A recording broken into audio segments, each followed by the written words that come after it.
kwa ajili ya kufanya usafi na upandaji wa miti, lengo kuu likiwa ni uhamasishaji na uchechemuzi wa swala zima la uhifadhi wa mazingira ya ziwa letu la Victoria. Na leo tunaingia katika siku yetu ya pili ya mkutano wetu, ambapo tutakwenda kusikiliza mada mbalimbali zitakazowasilishwa na wadau wetu mbalimbali, wakiwepo pamoja na wadhamini wetu wakuu wa mkutano wetu, yani benki ya NMB, benki rafiki. Sambamba na hilo, kesho tutakuwa sasa na mkutano wetu mkuu wa mwaka, siku ya tarehe 31. Leo mgeni wetu rasmi atakuwa ni meya wa manispaa ya Homa Bay kutokea Kenya. Tulimtarajia angefika mapema, lakini kutokana na yale ambayo yanaendelea kule kwa jirani zetu, alichelewa kidogo, lakini hivi ninavyoongea amekushafika. Lakini tumeona ni vyema kwa kujali muda, sisi tungeanza na zile programs zetu tuliojipangia kwa siku ya leo, alafu yeye atakapofika basi tutampokea na atatufungulia rasmi kikao chetu. Niliona nitoe hayo maelezo ya utangulizi kwa mimi kama mwenyekiti wenu, lakini tunaye mgeni wetu rasmi ambaye ni Mheshimiwa Odindo, ambaye kwa sasa hivi ndio mwenyekiti wetu wa LVRLAC wa nchi zetu hizi zote tatu. Kama tunavyofahamu, utaratibu huwa tunapokezana mwaka hadi mwaka, kila baada ya miaka mitatu. Tulianza na Uganda, awamu hii tuko na Kenya, na awamu itakayofuata itakuwa ni awamu ya Tanzania, na sisi ndio tutakuwa tunasimamia uwakilishi huo wa nafasi ya mwenyekiti. Baada ya kusema hayo maelezo machache, ninaomba basi sitoe neno la ufunguzi, isipokuwa nimkaribishe Mheshimiwa meya wa halmashauri yetu ya manispaa ya Ilemela ili aweze kutoa salamu za halmashauri yetu ya Ilemela, alafu yeye ndo atakayetukabidhi funguo, pamoja na kwamba tulishapita katika vichochoro vya hapa na pale, lakini rasmi yeye atatukaribisha. Alafu nitampa nafasi mkurugenzi wetu wa halmashauri ya Ilemela, alafu tutaendelea kumpa ukumbi wetu katibu wetu mkuu ili atupe program zima na jinsi gani tutaanza kupata mawasilisho, na yeye atatuambia tutaanza na lipi na tutaelekea na lipi. Lakini kwa nafasi ya pekee pia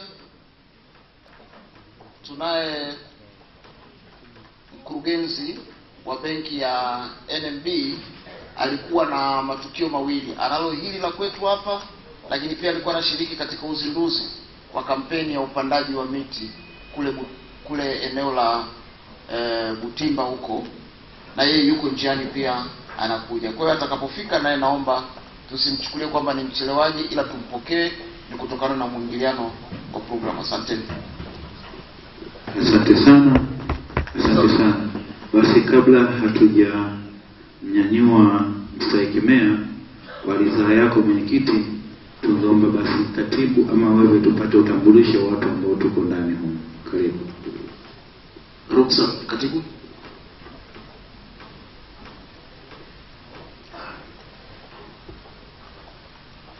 Asante Mheshimiwa mwenyekiti wa LVRLAC,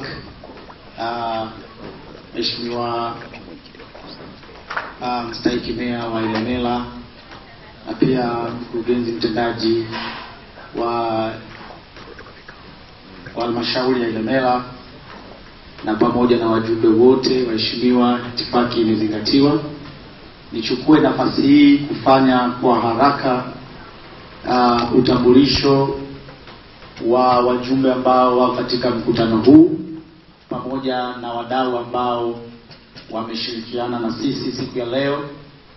Na kwa ruksa ya mwenyekiti ambayo wamenipa, nifanye tu kwa haraka kwamba mkutano huu ni uwakilishi wa wa mamlaka za serikali za mitaa 42 kutoka katika ukanda wa ziwa Victoria wa Tanzania, na nitaomba utambulisho uende kwa mikoa, na hivyo nitakuwa nikitaja mkoa, basi halmashauri za mkoa huo basi mtasimama tu mtupungie mkono na tujue kwamba uwepo wenu huko mahali hapa umewakilishwa vizuri.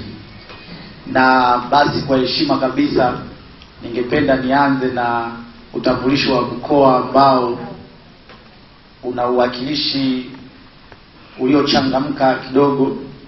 Sijui kama itakuwa ndio nimeweka sawa sawa, lakini wajumbe halmashauri wanachama kutoka mkoa wa Kagera, naomba tusimame mtusalimie. Huo ni mkoa wa Kagera. LVRLAC oye! Alafu tunapata mkoa ambao ni mkoa unaochangamka zaidi baada ya mkoa wa Kagera, mkoa wa Mara. Naomba mkoa wa Mara tusimame. Mara oye na LVRLAC oye!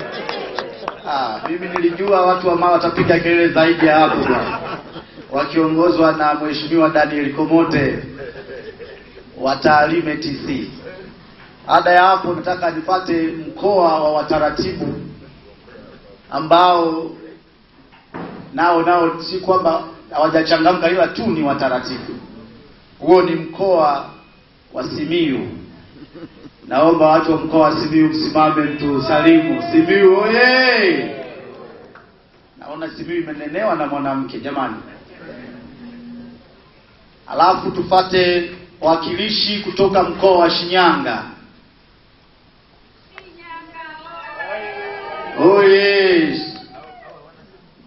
Hao wana sifa pia ya utaratibu kama wenzao wa Simiyu. Wazazi wa Simiyu. Alafu tunakuja uwakilishi wa halmashauri kutokea mkoa wa Geita. Geita oye! Na kisha tunamalizia na mkoa wetu ambao pia ni mkoa wenye halmashauri mwenyeji wa mkutano huu, mkoa wa Mwanza. Naomba tusimame kutoka mkoa wa Mwanza. Mwanza oye! Haya Mwanza, mimi nijua ni wenyeji. Alafu brass band amwendi na sisi bwana.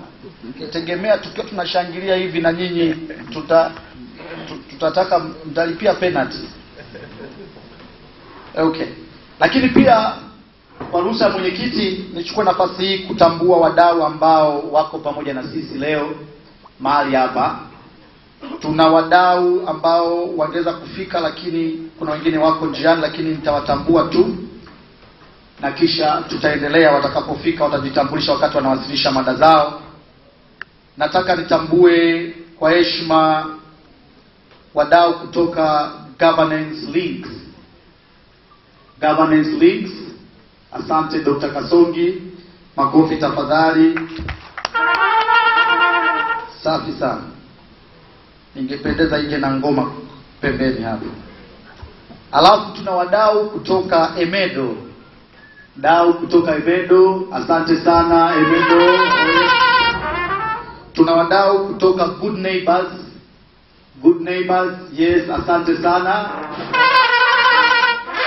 Tuna wadau kutoka hawajafika bado, wako jana, lakini tuna wadau kutoka UN Habitat. Tuna uwakilishi wadau kutoka ubalozi wa Finland. Lakini pia tuna wadau kutoka Ifo Impact Nairobi, Kenya. Hao ndio ambao kwa leo tuko nao hapa na watakuwa wanawasilisha mada mbalimbali. Lakini katika uwasilishaji huu tutakuwa na uwasilishaji kutoka halmashauri ya Ilemela, swala zima la fursa za kimkakati zilizoko katika halmashauri ya Ilemela.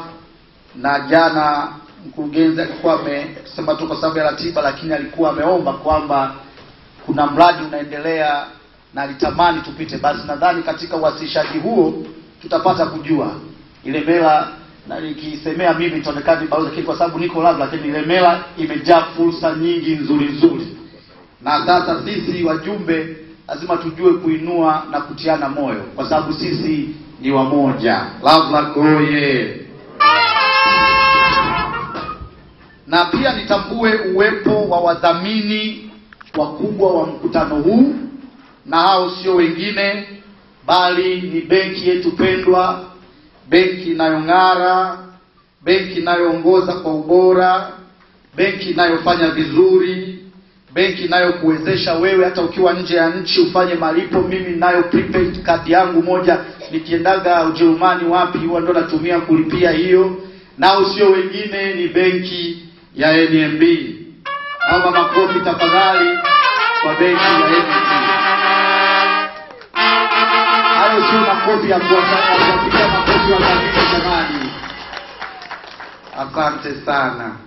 Na kwa kusema hayo, Mheshimiwa Mwenyekiti, najua nimetambua hapa meza, lakini ningekuomba Mheshimiwa Mwenyekiti unisaidie kuitambulisha kamati yako pamoja na makamu. Asante na makofi. Basi labda nichukue nafasi hii kama nilivyoombwa na katibu kuitambulisha kamati tendaji ya LVRLAC Tanzania chapter, nikianza na makamu mwenyekiti. Makamu mwenyekiti naona ametoka kidogo, lakini yupo, tuko naye, kwa amekaa siti ile pale.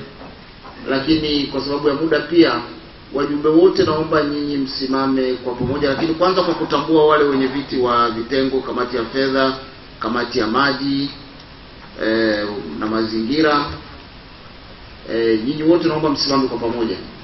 Kamati tendaji.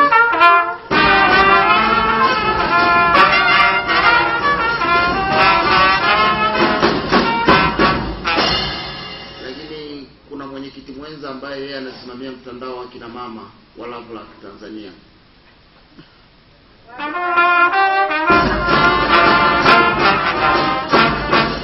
Asante sana.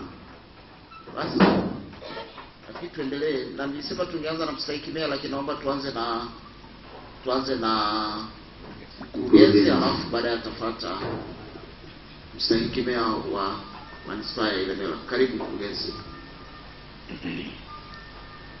Mheshimiwa Mwenyekiti wa LVRLAC chapter ya Tanzania, Mheshimiwa mstahiki meya manispaa ya Ilemela, katibu wa LVRLAC chapter ya Tanzania, viongozi wote, waheshimiwa wajibiti na mameya mlioko hapa, watendaji wenzangu, na wasalimia kwa jina la Jamhuri ya Muungano wa Tanzania. Kazi iendelee. Jamhuri ya Muungano wa Tanzania. Kazi iendelee. Mheshimiwa Mwenyekiti, kwanza mimi nichukue nafasi hii na fursa hii kuwakaribisheni wote katika manispaa ya Ilemela kwa niaba ya baraza la madiwani na wananchi wa Ilemela. Karibuni sana. Ni fursa kubwa sana Mheshimiwa Mwenyekiti kwa sisi wana Ilemela kupata wajumbe wote hawa katika manispaa yetu. Hizi ni halmashauri 42 na mikoa 5 ambayo imekusanyika kwa siku 3. Kwetu sisi ni faraja kubwa, ni mapato makubwa kwa wananchi wetu kwa kuwa na ninyi wote hapa. Mheshimiwa Mwenyekiti, kwa sababu mmesema niongee kabla ya meya, naomba ni watangazie wote hapa, jamani, hapa Ilemela tuna fursa nyingi. Tuna fursa kubwa ya uwekezaji. Kama mnavyofahamu, jiji letu la Mwanza kwa hapa na magana limeshajaa. Lakini sisi manispaa yetu ya Ilemela tuna maeneo mengi sana ya uwekezaji.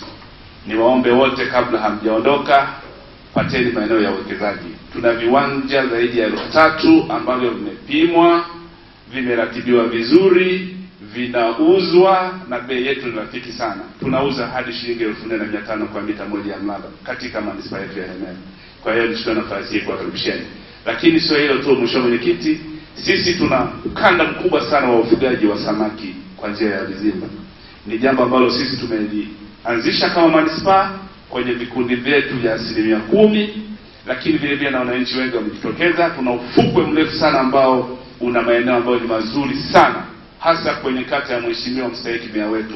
Tunaweza tukafuga hata vizimba zaidi ya 10,000 pale. Kwa hiyo niwakaribisheni mnaohitaji kuja kuwekeza katika wilaya yetu, karibuni sana na maeneo yapo. Baada ya kusema hayo, nichukue nafasi tena kuwakaribisheni tena wote katika manispaa ya Ilemela. Jisikieni nyumbani na karibuni sana. Karibuni sana na nashukuru sana Mheshimiwa Mwenyekiti kwa fursa hii. Asante sana. Makofi kwake mkurugenzi wa manispaa ya Ilemela. Sasa nichukue nafasi hii kumkaribisha mstahiki meya wetu wa halmashauri ya manispaa ya Ilemela. Mheshimiwa mstahiki meya, karibu.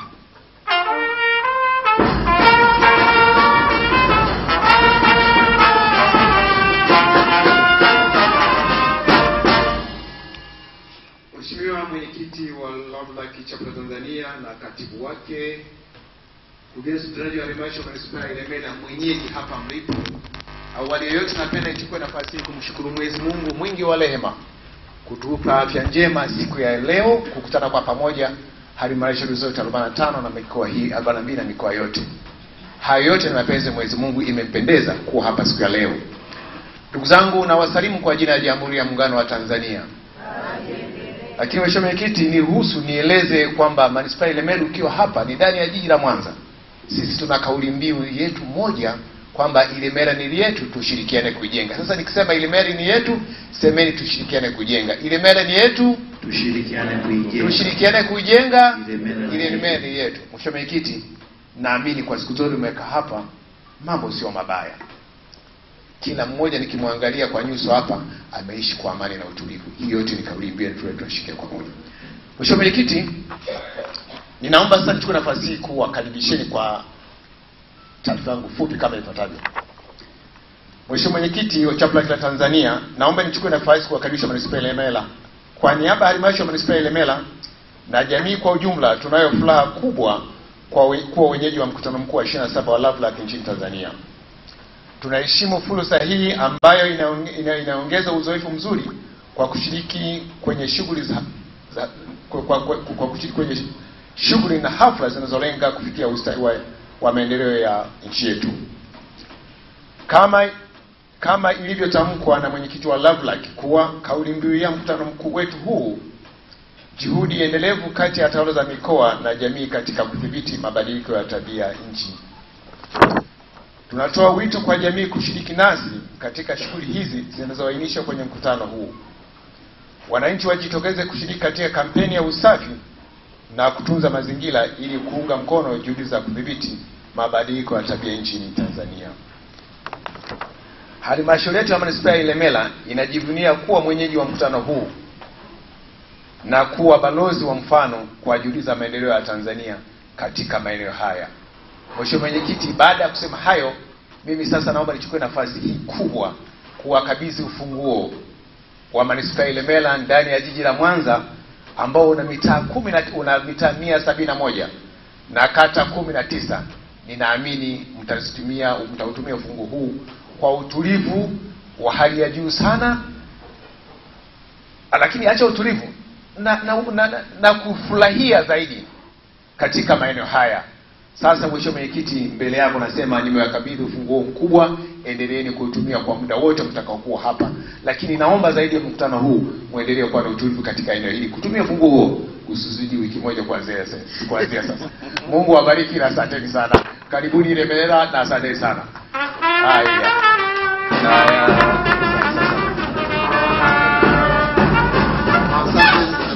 Asante sana Mheshimiwa mstahiki meya wetu wa manispaa ya Ilemela. Na sasa naomba nirudishe maiki kwa katibu kwa utaratibu tutakaoendelea nao. Wale ndugu zetu wa NMB wadhamini wetu, wao watazungumza wakati watakapopata nafasi ya kuwasilisha salamu zao.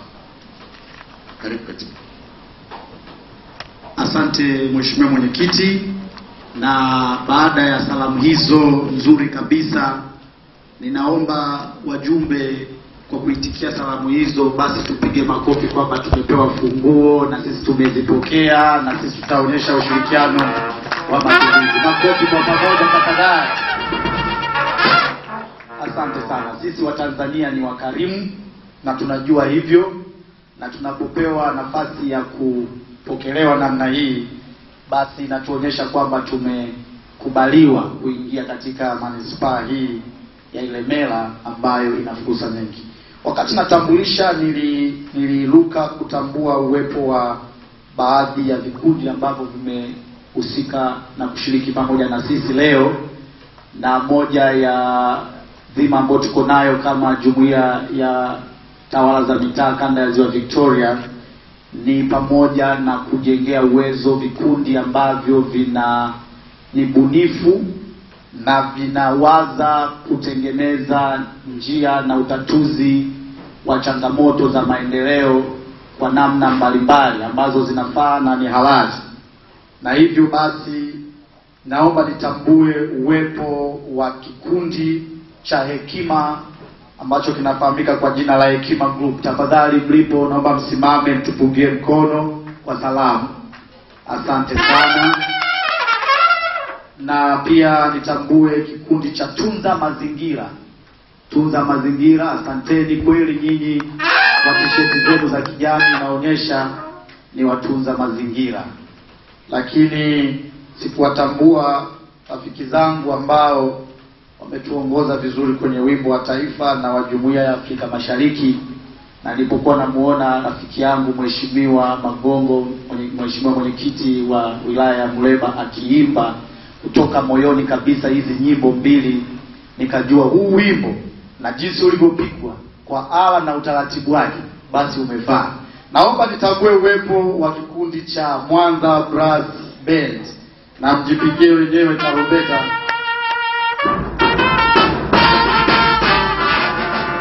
Asante. Basi baada ya hayo naomba nitoe utaratibu ambao tutakuwa nao hapa. Ni kwamba tunaenda kusikiliza uwasilishaji wa mada mbalimbali.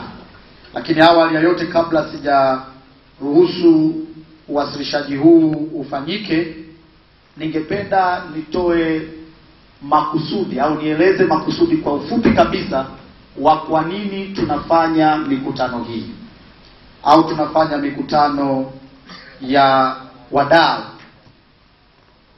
Ndugu waheshimiwa wajumbe wa mkutano huu mkuu, moja ya dhima ambayo tuko nayo kama LVRLAC ni kuweza kutengeneza wigo mpana wa kujenga ushirikiano na mawazo ya pamoja na kubadilishana uzoefu ili tuweze kutengeneza majibu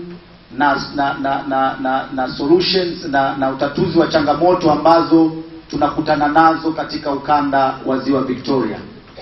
Na kama secretariat tumelenga ya kwamba safari hii ya kuijenga jumuiya itaambatana na malengo ambayo tutahusisha wadau ambao wanafanya shughuli zinazofanana na sisi kwa ajili ya kuweza kuchangia kwenye juhudi za maendeleo, ikiwa ni pamoja na kupata mitazamo ya ushauri mtaalamu katika maeneo ambayo tunatamani kuyatendea kazi.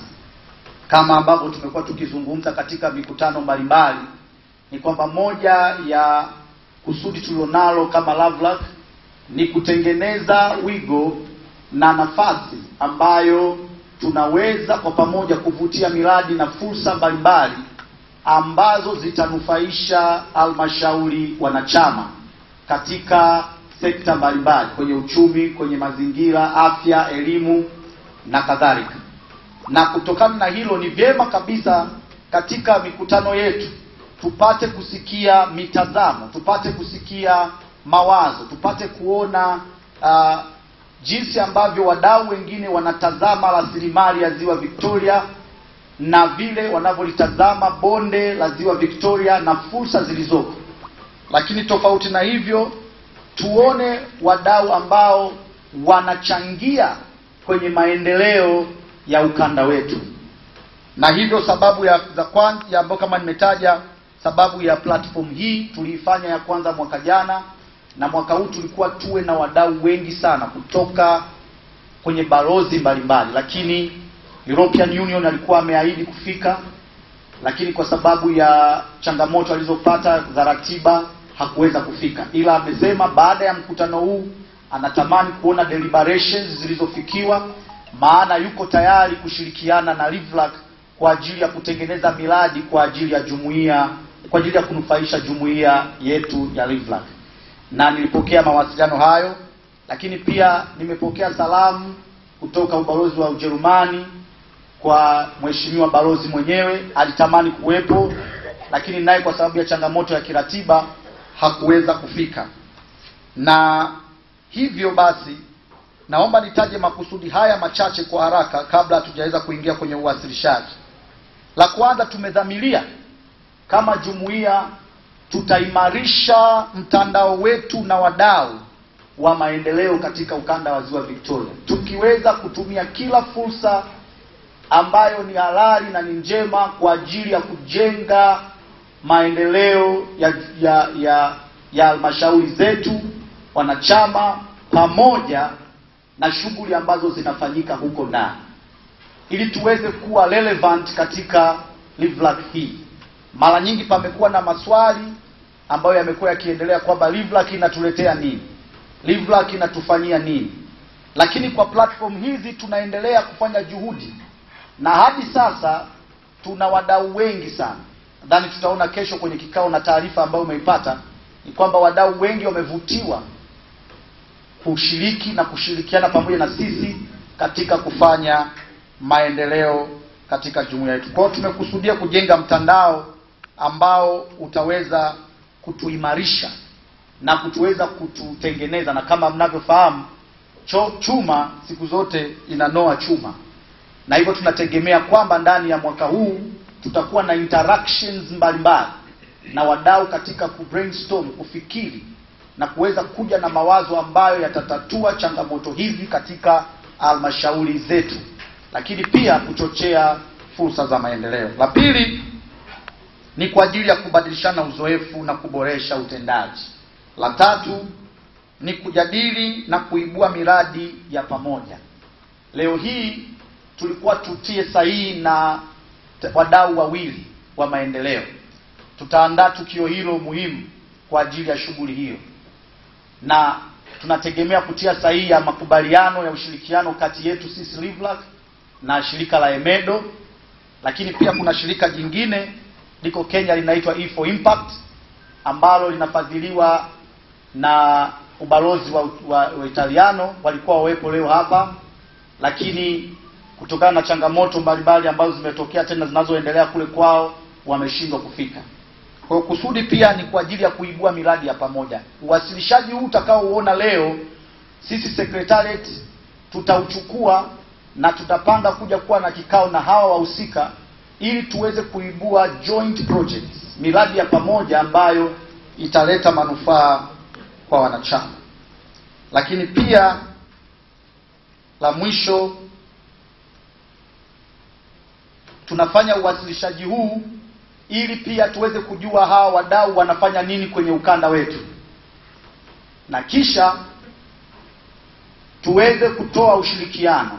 Na mimi hili naliomba kabisa kwenye mkutano huu wa wadau, waheshimiwa wajumbe ambao pia mna uwakilishi wa wastahiki meya na waheshimiwa wenye viti, ya kwamba wadau hawa wanafanya juhudi kubwa kutekeleza miradi mbalimbali. Tutasikia kutoka kwa good neighbors, na hivyo kwa platform hii tunaomba ya kwamba halmashauri ambapo hii miradi inatekelezwa tuweze kutoa ushirikiano na tuchukue ile miradi kwa umiliki, tuwe na ownership ya ile miradi kwa ajili ya kuinsure ya kwamba miradi hiyo ni endelevu, inakuwa sustainable na inakuwa na matokeo mazuri. Naomba niwasilishe hayo Mheshimiwa Mwenyekiti, na niwashukuru sana kwa kunisikiliza.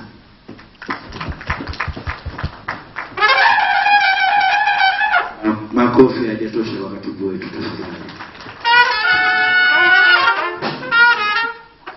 Mheshimiwa Mwenyekiti, naomba pia wajumbe watambue kwamba sasa hivi tuko live kupitia BMG TV online kwa maana ya BMGBlog. Kwa hiyo huko nyumbani unaweza ukawaambia kupitia YouTube BMG online, tunaweza kuona tufuatilia ni kitu gani ambacho kinaendelea katika ukumbi wetu hapa. kama alivyoeleza Mheshimiwa Katibu Bwana Bill Albert Brown kwamba ni wasaa sasa wa kuanza kusikiliza mada za wadau. Zoezi la upigaji picha tutalifanya pale mgeni rasmi wetu atakapokuwa amefika katika eneo hilo. Basi ninaomba mtu wa kwanza kabisa nimkaribishe ndugu yangu, kaka yangu Joseph Mlinzi atupatie mada yake ya nafasi ya kimkakati ya LVRLAC. Karibu sana blaza, na pole sana kwa tukio lililotokea hivi karibuni. Karibu sana.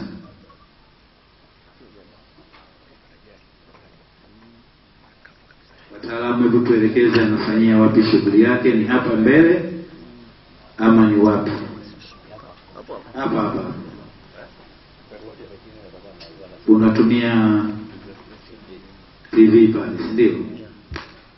Wataalamu, hebu mtuambie anafanyaje?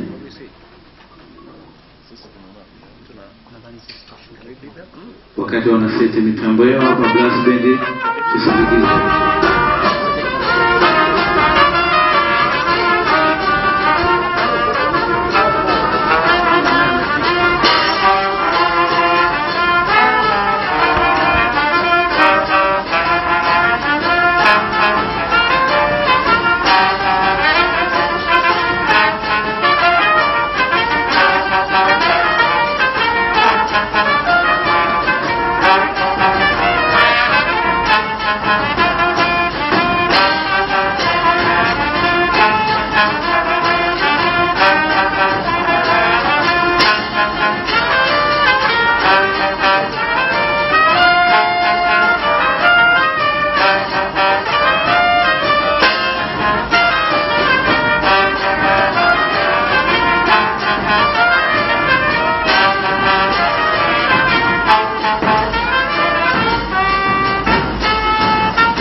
Karibu sana makamu mwenyekiti wetu wa ALAT Taifa, ambaye pia ni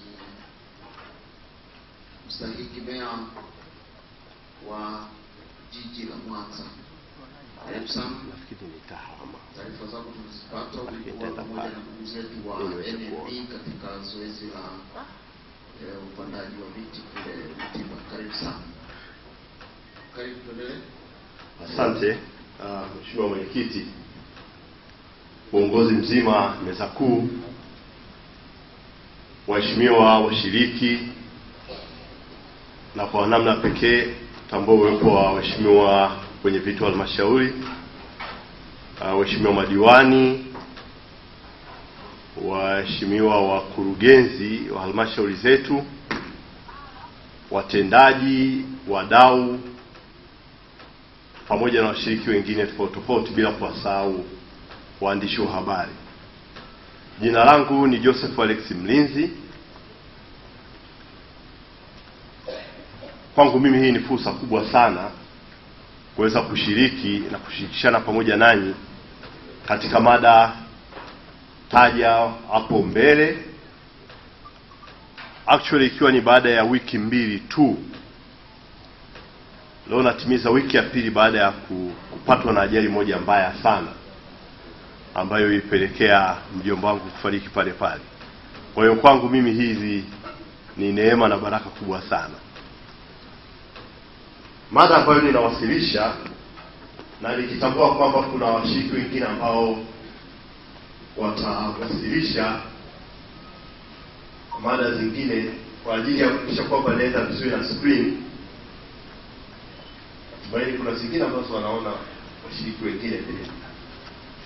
Sasa unaona okay, labda tutumie ile pale.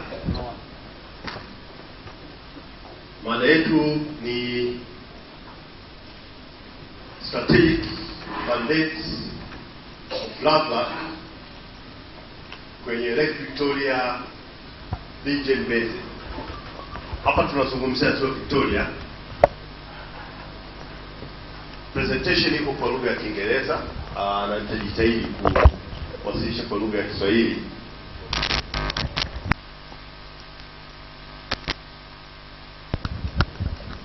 Na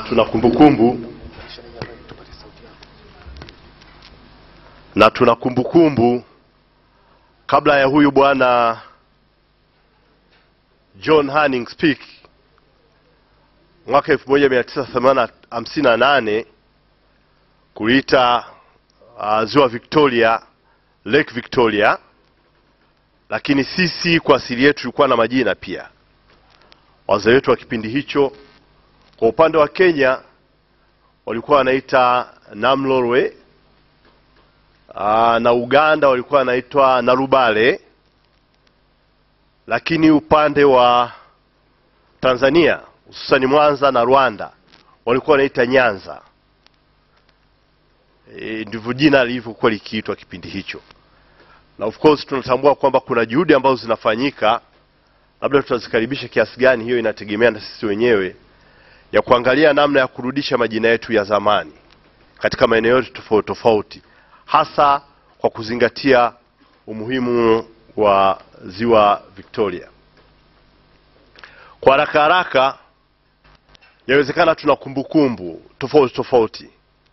Maisha yetu wengi ambao tuko kwenye maeneo ya Ziwa Victoria tuna kumbukumbu nzuri na mbaya. Na huenda kwa haraka tunaweza kukumbuka kumbukumbu ambazo ni mbaya pia. Pamoja na kwamba inawezekana asubuhi ya leo tumepata supu ya samaki na kadhalika na kadhalika. Lakini Ziwa Victoria tukilisikia, tunasikia pia kuna changamoto na upotezaji wa maisha. Kuna haya ambayo yanatokana na ajali, kuna mengine yanayotokana na kuugua na hatimaye kupoteza maisha. Lakini ziwa hili pamoja na ukanda wote, basin nzima, lazima tutambue kwamba ni baraka kwetu, wakazi ambao tuko karibu na ziwa, lakini pia watu ambao wamo ndani ya basin yenyewe. Na huo ni mchoro ambao unaonyesha ni kwa kiasi gani mbali na Ziwa Victoria, lakini ile basin nzima inaenda kwa umbali kiasi gani. Na hapa nitataja takwimu. Ukubwa wa ziwa lenyewe kwa maana surface area ni takriban kilomita za mraba 70,000. Na urefu kwa maana ya kina kwa wastani ni mita 40. Na kina kirefu zaidi kinaenda mpaka mita 80 mpaka 84. Ule ukanda wa ziwa una urefu wa mita takriban 5,000 hivi. Na huo ndo ujazo na asili ya maji. Ndio hivyo, kuna mchango wa maji wa mito ambayo ni 18%, na mito hii mingi inapita katika mazingira yetu tunaoishi. Ndio sehemu ya ile Lake Victoria Basin.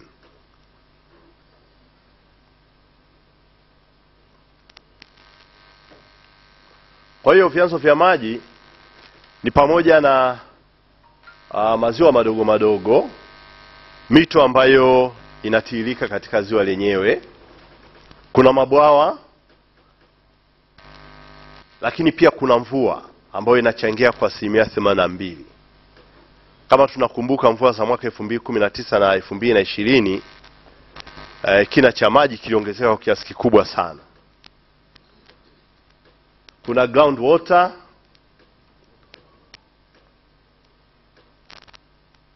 na kina cha maji kimekuwa kikifluctuate kwa siku zote.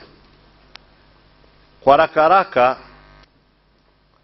pamoja na kuzungumzia machungu au mabaya ambayo tunayaona kupitia ziwa hili letu, lakini tunaweza kuona manufaa makubwa ambayo tunapata kupitia ziwa lenyewe. Kuna uzalishaji wa umeme, na nafikiri mnafahamu wenzetu wa Uganda wanazalisha umeme kwa kiwango kikubwa sana. Lakini pia kuna matumizi ya kawaida ya maji kwenye makazi, kwenye viwanda na sehemu zinginezo. Kwa hiyo hiki ni chanzo muhimu sana cha maji. Sambamba na matumizi haya ya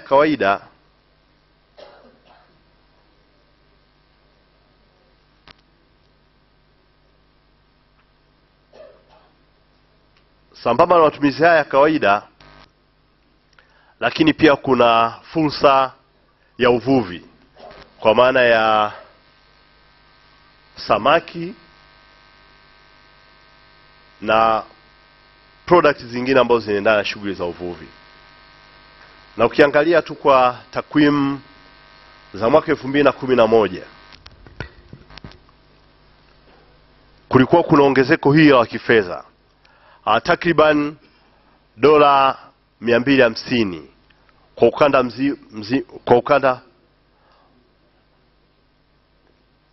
ukanda mzima wa ziwa. Kwa maana hiyo hapo unachukua Kenya, Uganda na Tanzania yenyewe. Hicho ilikuwa ni kiwango cha mapato ambacho tulikuwa nacho. Lakini tu nipende kukumbushia swala moja, sijui kwa nini sijaliona kwenye slide, ni kwamba sehemu kubwa ya ziwa hili iko upande wa Tanzania, takriban 49% mpaka 50% hivi. Kenya na Uganda wanagawana zile asilimia zilizobaki. Kwa hiyo ni kwamba kama kuna watu ambao wanapaswa kunufaika sana na ziwa hili, ni sisi ambao tuko Tanzania. Lakini inaonyesha kwamba ziwa lenyewe pamoja na ukanda mzima, basin nzima, kuna manufaa makubwa sana kupitia pia shughuli za kilimo kwa wakulima wadogo, na inakadiriwa watu takriban 6.2 milioni wanajihusisha. Hekta 6.2 zinatumika kwa ajili ya shughuli za kilimo ambazo zimo ndani ya basin ya Ziwa Victoria. Na inakadiriwa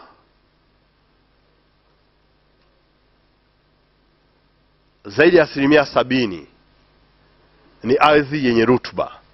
Kwa hiyo kama katika kumaanisha kwamba kuzalisha, kuna uwezekano wa kuzalisha kweli kweli bila kutegemea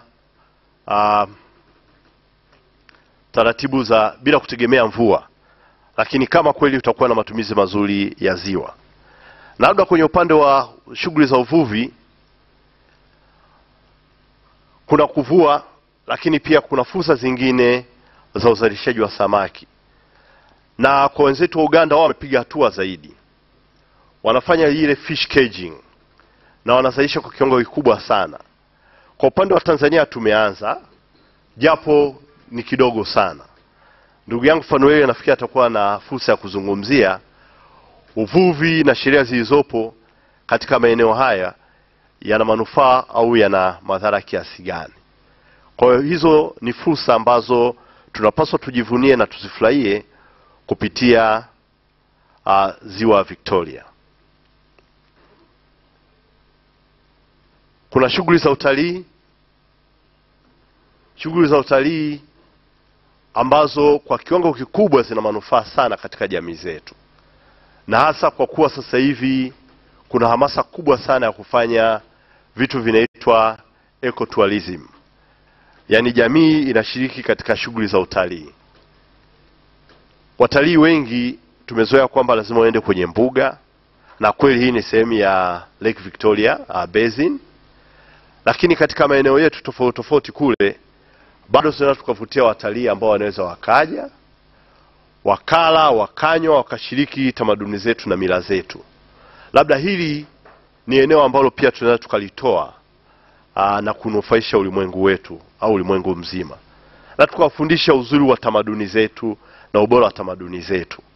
Kwa hiyo hili ni eneo jingine ambalo lina manufaa na kuna ambao wanalitumia. Nafikiri kwa upande wa Bukoba kulikuwa kuna shirika moja inaitwa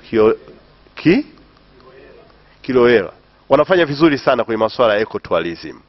Je, mambo haya yanaweza kufanyika maeneo ya Misungu, Kwimba, Geita, Sengerema? Ni kweli inawezekana sana yakafanyika pia. Lakini mwisho wa siku ni kwamba tunahakika kupata mapato, tunahakika kuhudumia familia zetu, tunahakika kupata pia mapato kwenye halmashauri zetu kupitia sekta hii ya utalii kwa kutumia ziwa hili letu na maeneo yanayolizunguka. Eneo lingine ambalo ni nyeti sana ni masuala ya misitu. Masuala ya misitu ambayo mpaka sasa hivi yana mchango mkubwa sana. Kama unaweza kuona kwenye takwimu hapo, kuna hekta takriban 222 ya forest units ambazo zina occupy hekta 2100 katika kuzunguka ziwa Victoria, na 80% inafikirika ya misitu hii inatishiwa sana, iko threatened kupotea. Na huwa tunataniwa huko kwamba Wasukuma tuna hasira sana na miti. Ukitaka kuondoa misitu basi weka msukuma pale na ng'ombe, miti yote itaondoka. Lakini kwa Mwanza hapa tulianza juhudi za uoteshaji wa miti, tulifanya juhudi pia ya conservation of natural woodlands. Kuna kipindi milima yetu ilikuwa iko uchi, iko wazi. Lakini kwa kutambua haya tukaanza kuhifadhi uoto wa asili katika milima. Na unaweza kuona hivi sasa kuna milima mingi sana ambayo ina miti, na tunaweza tukafanya zaidi ya hapo. Sio hapa tu Mwanza, lakini kwa washirika wote wa LVRLAC.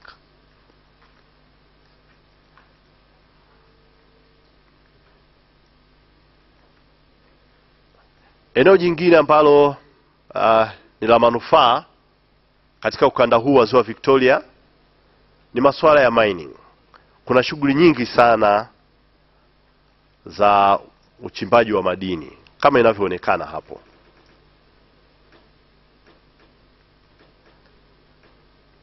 Ni shughuli ambazo zinachangia kwa kiwango kikubwa pato la taifa. Kwa GDP tu ya East African Communities inachangia kwa 2.3. Ni kiwango kikubwa. Tunanufaika kupitia eneo hili, lakini pia je, tunawajibika kiasi gani kuhakikisha kwamba tunaendelea kulinda mazingira na hasa ziwa hili ambalo tunalitegemea sana. For the interest of time, taniruhusu ni wahi kidogo, najua kuna mada nyingine nyingi. Kuna masuala ya viashiria tishia tofauti kwenye biodiversity ya ziwa letu, ziwa Victoria na maeneo yanayolizunguka. Ndugu yangu Fanueli ataelezea vizuri sana eneo hili. Kuna uvuvi uliopindukia, kuna shughuli za miji ikiwa ni pamoja na viwanda ambavyo vyote hivyo vinatishia usalama wa ziwa letu na usalama wa sisi ambao tunatumia ziwa hilo. Kwa haraka sana, kama wengine mtakuwa mnakumbuka, ni kwamba hata magonjwa yanayotokana na kansa kwa ukanda wa ziwa yameongezewa kwa kiwango kikubwa sana. Sina takwimu za moja kwa moja, lakini takwimu ambazo zinaweza zikapatikana, na inasemekana kwa kiwango kikubwa inatokana na uchafuzi wa Ziwa Victoria. Sisi kama members wa LVRLAC tuna wajibu gani kupitia halmashauri zetu kuhakikisha kwamba hali ya ziwa letu inaendelea kuwa nzuri na kupunguza madhara haya yanayojitokeza. Lakini pia kuna changamoto za deforestation, ukataji wa miti na uondoaji wa misitu, kuna sediment loads. Ndugu yangu Fanueli Vijuzi alikuwa na share picha ya hali ya sasa ya mto Mirongo. Lakini hiyo yote ni kutokana na shughuli zote kuanzia kule mto Kenge. Mwisho wa siku madongo yote na uchafu wote vinakuja kumwagika Ziwa Victoria. Kupitia sheria zetu ndogo ndogo za halmashauri,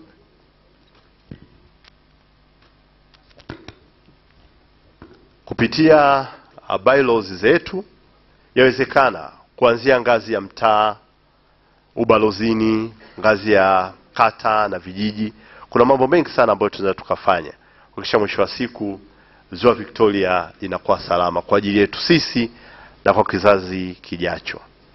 Haya ni baadhi ya matatizo au changamoto ambazo zinaikabili ziwa letu. Ili kuboresha hali hii, inategemea na kiasi gani sisi tunaweza tukahakikisha kwamba tunasimamia mambo tofauti tofauti katika maeneo yetu. Kwa muhtasari, kwa picha tu inaonyesha hizi ni changamoto ambazo zinaikabili ziwa letu na ni changamoto ambazo tunaweza tukaondokana nazo. Katika ngazi ya Afrika Mashariki kuna kitu kinaitwa Lake Victoria Basin Commission ambayo ipo pamoja na sheria zimeundwa, zipo zina exist. Ni mambo ambayo yako juu huko kwa kiwango fulani. Lakini kwa study ambazo zimefanyika, mambo mengi sana yanaweza kufanyika katika grassroots level kupitia halmashauri zetu. Na ndio maana tunakuwa na kitu chema sana kama LVRLAC. Na tangia kuanzishwa kwake mpaka leo kimekuwa na shughuli nyingi zinafanyika. Lakini tunataka hatusubiri tu mkutano wa mwaka wa LVRLAC kuweza kutekeleza haya, lakini katika ngazi zetu za halmashauri tunataka na shughuli ndogo ndogo ambazo zinafanyika kila uchao. Kwa muhtasari,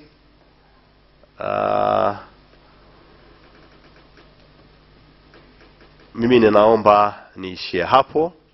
Ninajua kwamba tunanufaika kupitia Ziwa Victoria na tuna wajibu kuhakikisha kwamba ziwa hili tunalilinda kwa ajili yetu sisi wenyewe na kwa ajili ya kizazi kijacho. Asanteni sana kwa kunisikiliza. Makofi makubwa kabisa kwa ndugu yetu kwa mara yake safi kabisa.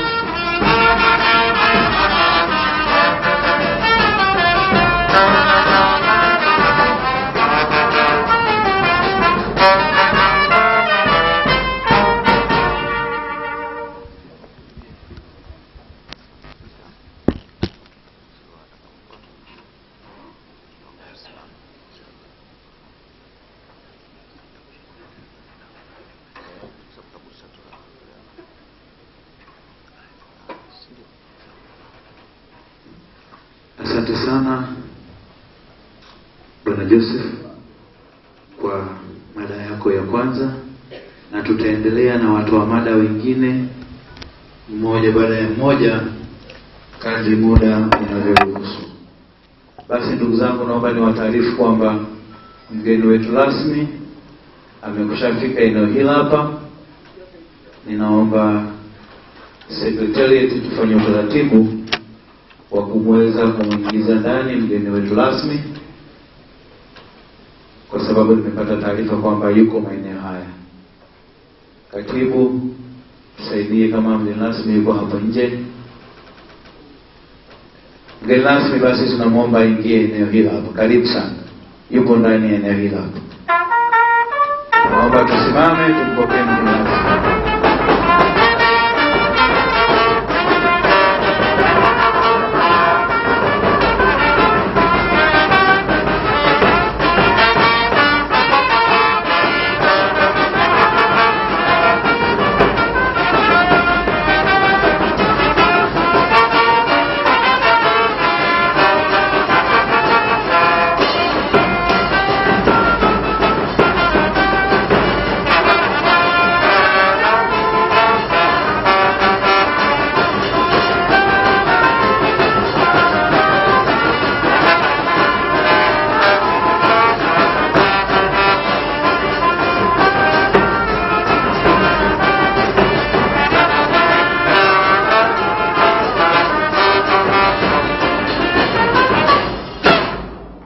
Asante sana. Karibu sana mgeni rasmi. Karibu katika ukumbi wetu wa Rock City katika mkutano mkuu wa Kanda ya Tanzania ya Jumuiya ya Tawala za Mitaa Kanda ya Ziwa Victoria.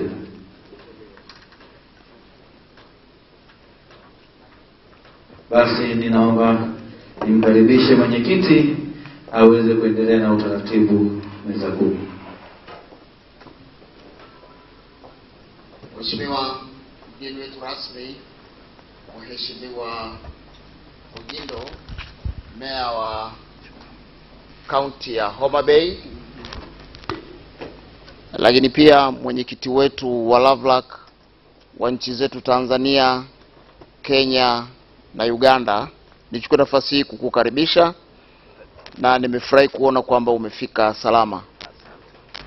Waheshimiwa wajumbe, ni kwamba mgeni wetu amesafiri usiku kucha na amefika asubuhi ya leo. Ilikuwa irishe, lakini akasema pamoja na changamoto ambazo anazo kule kwenye barabara yetu, unajua na wenyewe wanafanana kama wale wakina Mheshimiwa Komote kule Mara, lakini amefanikiwa kufika na amefika saa 3 asubuhi ya leo, na amesema lazima ashiriki na sisi. Mheshimiwa Ogindo, walioko mbele yako ni viongozi kutoka kanda ya Tanzania ya LVRLAC, kutoka katika mikoa yetu 6 ya kanda ya Ziwa. Ni imani yangu kwamba unajua mfumo wa LVRLAC kwa sababu umekuwa mwenyekiti sasa hivi ni kipindi cha pili kama sikosei mfululizo, na tumekuwa tukishirikiana pamoja. Tuliona ni vyema kwa kutambua msafara uliokuwa nao ulihitaji kidogo hata kujimwagia maji kidogo. Sisi tumeanza mkutano, lakini nafasi yako ya ufunguzi na kusalimia kikao iko pale pale, na ulikuta tumekwisha fungua kwa ajili ya kupata nyimbo zetu za taifa la Tanzania, lakini ile Afrika Mashariki tumepata sala pande zote mbili kuu kwa maana Islam na Christian, lakini pia tumeanza kupata presentations zetu.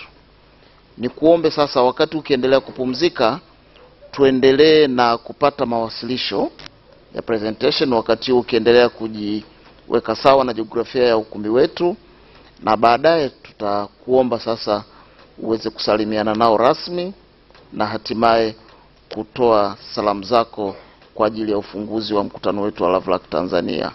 Karibu sana.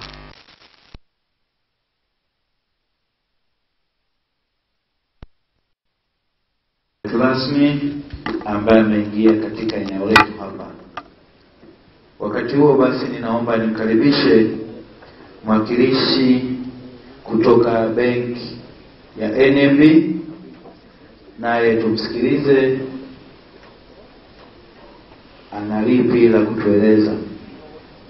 Kwa ambao labda walichelewa kidogo, ukitaka kwenda kurekebisha tai, nywele kidogo zimehama, unatoka nje ya ukumbi wetu, alafu unaelekea upande wako wa kushoto, utakutana na milango miwili.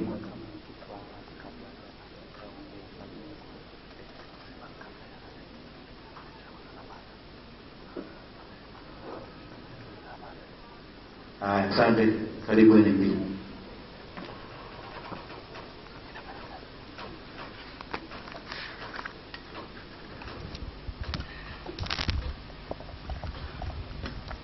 Mheshimiwa mgeni rasmi,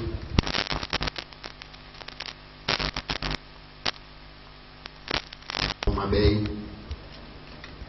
Mheshimiwa Comrade Gumbo, mwenyekiti wa LVRLAC chama cha Tanzania, Mheshimiwa meya wa manispaa ya Ilemela, Mheshimiwa mstahiki meya wa jiji la Mwanza Comrade Constantine, Mheshimiwa Bill Brown, katibu wa LVRLAC chama cha Tanzania, Mheshimiwa mkurugenzi wa manispaa ya Ilemela, wenye viti wa halmashauri za serikali zetu za mitaa kanda ya Ziwa. Mimi kwa jina, ndugu wadau wote, waalikwa, wafanyakazi wenzangu wa benki ya NMB mlioko hapa, waandishi wa habari, mabibi na mabwana, na wasalimia kwa jina la Jamhuri ya Muungano wa Tanzania. Jina langu naitwa Baraka Radislaus, ni meneja wa kanda ya Ziwa benki ya NMB. Mheshimiwa mgeni rasmi, nimefurahi sana kualikwa na kushirikiana nanyi. Kwa niaba ya afisa mkuu mtendaji wa benki ya NMB Bi Zaipuna, benki ya NMB inatoa shukrani nyingi kwangu juzi, jana na leo, na naamini tutaendelea kushirikiana kwa siku zingine nyingi zijazo. Benki ya NMB ni benki mdau ambaye anaamini katika ushirika na partnership. Baada ya muda mfupi, mwenzangu atatoa mada kuhusiana na benki ya NMB. Mimi kuja kutoa salamu za mtendaji mkuu wa benki ya NMB, na ametuambia kwamba tuambie LVRLAC tunawashukuru sana na tunazishukuru serikali za mitaa ambazo tumekuwa nazo bega kwa bega. Na mimi naomba nikiri, Mheshimiwa Mwenyekiti, kama nilivyosema hapo awali, hawa ni washirika wetu muhimu sana wa kibiashara. Tunatambua kazi kubwa inayofanywa na LVRLAC, lakini pia tunatambua kazi kubwa inayofanywa na viongozi hao walioko mbele yetu, ambao ni wenyeviti wa halmashauri, wakurugenzi wa halmashauri zetu mbalimbali, lakini na wadau mbalimbali ambao wako siku ya leo. Sisi tunaahidi kuendelea na ushirikiano, na benki ya NMB imejikita kutoa huduma bora za kibenki ambazo zinakidhi mahitaji ya sasa na yajayo. Katika kauli mbiu yetu tunasema ni benki iliyo karibu yako, lakini tunataka tuendelee kuwa benki ya chaguo kwa Mtanzania yeyote, lakini kwa mwanajumuiya yeyote wa Afrika Mashariki na Kati na duniani kote. Huduma zetu hazina mipaka, ni huduma bora za kibunifu, na tunaendelea kufanya ubunifu mwingi kidijitali zaidi kuhakikisha wateja wetu wanapata huduma inayostahili. Mheshimiwa Mwenyekiti, natambua katika kauli mbiu yetu ya mwaka huu ya LVRLAC ni juhudi endelevu kati ya tawala za mitaa, jamii na jamii katika kudhibiti mabadiliko ya tabia nchi. Benki ya NMB inaungana na wadau hawa wa LVRLAC katika kulifanya hilo. Kwa mwaka huu 2023, benki ya NMB imetenga katika uwajibikaji wake kwa jamii zaidi ya shilingi bilioni 6 ambazo zinalenga kusaidia jamii yetu inayotuzunguka katika maeneo manne. Eneo la kwanza ni la elimu, eneo la pili ni la afya, eneo la tatu majanga pale yanapoikumba nchi yetu, lakini eneo la 4 ni la mazingira. Kwa kawaida na kwa sera yetu ya uwajibikaji kwa jamii, benki ya NMB huwa inatenga 1% ya faida inayoipata. Kwa mwaka huu 2022 ambao tumeumaliza, benki ya NMB ilipata faida ya shilingi bilioni 429.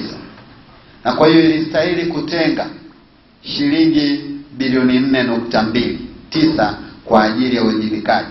Lakini kwa kutambua changamoto za kimazingira na umuhimu wa kudhibiti mabadiliko ya tabia nchi, benki ya NMB kupitia bodi yake iliongeza shilingi bilioni 2 kwenye mfuko wake wa uwajibikaji kwa lengo sasa la kuingia moja kwa moja katika utunzaji wa mazingira.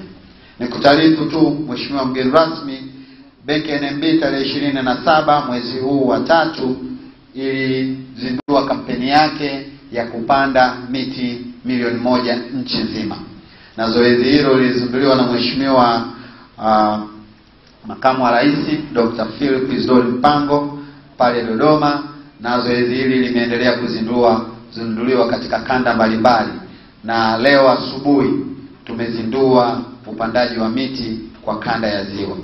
Matarajio yetu kanda ya Ziwa ambayo ina mikoa 4, Mwanza, Kagera, Mara na Geita, tumepangiwa kupanda miti 250,000. Kwa hiyo leo tulianza pale Butimba chuo cha ualimu, tumepanda miti 3,000 na zoezi litaendelea kwa kushirikiana na TAMISEMI. Ndio maana naamini kwamba wakurugenzi hawa wenye viti wa halmashauri walio hapa watatuunga mkono pamoja na wadau wengine ambao watakuwepo. Baada ya kusema hayo, Mheshimiwa mgeni rasmi, niendelee kuahidi kwa niaba ya benki ya NMB tutaendelea kushirikiana na LVRLAC katika maeneo mengine mbalimbali pamoja na ufadhili tutakao kuwa kutoa, lakini tutashiriki kwenye ushauri, kuandaa sera ambazo zinalenga kuboresha maeneo yetu ya Jumuiya ya Afrika Mashariki na hasa eneo ambalo LVRLAC inafanyia kazi. Sasa naomba nichukue fursa hii kumleta kwenu Bwana Adelaide Mang'ombo ambaye atatoa mada fupi kuhusiana na benki ya NMB kwa maneno machache. Baada ya kusema hayo, Mheshimiwa mgeni rasmi, naomba nikushukuru sana kwa kunisikiliza na karibuni NMB. NMB ni benki iliyo karibu na wewe. Asante sana. Makofi kwake tafadhali. Karibu chifu.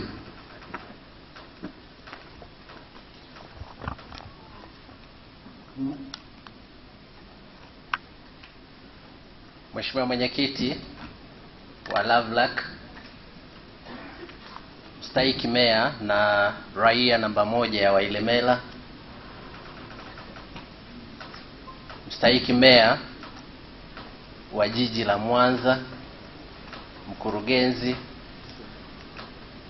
mgeni wetu rasmi, viongozi meza kuu, steering committee ya LVRLAC pamoja na wajumbe wote wa LVRLAC, Jamhuri ya Muungano wa Tanzania, na washukuruni sana. Kwa majina naitwa Adelaide Mang'ombo, ni meneja mwandamizi idara ya huduma za serikali, huduma na biashara za serikali. Lakini pamoja nami nadhani mkuu wetu wa msafara, meneja wa Kanda, amezungumza hapa salamu za benki, na mimi nina jukumu moja tu la kutoa mada fupi ya benki yetu ya NMB. Lakini kabla hapo, naomba niwatambulishe wenzangu ambao tuko nao hapa, kwa sababu najua baada ya presentation hivi kutakuwa na maswali, kutakuwa na haja ya kujua ni nani ambayo yuko wa NMB ambao naweza kumfuata kumuuliza. Pale na maafisa wawili, tunaye meneja wetu wa mahusiano kanda ya Western, Vivian Nkanga. Nadhani kwa wale waliotoka Shinyanga wanamfahamu vizuri. Asante. Lakini tunaye pia Habert Gunda, na pia tunao mameneja wetu wa matawi ya hapa Mwanza kwa maana ya Ilemela pamoja na Rock City, nadhani wako nje. Kwa Mheshimiwa Mwenyekiti, naomba nianze kwa kusema Baraka amezungumzia kampeni 2 kubwa ambazo zilikuwa zimefanyika hapa Mwanza. Moja ni ya upandaji wa miti, lakini ya pili ni kampeni yetu ya kuhamasisha watu kuweka akiba, tunaita bonge la mpango, ambayo ilizinduliwa pia jana hapa Mwanza. Na kampeni hii inahamasisha watu kuweka akiba, na unaweka akiba huku benki ya NMB inakuzawadia, kupa zawadi mbalimbali. Zoezi letu la upandaji wa miti kwa halmashauri ambazo ziko hapa, najua Mheshimiwa Mwenyekiti, hapa ziko halmashauri kutoka mikoa 6 ambayo inaopakana na Ziwa Victoria, hizi halmashauri 42. Lakini naomba niwadokeze tu jambo moja kubwa kuhusiana na kampeni ya upandaji wa miti. Kampeni hii ya upandaji wa miti sisi tumesema panda mti tukutuze. Na tunajua kwa Tanzania bara ziko halmashauri 184. Zanzibar ziko halmashauri 11. Sisi tumesema kwa shule tuna kampeni. Kwenye kampeni hii tumesema kila halmashauri iwe na shule moja ya mfano ambayo itashiriki kwenye zoezi la upandaji wa miti, na kwa zile shule ambazo zitakazofanya vizuri sana kwenye utunzaji wa hii miti, benki ya NMB itazizawadia. Na zawadi ambayo tumeitaja kwenye shule ambazo zitakuwa zimefanya vizuri kwa utunzaji wa miti kwa zaidi ya asilimia 80 kwa miti zaidi ya 2000, ni zawadi nono kweli kweli. Zawadi ya milioni 50. Milioni 50 kwa shule ile ambayo itakuwa imepanda miti, imeitunza vizuri kwa asilimia zaidi ya 80, inapata hiyo milioni 50. Lakini shule ya pili na ya tatu pia zinazawadiwa milioni 30, milioni 20. Shule zote shiriki nazo zapata kitu. Benki ya NMB imetenga zaidi ya milioni 470 kwenye kuhamasisha na kutoa kama zawadi kwa shule zile ambazo zinashiriki. Kwa hiyo hii ni habari njema na wapeni, kwa sababu mmetoka kwenye halmashauri na hizi shule ziko kwenye halmashauri. Naamini mshindi namba 1 atatoka kwenye halmashauri ambayo iko ndani ya LVRLAC. Uongo kweli? Asanteni sana. Sasa kwa haraka haraka naomba ende kwenye slide zetu. Tuna slide kadhaa hapa. Ya kwanza nitake tu kuwaonyesha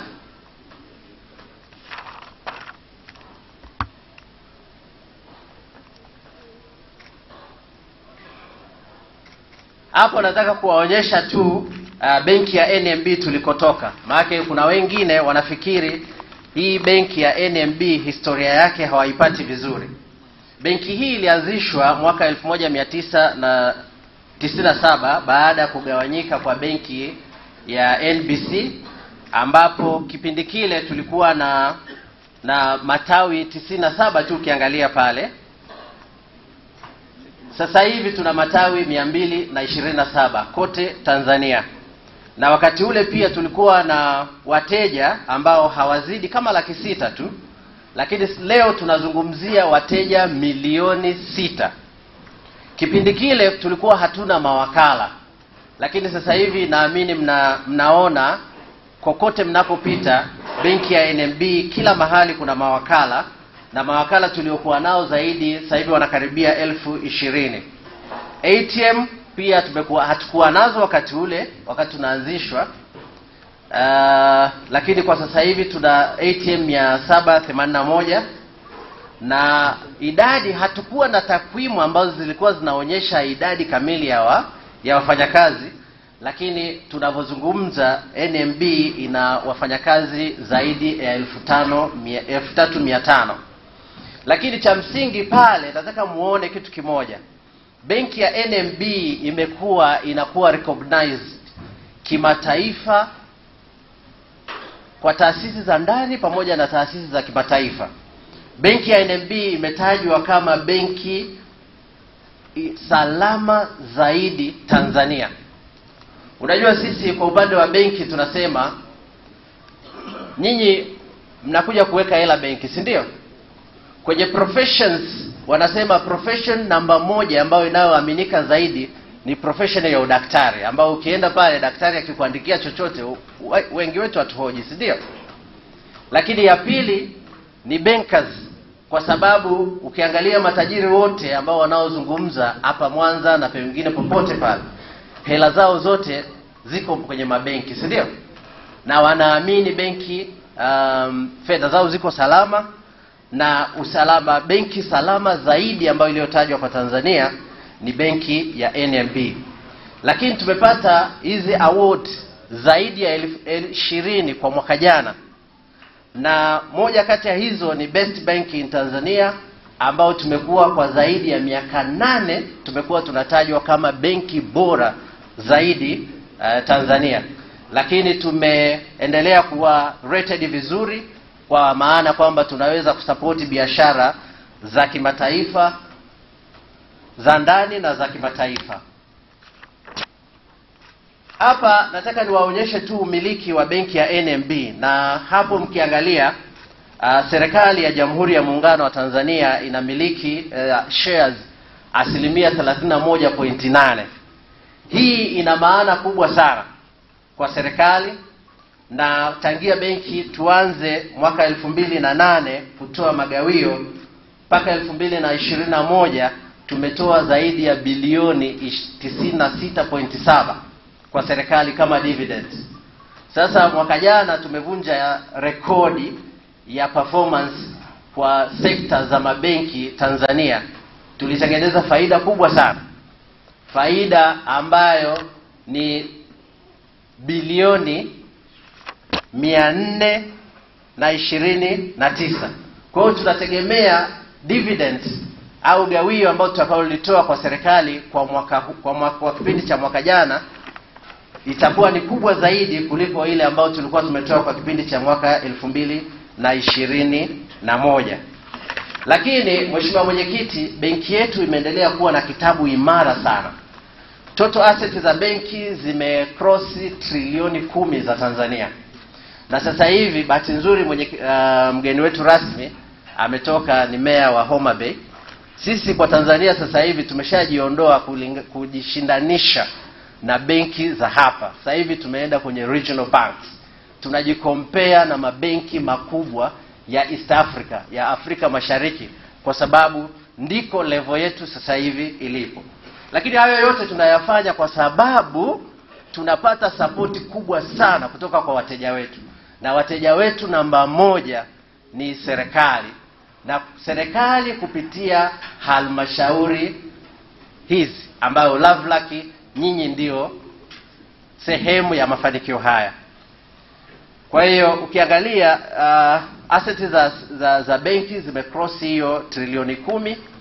Lakini niwaambie tu Mheshimiwa Mwenyekiti, ukiangalia pale faida ya mwaka jana ya benki mwaka jana zaidi ya bilioni 420, ambayo ukilinganisha na ukuaji wake kwa miaka ya nyuma tumekuwa kwa zaidi ya 47%. Hili ni jambo kubwa sana. Ni jambo kubwa sana, na tunawashukuru sana wateja wetu ambao ni serikali pamoja na wateja wengine binafsi, private sectors. Lakini kikubwa sana nitoe shukrani za dhati kwa halmashauri au tuseme local government authorities ambazo zinatupa biashara kubwa.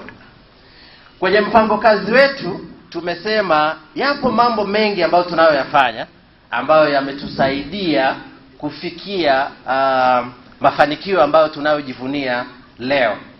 Moja, tumekuwa na strong performance, hiyo bilioni 426. Tumekuwa na balance sheet ambayo ina zaidi ya trilioni 10. Lakini kwenye sustainability, sustainable leadership, tunashukuru benki ya NMB ni benki ambayo inaongozwa, mtangulizi wangu meneja wetu wa Kanda amemtaja mkurugenzi wetu, afisa mtendaji wetu mkuu Birus Zaipuna, mwanamama shupavu kabisa ambaye ametusaidia kuiboresha na kuisimamia benki yetu, na haya mafanikio yote ambayo tunazungumza hapa yanatokana na uongozi wake. Mwaka jana pia tuliishu hati fungani ya kwanza kabisa ambayo tunaita Jasiri Bond, na hii imetambulika si tu kwa ndani ya nchi, lakini imetambulika sana kimataifa na imeisaidia nchi yetu kujitangaza kimataifa. Na tulitarajia kwenye bondi hii, kwenye hii hati fungani to raise kama bilioni 25, lakini matokeo yake tulikusanya zaidi ya bilioni 73. Na fedha ambazo tulikuwa tunazikusanya zilikuwa zinaenda kusaidia biashara ambazo zinasimamiwa na akina mama au biashara ambazo zinazomilikiwa na akina mama au biashara au kampuni zinazozalisha bidhaa ambazo zinalenga matumizi ya akina mama, kwa akina mama. Kwa hiyo ukiangalia na kwa upande wa innovation pia tumekuwa ni benki bunifu sana. Sasa hivi Mheshimiwa Mwenyekiti, wateja milioni 6 wa NMB tunaozungumzia hapa, 95% wanapata huduma nje ya matawi ya benki ya NMB kwa ubunifu ambao tuliokuwa nao.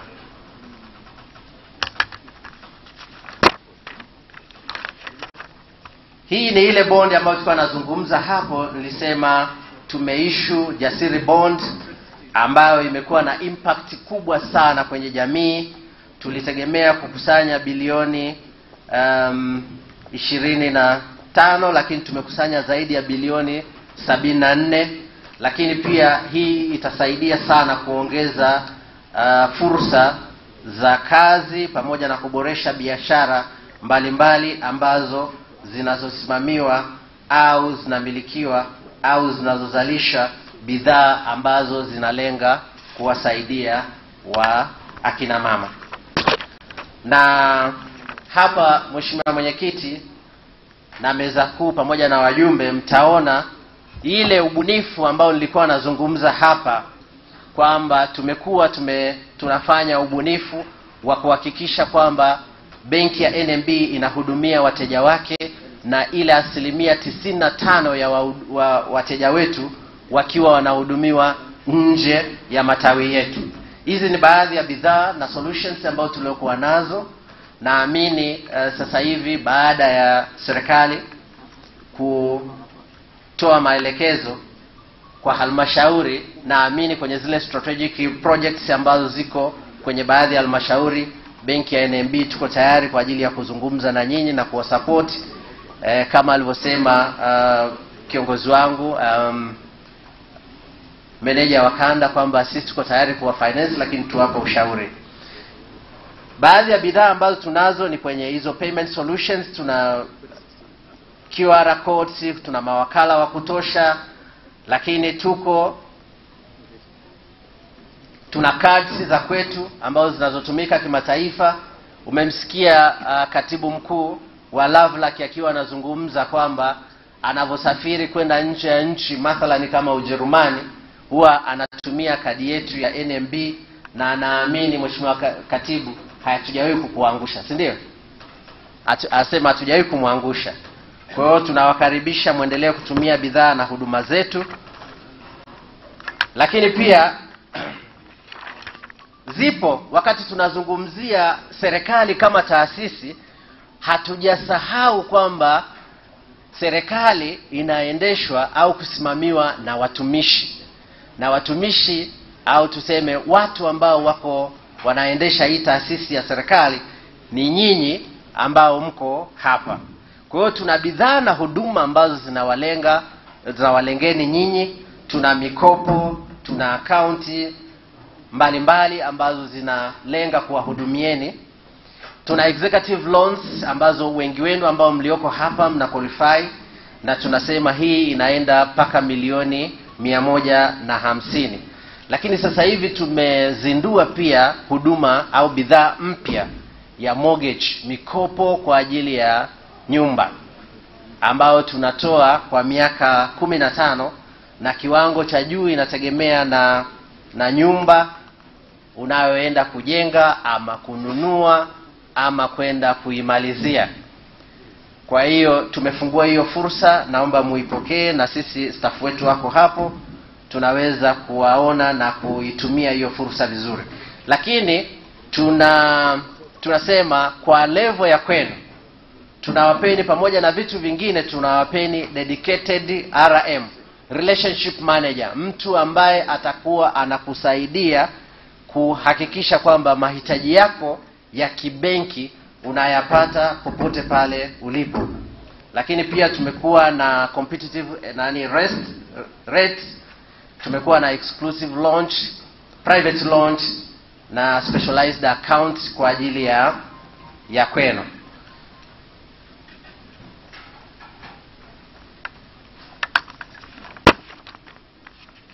Benki ya NMB, Mheshimiwa Mwenyekiti, pia imekuwa benki kiongozi, na tumekuwa tunaenda na falsafa ya serikali ya Jamhuri ya Muungano sekta zile za kipaumbele ambazo zinazozungumzwa: sekta ya utalii, sekta ya kilimo, sekta ya usafirishaji, sekta ya kilimo, sekta ya ujenzi, sekta ya elimu, sekta ya biashara. Hizi zote ni sekta ambazo NMB tumekuwa tunazisapoti, yani tunasema kuanzia mwanzo mpaka mwisho. Na nashukuru hapa sijawaona watu wa TTB, kwa sababu najua Lake Victoria pia ina fursa kubwa sana ya utalii, na kupitia benki ya NMB tuna bidhaa na huduma mbalimbali ambazo zinalenga sekta hii ya utalii. Lakini kwenye kilimo, mheshimiwa mwenyekiti, najua kanda hii ni kanda ambayo ina utajiri mkubwa sana wa sekta ya kilimo, na benki ya NMB imekuwa ni kipaumbele kikubwa. Tumekuwa na kipaumbele kikubwa sana cha kuhakikisha kwamba tunasapoti hizi sekta. Sasa mheshimiwa mwenyekiti, na kwa wateja wetu, tunaomba kwenu muendelee kutumia benki ya NMB. Tumieni uzoefu, teknolojia, experience ya staff wetu, lakini na ubora wa benki yetu katika kufanya na kufinance strategic projects za kwenu. Lakini pia najua kuna masuluhisho mbalimbali ambayo yanayotokea. Tulishaizungumza kuhusiana na alternative financing arrangement. Najua kuna halmashauri ambazo zina mpango wa kuissue zile municipal bonds au corporate bonds kwa ajili ya kufinance miradi mbalimbali. Tunawakaribisha sana. Lakini cha pili, mheshimiwa mwenyekiti na meza kuu, tulimsikia mheshimiwa rais akiwa anazungumza jana kuhusiana na management ya zile fedha za 10%. Akawa anatoa, nadhani yale ni maelekezo, si ndio? Akawa anatoa maelekezo kwamba muangalie benki hizo zitumike, ziwe managed kupitia mabenki. Napenda niwahakikishie kwamba benki ya NMB ndio benki ambayo tunazijua vizuri halmashauri, moja.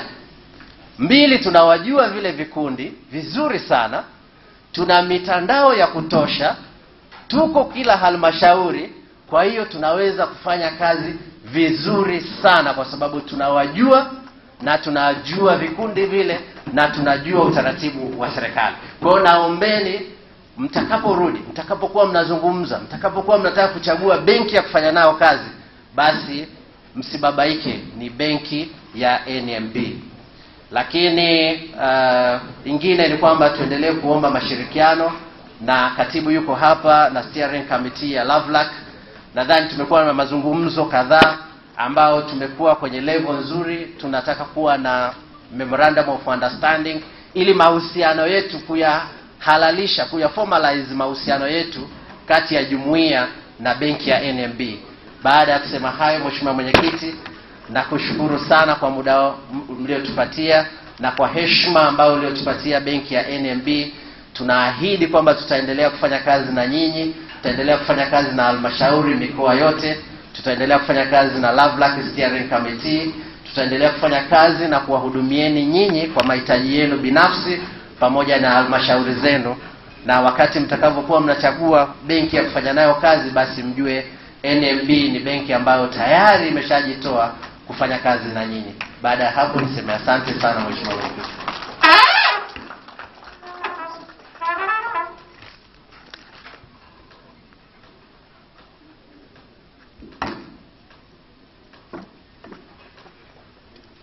Asante sana wakilishi wetu kutoka benki ya NMB, na nichomekee tu kwa kusema pamoja na kwamba kesho tutakupa nafasi tena ya kuwasilisha salamu, lakini nikushukuru kwamba NMB mkiahidi huwa mnatekeleza.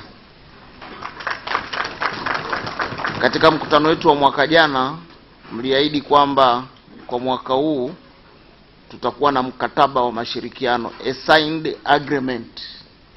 Na ni kweli, kabla hatujairisha mkutano huu tutakuwa na kamilisha mazungumzo yetu na kutakuwa kuna kusaini mkataba wetu wa mashirikiano ya kudumu kati yetu na watu wa NMB. Asante sana. Nimepata taarifa kwamba ndugu zetu wa UN Habitat wako tayari, na UN Habitat wasilisho lao litakuwa ni kwa njia, wasilisho la UN Habitat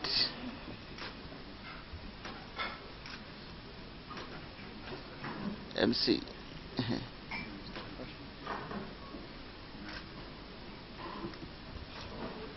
wasilisho la UN Habitat litakuwa kwa njia ya mtandao.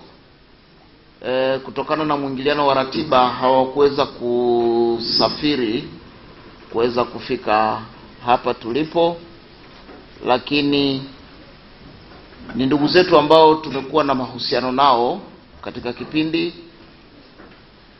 kirefu katikati hapa, kwa changamoto za hapa na pale tukapoteza mawasiliano, na sasa wameonyesha nia ya kurudi tena kwenye mahusiano na sisi. Nini UN Habitat? Naomba tuwe makini kuwasikiliza hapo. Karibuni sana. Wako online tayari?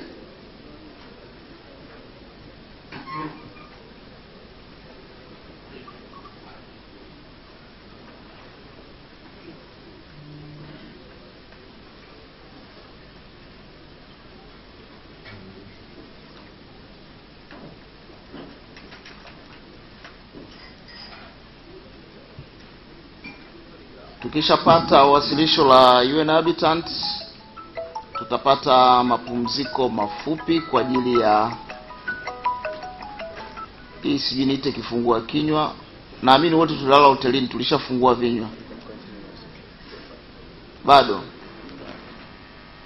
Mzee Komote ananitumia message hapa, anasema labda wale wa Bukoba wale ndio wamelala guest house, wengine tumelala kwenye hoteli. Bana, wale kama umelala kwenye guest house kupata kifungua kinywa ni mgogoro kidogo.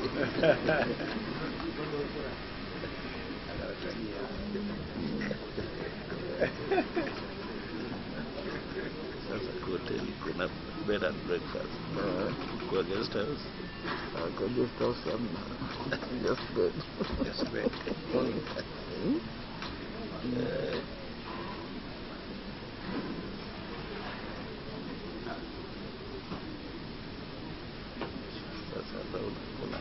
Kuna councillors pesa ngapi wakija badia wanalipwa na respective councils zao, lakini kama elementa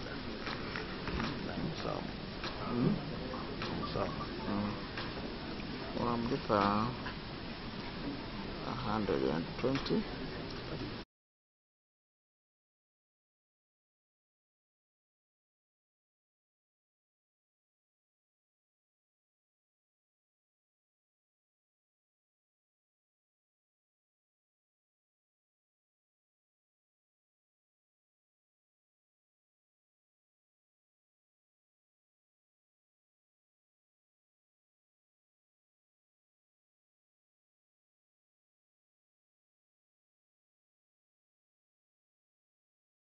Yes.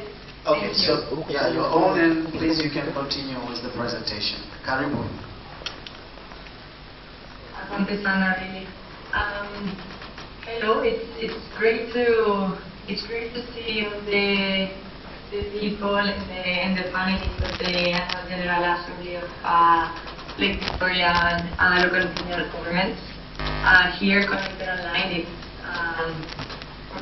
Garcia from UN Habitat based in Nairobi, and Evan Sengita, who will start the presentation.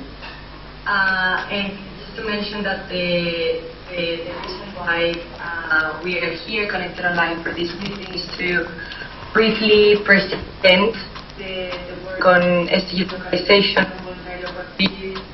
that has started in Tanzania and in some other countries of the the East African region. So we would like to share these experiences with all of you and hopefully inspire further cooperation in this regard.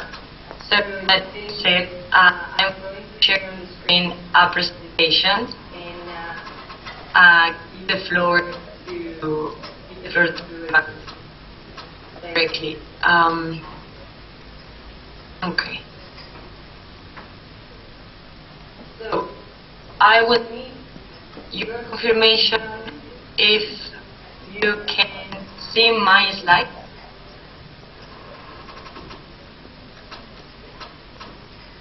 Yes, we can see your slide. Amazing. Then over to you, Evans. Thank you, Claudia, and morning, everyone. Habari za asubuhi. Asante sana. Yeah, just as Claudia has introduced me, my name is Kwanza. I work with the Office of Resident Coordinator as I'm based in Dodoma. I'm very happy to connect with you. I somehow worked with the stakeholders of the Victoria region, sometimes I think more than 6 years ago when I was in the Victoria Basin Commission. So I'm very happy to write with you again, and thank you for this opportunity to brief you on the Agenda 2030 and specifically on voluntary national review. Just Claudia, maybe you can just go to the first slide.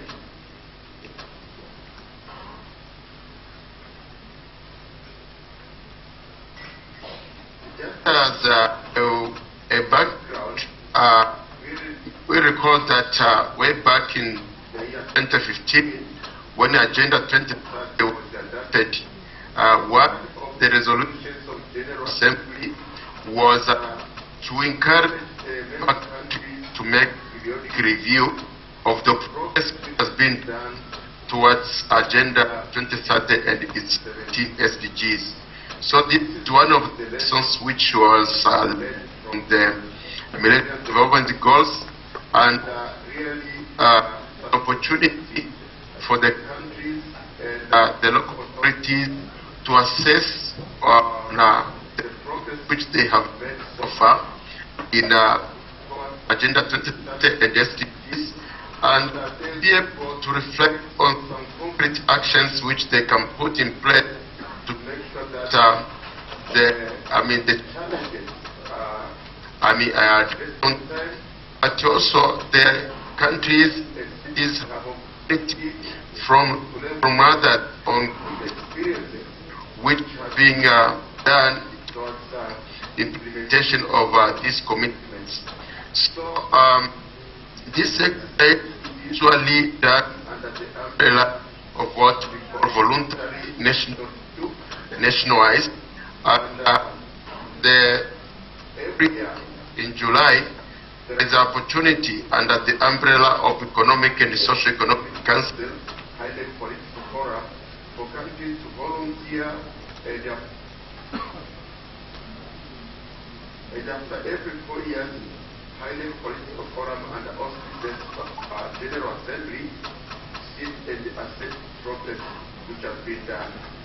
Tanzania for the first time did assessment in 2019, and that was also assessment which informed the informed General Assembly, because it was 4 years since the commencement of Agenda 2030 and its 17 SDGs. So Tanzania is going to do this for the second time this year, but it's an important event because it's also marking the midpoint in the implementation of Agenda 2030. Maybe why are we doing? We are encouraged to do or to conduct voluntary national review. One of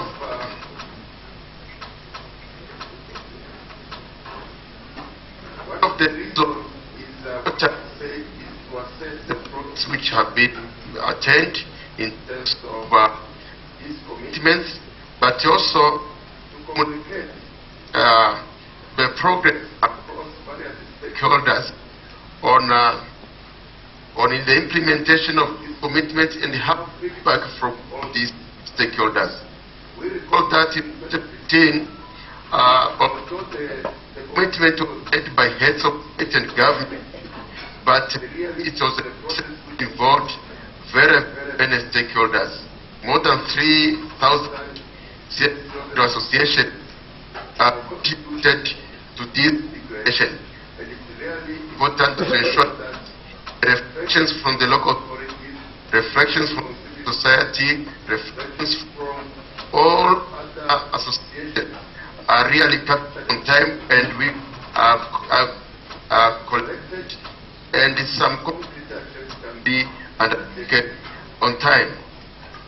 It's also an opportunity to communicate strengths and weakness of country and local authorities, and by doing it opens an opportunity for best practices. It's an opportunity for us, for Tanzania, for some local authorities to share what has worked so that it can be replicated by other LGA for LGA authorities and the government to live Mwanza. And finally, by doing this, it means that the progress towards the SDGs is assessed on time, and some concrete actions are evaluated, and also they can inform real-time actions which have to be take place. Let's try. Yes, so for the first 6 or 7 years, there has been 249 voluntary national which have been submitted to high-level political forum and social counseling. So for this year, we have 42 countries which will present, and Tanzania is one of these countries which are going to present. Next slide, please. So there's some guiding principles which I think they are important to take note, and I would say it's a voluntary exercise. Commitment declaration was done, but really it's expected to be voluntary and country-led. There's no country which is supposed to do this. There are some countries which are conducted more than 4 times, some conducted once, and there are few which have not conducted even one review. So it's expected to be voluntary, both at the national level and both at the local authority level, and it's expected to be country-driven. Country-driven in the sense that United Nations can support or guide the process, but really the ownership should be by the country itself.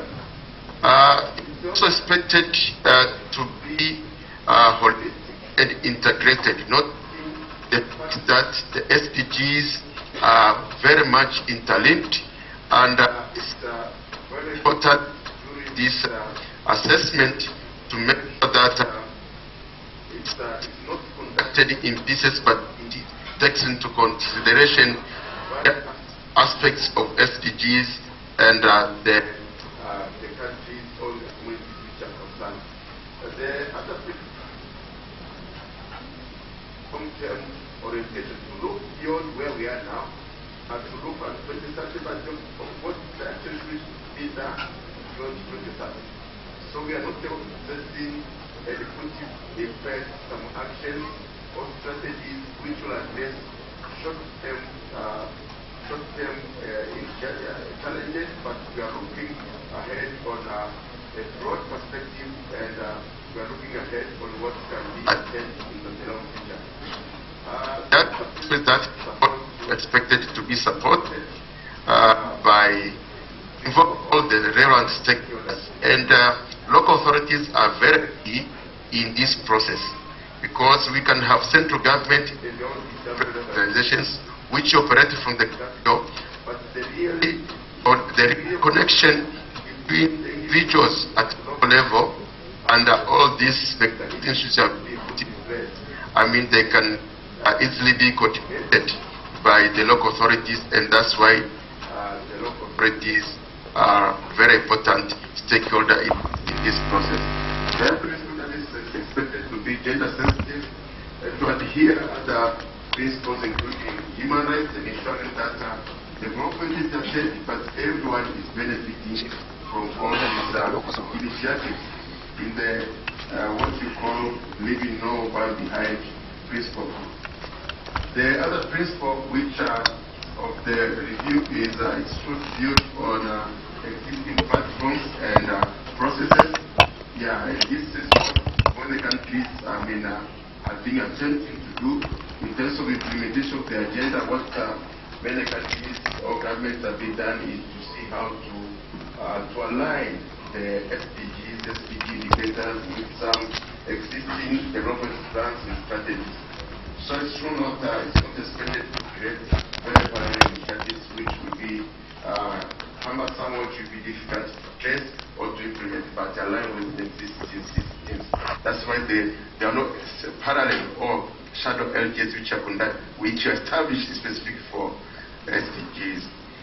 So there are some other principles including data which can inform decisions, and also look at the capacity of LGAs, enhance the capacity, and also the active support of the UN system. When we talk about enhanced capacity,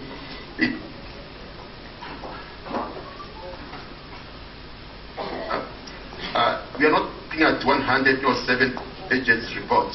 The process itself, what is really is equally important as the report itself and the presentation itself.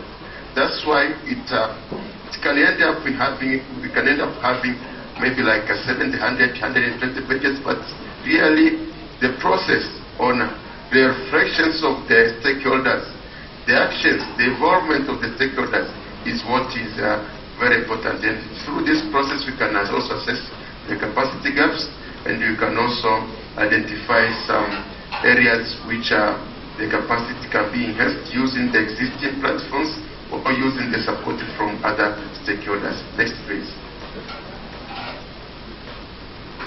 So this is a nutshell what I've just briefed you, that it's not a government process. Government is expected to lead, but it's really called national in the terms that it's expected to involve all the stakeholders, and this is the list of all the stakeholders which we are expected to be involved in this process. Next. So this will be my final slide before Claudia proceeds. In terms of the process, yes, there are about 5 stages, which are initial preparations, stakeholders engagement, report preparations, presentation, and follow-up. So all these have been led by the task force in Tanzania, which is in the Department of National Planning, Ministry of Finance, and United Nations is somehow also partially somehow part of that task force. It involves many stakeholders and representatives from CSOs, private sector, and all others. And currently, the process in transition from stakeholders engagement to report preparation. There are some stakeholders engagement which are ongoing, like this one, the session which we are having now is also part of stakeholders engagement, but also some draft synthesis of the initial findings or information has already started. So the process will end up in July this year by the presentation to the Economic Council.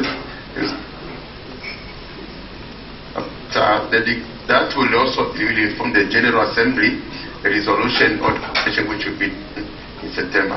So that's just background. I understand that we have various LGAs from various countries in the lake, and some of you have already been part of this process, I believe when Claudia zooms into the role of LGAs, I think most of the participants will be interested to have experiences from various LGAs on how localization has been done, so that and pick some actions or strategies which can be replicated, and by doing that we ensure that we make progress towards achievement of SDGs, but specifically also achievement of Lake Victoria, basing sustainability of Lake Victoria, basing livelihood of the people who surround that region. Thank you so much. Claudia, back to you, please. Thank you very much, Evan, for the overview of the national process. To connect it with the local one, I will just pick two keywords that Evan mentioned. One is country-led, country-driven. The 2030 Agenda for Sustainable Development is mandated to national governments. They were the ones signing the agenda. However, at the same time, this agenda recognizes the relevance of local governments, of local authorities in the implementation of the goals. Because what has been learned from the previous development agenda, the Millennium Development Goals that might resound, is that we cannot advance on the sustainability and we cannot advance on the commitment of global goals if we don't include all the levels of government and all the stakeholders. Like it is really something that needs the work of all the parties involved in sustainability and all the local communities and stakeholders. So that's why, in this regard, these processes are country-driven, but country in the sense that it involves everyone in the country. It involves all the communities, and also, as you can imagine, local authorities. And the second point, the second keyword that I want to highlight is the point on stakeholders.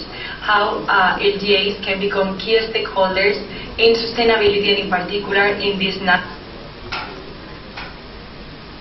Based on this experience, since 2016, local governments around the world started voluntarily producing what is called voluntary local reviews. And what I will use the acronym VLR, based on the experience of national governments as a way of stepping up in the work of sustainability and in a way defending their support and putting forward the work that they are doing to advance sustainability vis-a-vis their national counterparts. So this is a bit the connection, in very broad words, the connection in between the VNR and the VLR that I am going to briefly explain. So, as I was saying, the role of local authorities, of cities, is key in the implementation of the SDGs, the African continent is a key example of this, because Africa, as you know, is currently experiencing the most rapid urban growth in the world. So this is these kind of exercises that you're doing there, of connecting LGAs from different countries, is very important, because the knowledge share and the sharing of experiences is key. So yeah, as I said, taken together, the 2030 Agenda and the Agenda 2063, or the Africa that we want, are two roadmaps that define the path for a sustainable future in which everyone is included, and as the 2030 Agenda says, no one and no territory is left behind. In this sense, what is a VLR? Let me tell you that there is no universal definition of what a voluntary local review is, and this has been done in purpose, because these reports should be owned by local authorities, in the same way that, as Evan was saying before, the national review should be owned by the national governments, by the country. Different actors can support, but the ownership should be taken by the local authority and the communities of that particular territory. So if we have a given city, let's say in Germany, Bonn or in Finland, be able to really tailor that process to their particular context and specificity. If we want, and if we have another city in Tanzania, such as Mwanza, doing a VLR, they should be able to tailor and to really develop a document that is helpful for them. So that's why there is no universal definition of what it is. However, there is a common understanding. And this common understanding is very similar to the Voluntary National Review one, which is that it is an SDG progress review, in the sense that it reviews how the city, the given city or local authority is doing in the implementation of the SDGs. Sorry However, for interrupting a little bit. Hello? Sorry for a short interruption. I'm sorry to say this with apology. The timekeeper is waving at me, so I'm kindly requesting a little bit share with us, and maybe if you can go a little bit quicker. Sorry for that. Yeah. Thank you. So this is the thing, that it's a process that initially was created to evaluate and to assess where the cities stand with regards to sustainability, but we have taken the full potential of this process, and it's the circle that you can be here. I'm going to jump directly. This is the global overview of VLRs. You can see that they are everywhere in the world. And I will focus here on this slide on the regional support in the country. These are the VLRs that have been published in the African continent overall: Kenya, Uganda, Zimbabwe, Cameroon, Ghana, South Africa. And now UN Habitat is supporting other processes in the country for VLRs and for SDG localizations, such as in Tanzania. The work on Mwanza is key and is setting the ground for other, hopefully for other local authorities in the country, but also we have experiences that we are supporting in Kenya, such as in Nakuru City. In Uganda, we are going to support the development of 10 more VLRs with the support of the SDG Secretariat, that it's under the Prime Minister Office, UNECA, and UN Habitat, and they are going to do a simplified version of the VLR guidelines, which is just a document that sets some recommendations and suggestions for this development in the country and the Gambia. And then I'm going to skip all of this, just focus on the process, and if there is interest we can discuss it in another time. And basically what we're doing in Mwanza, it's the first VLR process in the world that has been developed in cooperation with another city. The twin city is Tampere in Finland. Mwanza and Tampere have a history of cooperation, and now they have revamped this cooperation by developing a joint strategy on SDG localization and voluntary local reviews. UN Habitat has supported and is acting as a facilitator of this process, and the VLR is a key component of all of this process. Where do we stand in the VLR process in Mwanza? And some of the milestones that have been developed is that the data collection is evolving quite well. This data collection has a strong component on the inclusion, on the participation of communities, and for that a stakeholder forum was organized. And in that stakeholder forum, Evans, representing the UNRCO, was there, but also representatives from the Ministry of Finance and Planning, from the local government's ministry, and also from the National Bureau of Statistics, which really establishes a good connection in between the local government and the national government. We received the first draft, and the first draft was developed, and now we're sharing recommendations on how to improve and how to really consolidate all of this report. There is a good alignment with the national report, and in fact, the VLR timeline has in a way been adjusted to the VNR1, because we think that this report can truly inform the work that is being developed at the national level, and this is where we see opportunities for further cooperation and improvement in the future, because now we have the example of Mwanza, but this kind of piloting can be shared and can be developed in other by other local authorities. So in future BNRs, what is done and the data that is collected at the local level can inform the national one.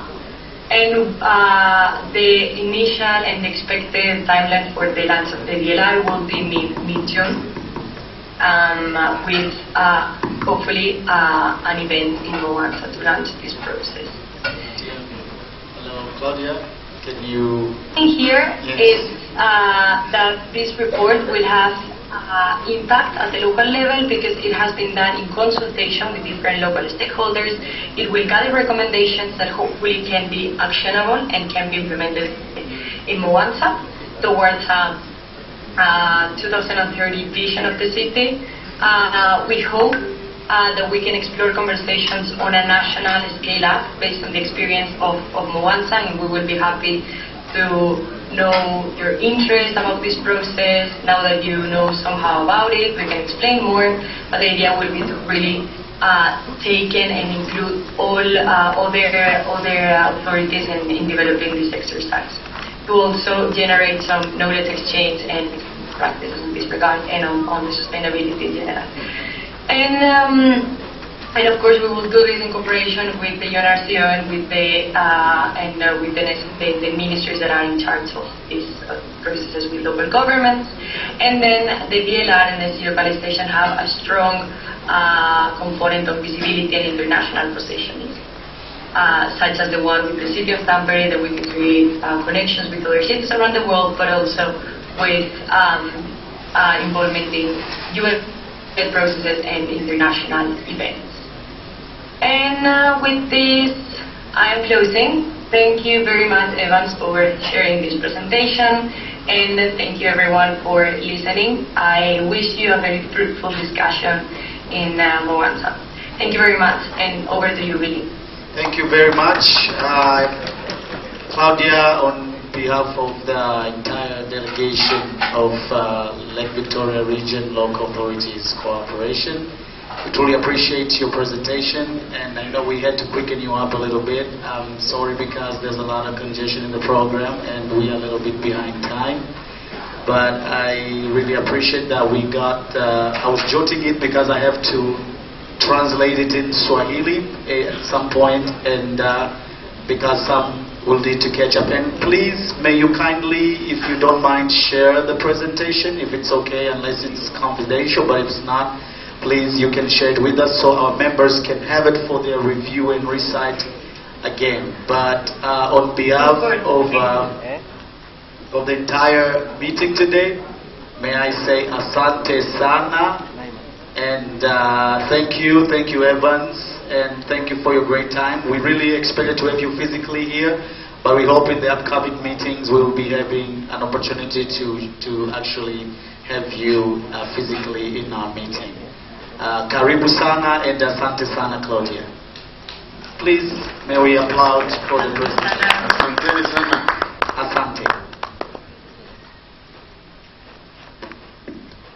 Asante.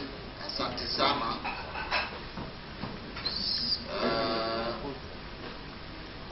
Tunawashukuru kama ambavyo amesema katibu wetu. Nafikiri tunawafuatilia kwa ukaribu, ndio jamani. Sasa ratiba inayofuata ni ratiba ya chai. Ratiba ya chai. Tukirejea kutoka kwenye chai, wadau tumebaki kwa ngapi?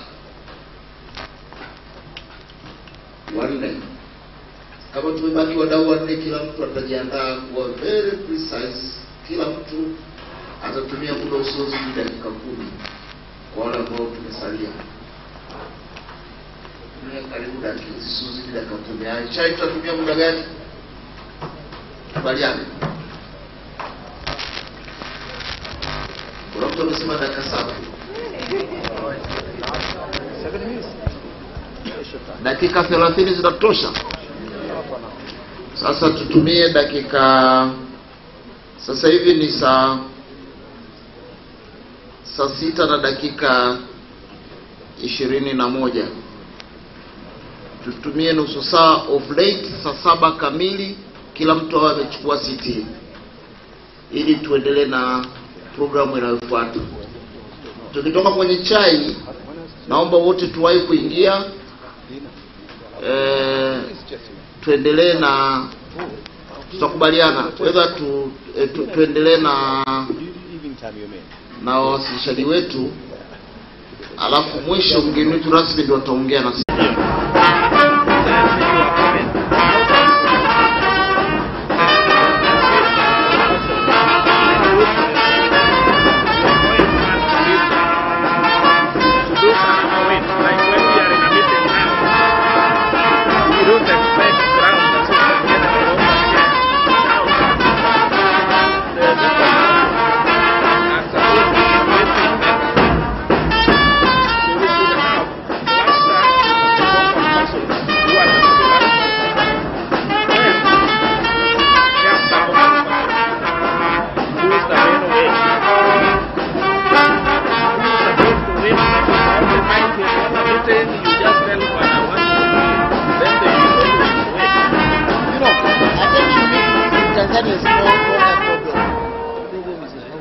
Wajumbe, tuna dakika moja tuweze kuanza.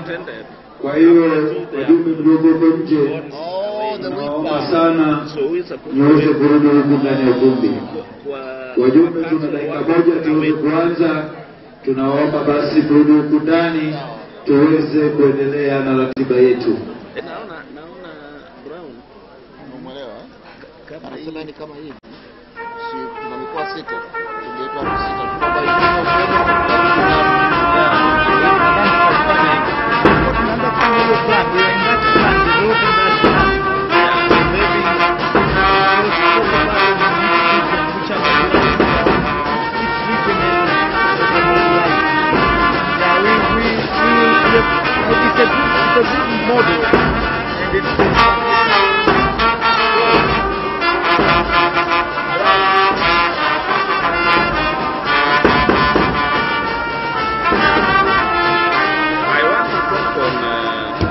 Pia naomba yule mwenye kadi zile afike hapa mbele ili kutoa maelekezo vizuri. Mwenye zile kadi za gari, mwenye zile kadi za gari. Mwanzoni tulitoa tangazo kuhusu kubadilisha kadi za gari kwenye magari binafsi, ambazo kadi vitini ni zina malipo. Kwa hiyo utamuona huyu mjumbe popote ulipo, utaenda kumuona kwenye meza pale, atakubadilishia kadi ambayo utatoka bila kulipa. Asante.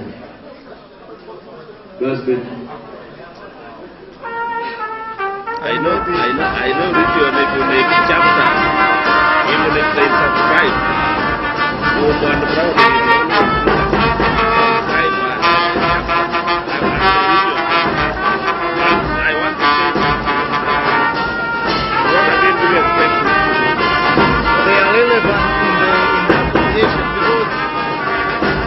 Because we have not been meeting, we have been not attending in the region, that connection between Tanzania, Kenya and Uganda needs to be relevant in the association of government. Why they need to embrace the instrument.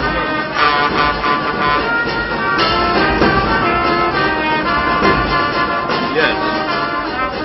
They need to have ownership of the wale wajumbe itifaki. Naomba mwende hapo nje na ambie wajumbe warudi ndani uwanjani, warudi ukumbini.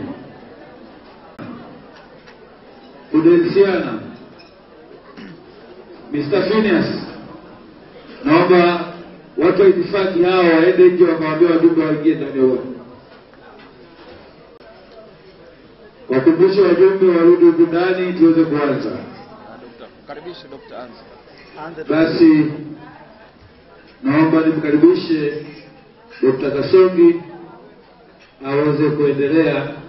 Yeye amesema uwasilishaji wake utakuwa ni huko alipo. Karibu.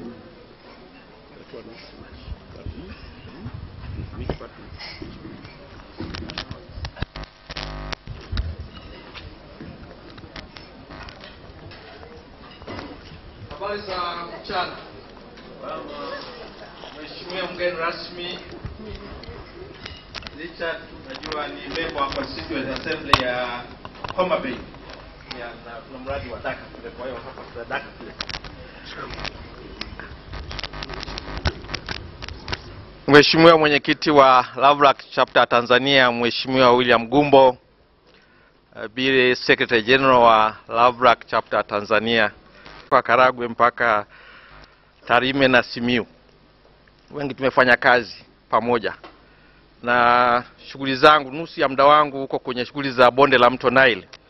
Najua tuna mambo mengi kwenye bonde la mto Nile, ikiwemo ziwa Victoria, lakini pia ni mdau mkubwa wa masuala ya mabadiliko ya tabia nchi. Tunazungumza sana mabadiliko ya tabia nchi.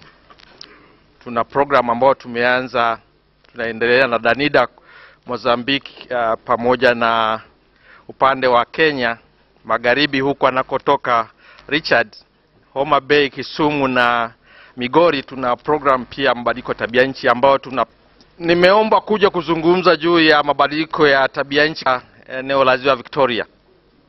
Na bahati nzuri kama unazungumza na waumini, uzungumzi mambo mengi sana, kwa sababu watu wanaelewa, watu wameshaishi katika changamoto hizi. Katika miaka ya karibuni kama miaka 20, 30, 40 pengine, tumeona mabadiliko ya kuongezeka kwa joto. Uso wa dunia kuna kuongezeka kwa joto na kumekuwa kwa kasi zaidi na kusababisha haya mabadiliko ambayo tunaona sasa. Nafikiri wale wanaotoka katika maisha ya jamii wanaona hali ya hewa ilivyobadilika na tabia nchi ilivyobadilika. Katika misimu imehama, wakati mwingine unategemea mvua unapata ukame, wakati mwingine unategemea ukame unapata mvua.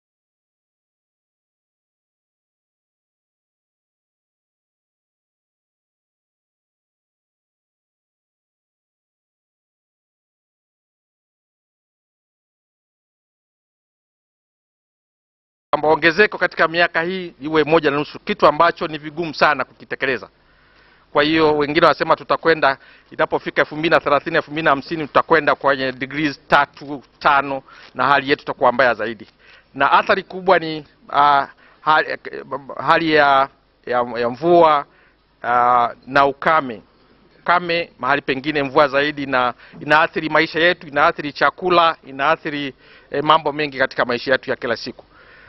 Kwa hiyo ripoti ya karibuni sana imetoka mwezi huu ya mabadiliko ya tabia nchi katika dunia, na inatuambia huenda tukashindwa kubaki kwenye degree 1.5 kama tulivyokusudia.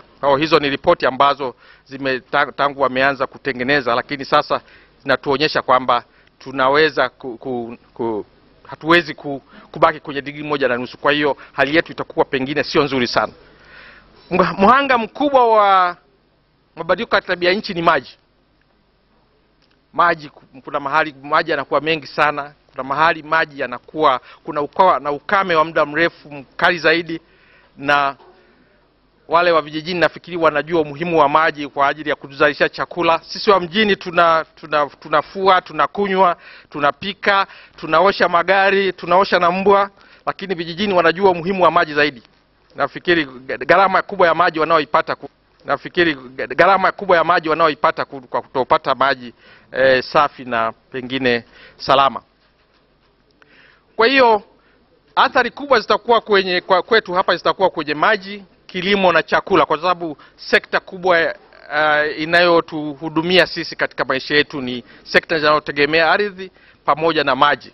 Kwa hiyo changamoto zetu zitakuwa kubwa zaidi katika eneo hili la ziwa Victoria. Tutategemea mafuriko, sehemu zingine tutategemea ukame zaidi na miundombinu kuharibika kama tulivyoona miaka ya karibuni. Mfumo wa chakula utaharibika na lishe itaathirika. Vipato vyetu, tunazungumza habari ya kuwekezaji.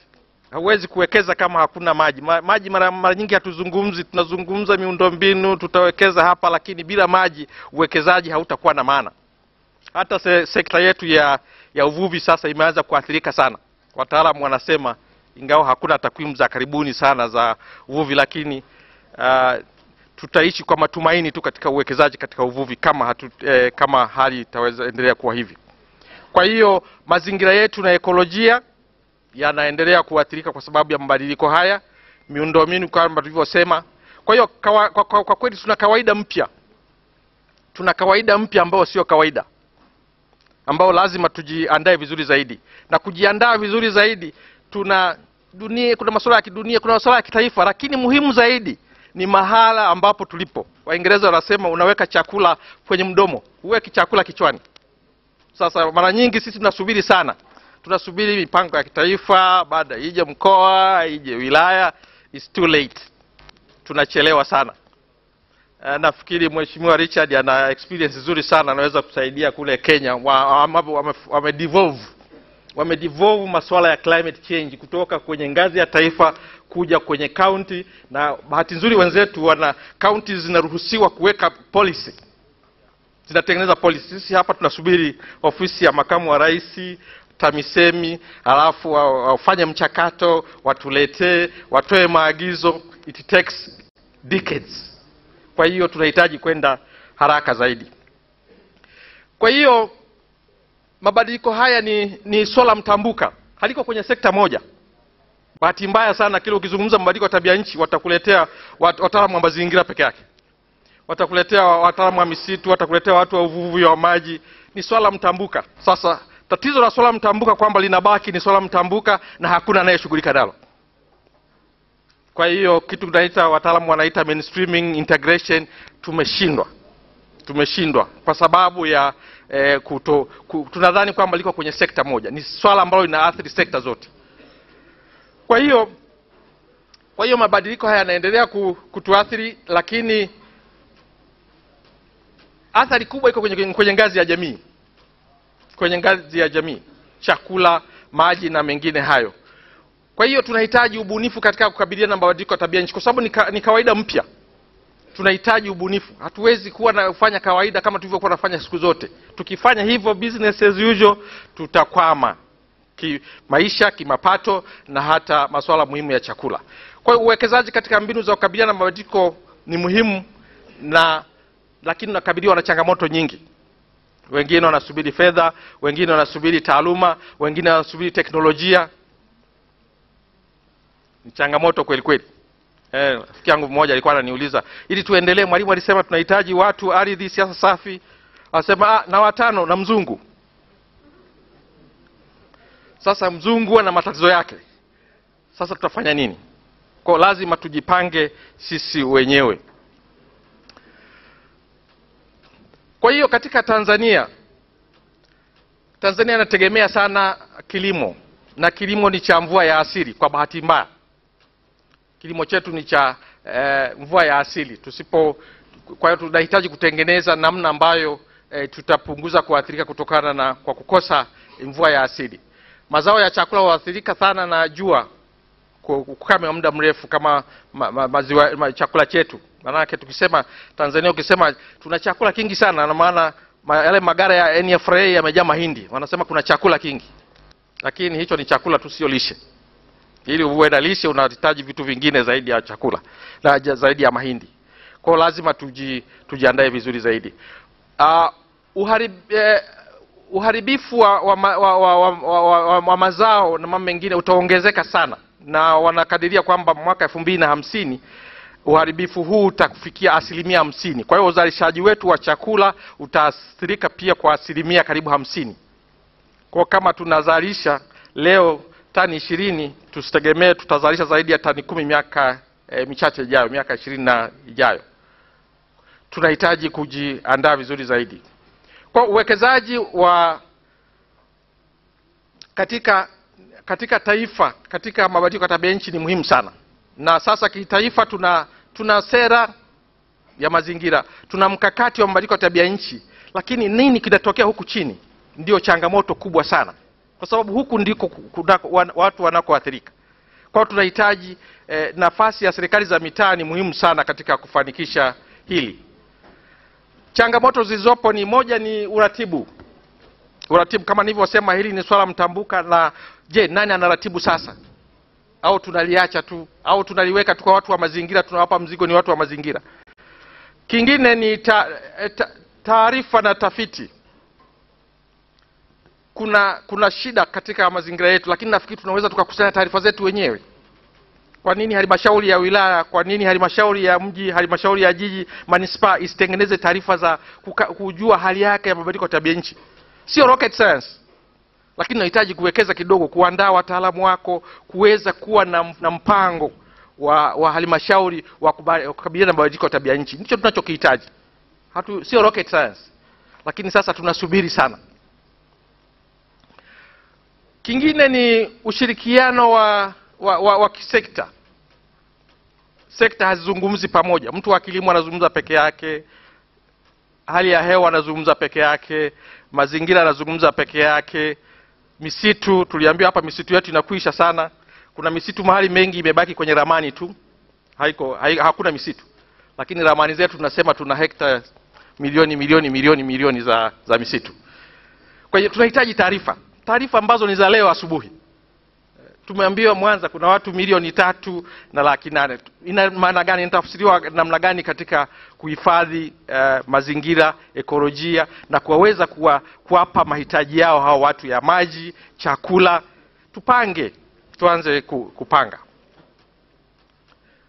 Kwa hiyo kuna hatua mbalimbali ambazo tunachukua, na jamii haisubiri. Jamii yetu inafanya kila wanajaribu kutumia maji kidogo zaidi, kuzalisha mazao, kuchanganya mazao, kureduce risk. Wanahangaika umwagiliaji wa kwenye ndoo, wanamwagilia lakini hizo hatua toto tutasaidia namna gani katika kutengeneza mipango ya wilaya? Itatuchukua muda mrefu sana kusema tuna mpango wa kitaifa wa utekelezaji wa mabadiliko tabia nchi. Lakini tunahitaji kuanza kupanga pale tulipo kwa hatua ndogo ndogo. Kwa hiyo eneo letu la Ziwa Victoria, moja, utegemezi wa maliasili, kama tulivyosema tangu asubuhi wazungumzaji wamezungumza kwamba utegemezi wa maisha yetu kwa kiasi kubwa ni maliasili. Sisi hatuna viwanda, hatuna nini. Viwanda vyetu ni vya chaki na nini, sio viwanda. Budget zetu ni budget za watoto wa chocolate za kule Ulaya. Ukijumlisha hela zote unazonunua chocolate ndio budget zetu hizi. Kwa hiyo hatuna fedha nyingi sana. Tunahitaji kuwekeza, kujiandaa tutafanya nini. Ongezeko kubwa la watu. Lake Victoria region ni hotspot ya population. Ripoti za dunia za mazingira zinasema Lake Victoria ni hotspot. Sasa tuna watu milioni zaidi ya 50 wanaotegemea kila siku katika maisha yao katika kuzunguka Lake Victoria. Kuanzia kilimo, uvuvi, na sasa kuna uchimbaji wa dhahabu ambao unaleta kila kitu kwenye ziwa letu. Na maji yetu sasa siamini kama sipendi kuamini, lakini siamini kama ni salama sana. Kuna watu wanahangaika sasa kusafisha ziwa na hatujawasaidia sana. Kwa hiyo bado tuna changamoto. Kuna ongezeko kubwa la wakazi, uzalishaji na tija katika sekta hizi ambazo zinategemea ardhi, kilimo, uvuvi, ufugaji, unapungua sana. Tija inapungua sana. Vijana ni wengi katika taifa. Na wanasiasa wetu wanasema kila siku hili ni bomu, sasa sijui itakuwaje. Tunawaandaaje vijana ambao ni taifa la kesho waweze kutupa chakula tunachohitaji kesho, waweze kuhifadhi mazingira yawe mazuri kuishi kwa hata watoto na wajukuu zetu. Miundombinu ya kuweza kuandaa watu tunasema kama hatutegemei kilimo cha umwagiliaji, kilimo cha mvua ya asili, tutafanya umwagiliaji. Lakini umwagiliaji tutafanya nini? Ukisoma ripoti za bajeti tangu miaka 10 iliyopita tumewekeza sana kwenye umwagiliaji, lakini tumepata matokeo gani? Na hahitaji kwenda shule kuuliza swala hili. Kwa hiyo tunahitaji kuangalia namna gani tunawekeza. Kwa hiyo katika wilaya nyingi za kanda ya ziwa, changamoto zetu ni zile zinafanana sana. Toka Kyerwa uje Karagwe, Muleba, Misenye, Bukoba, Chato mpaka Tarime, zinafanana sana. Changamoto zetu ni zile. Lakini namna gani tutoke hapo? Kwa hiyo tunahitaji kujiandaa vizuri zaidi.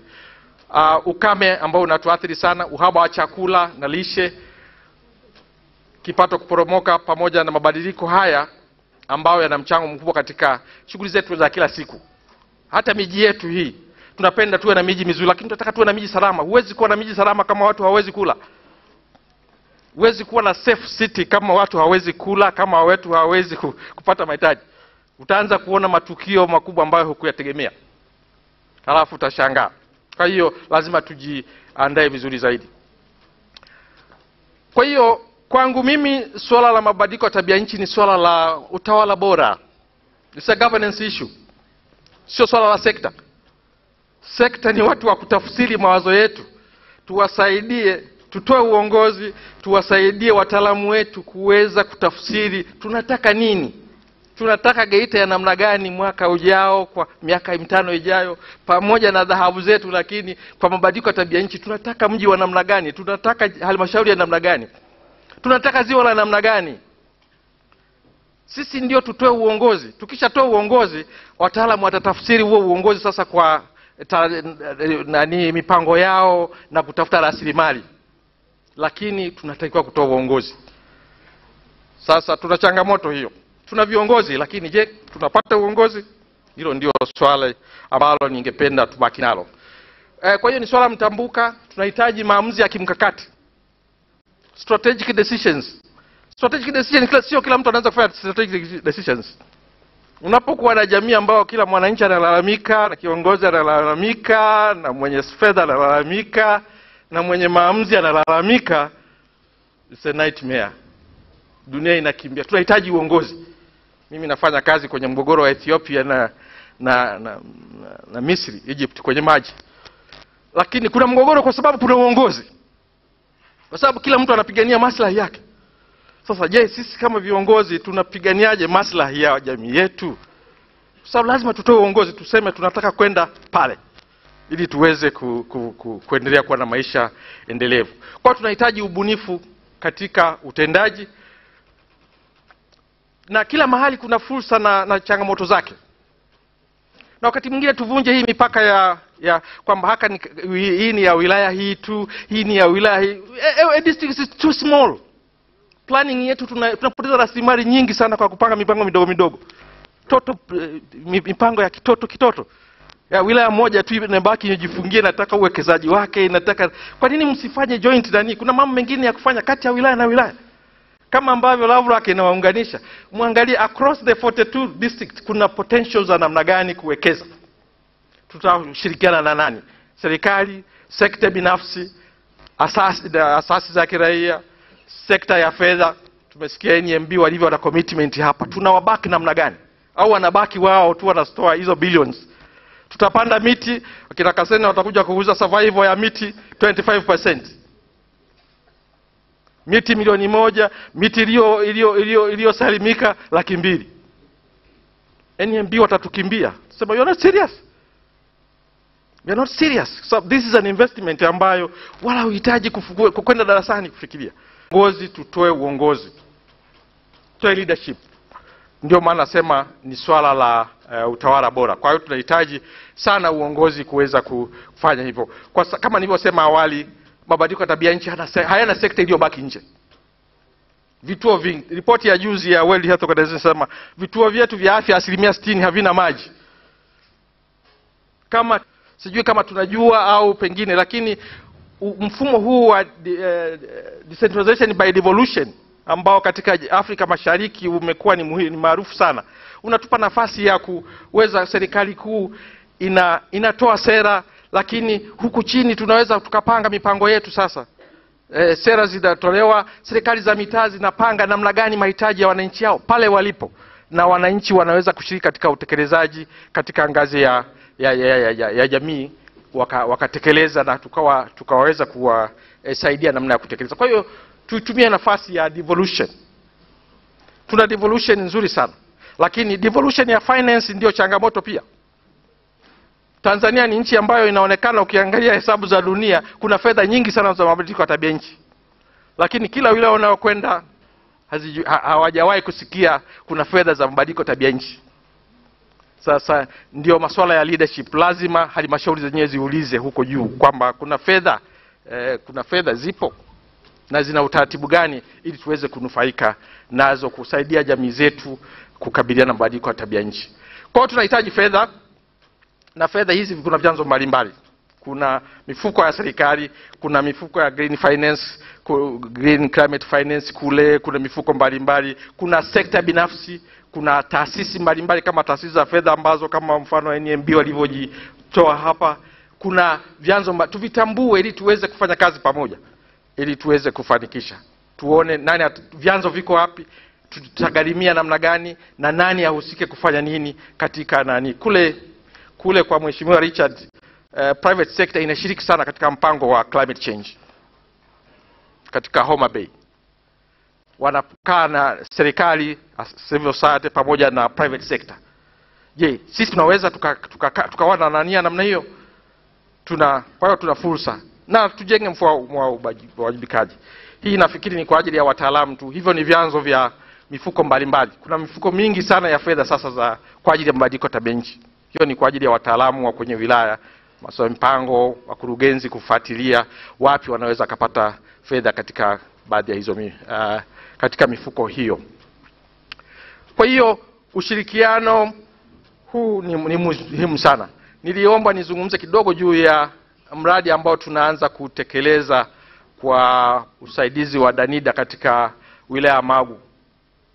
Baada ya kutoka Homa Bay, tumeanza utafiti na uchambuzi wa kuona kama tunaweza kuanzisha mpango huu katika wilaya za Kanda ya Ziwa, na tumeanza na wilaya ya Magu. Tunafanya utafiti wa awali na tunashirikiana na serikali, halmashauri ya wilaya, tunashirikiana na asasi za serikali, sekta binafsi pamoja na wanajamii katika kuandaa mpango huu ambao utakuwa ni mpango wa pengine miaka 7-8 hivi. Kwa hiyo tunashirikiana mzuri na tumeshapiga hatua kidogo katika maandalizi ya awali, na tunategemea tukitoka Magu tuone tutakwenda wapi.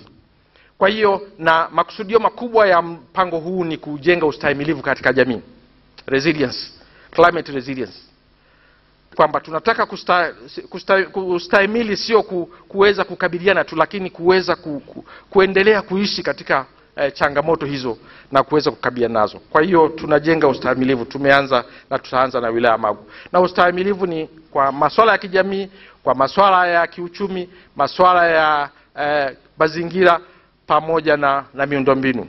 Na tutapenda kuendelea kushirikiana na wadau wengine na katika kutekeleza mpango huu.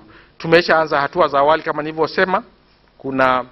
Sasa hivi tuna miche ya miti kama 40,000 iliyoko katika vitalu mbalimbali kule wilaya Magu, ambayo ni nia wananchi wenyewe, ni juhudi za wananchi wenyewe na tunaziunga mkono. Makundi mbalimbali, makundi ya kina mama wanafanya shughuli mbalimbali tuonyesha mfano kwamba tunaweza tukaweza kuchangia katika kukabiliana na mabadiliko ya tabia nchi. Tuna hizo micro projects ambazo tunafanya, na wale wanaweza kupata nafasi kutembelea kule Magu wataona makundi mbalimbali ya vijana na kina mama ambao wanafanya shughuli hizi. Kwa hiyo tunashirikiana, na ushirikiano ni muhimu sana katika kuweza kufanikisha haya. Changamoto kama nilivyosema tena, tunahitaji taarifa. Na tunahitaji taarifa za sayansi mno. Taarifa ndani ya wilaya ziwepo. Teknolojia, kuna teknolojia mbalimbali ambazo wataalamu mbalimbali wa sekta ya kilimo, mazingira na wengine wanazifahamu. Ubunifu sio kufanya kitu kipya, lakini kuweza kuweka kwenye mazingira yako kwamba hiki kitu katika mazingira hasa kinaweza kufanyikaje. Lakini rasilimali, na kama nilivyosema, tuna vyanzo vingi, lakini tuvitambue vyanzo hivi na tuone namna gani tunaweza tukavifuatilia. Tumeanza pia mpango kata wa mabadiliko ya tabia nchi, kwa sababu kila wilaya ina kata zake, na kwa uzoefu wetu umetuonyesha ukianza kupanga kwenye kata, ukachambua kama halmashauri ya jiji ina kata 18, ukaweka mpango wa ule mpango unakuja kutengeneza sasa mpango wa halmashauri nzima. Kwa hiyo tukiwa na mpango kata tukatengeneza mpango wa halmashauri utatusaidia sana, na yeyote atakayekuja kutushika mkono atakuta tuna mpango wetu. Kwa hiyo matarajio yetu ni kuanza kujenga huu ustahimilivu. Kwa hiyo katika eneo la LVRLAC tuna miji, lakini tuna maeneo ya vijiji, lakini mambo mengi yanafanana sana katika kuweza kukabiliana. Lakini cha muhimu sana tutengeneze mipango ya kimkakati inayohusu miji. Miji ina changamoto zake, lakini kule kwenye rural areas kuna changamoto zake pia, lakini kuna mambo mengi yanafanana. Kwa tufanye uchambuzi, na nafikiri wakati huu tuna wataalamu wengi kuliko wakati mwingine wote wa kusaidia kuchambua, lakini tutoe uongozi. Kwa hiyo kwa kumaliza, nasema kwamba tunahitaji tukitaka kujenga ustahimilivu kwa mabadiliko ya tabia nchi, climate resilience, moja, tuwe na takwimu za kutosha. Na takwimu tunazo, tunaweza tukazikusanya katika ngazi yetu. Tutambue vyanzo vya mapato, vyanzo mbalimbali, vyanzo rasmi na vingine ambavyo tunaweza tukafuatilia. Pia serikali za mitaa kutumia nafasi ya kuweza kuangalia leverage mapato yake, domestic resource mobilization, kwamba katika rasilimali zake zinazokusanya unaweza kuanza kuwekeza kiasi gani kidogo kidogo kwenye mabadiliko ya tabia nchi, wakati tunasubiri mifuko mingine hiyo kuja kwetu. Na pia kuwezesha kutafuta vyanzo vya fedha kugharimia. Wataalamu wetu watusaidie kuandika kwenye hiyo mifuko, kufuatilia na kuona na kusaidiana na ofisi ya makamu wa rais ambaye ndio anasimamia sera. Kingine ni uratibu na uwekezaji katika shughuli ambazo tunaweza tukawekeza ili kukabiliana na mabadiliko ya tabia nchi. Lakini kuhuisha nisikia ni mainstreaming au kuintegrate, kuhakikisha kwamba tunashughulika na masuala mtambuka kama haya kuliko kuliacha kwenye sekta moja. Kwa hiyo nilipenda niishie hapo kwa kusisitiza tu kwamba, ndugu zangu, tuna nafasi sana katika hizi halmashauri 42 za LVRLAC, tukiweza kushirikiana tukatoa uongozi. Uongozi ndio kitu cha kwanza kabisa. Kama hakuna uongozi, utakuwa na viongozi lakini huna uongozi, huwezi kwenda mbele. Pia tutengeneze mifumo ya takwimu. Wataalamu wetu sasa, tuna wataalamu wengi kuliko wakati wote. Pia tutambue kwamba kwa wilaya yetu, kwa halmashauri yetu, ni nini changamoto na namna gani tunaweza tukaanza hatua toto za kuweza kushughulikia mabadiliko ya tabia nchi. Na vyanzo vya fedha tunaweza tukazitafuta na wadau wengine, asasi za kiraia, sekta ya binafsi, sekta ya umma binafsi ya biashara kama mabenki na wengine. Tukae pamoja pale tulipo, tuone tunaweza tukaanzia wapi na tukapiga hatua namna gani. Presentation yangu ni ndefu kidogo, lakini najaribu kuifupisha ili tutumie muda wetu vizuri. Nashukuru sana mgeni rasmi, mwenyekiti, katibu, asanteni sana washiriki kwa kunisikiliza. Makofi yanatosha. Asante sana Dr. Kasonge kwa uwasilisho wako mzuri sana. Basi ninaomba sasa nimkaribishe Dr. Edith kutoka Emedo. Karibu sana Dr. Edith.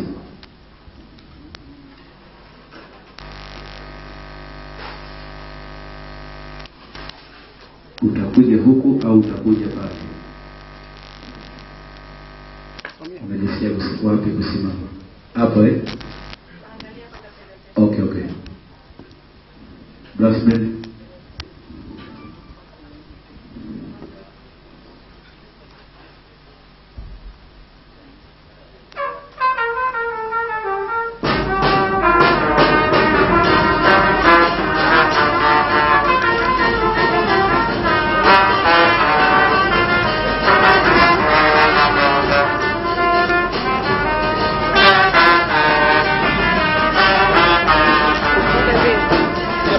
Hapa ni kwa ajili ya live.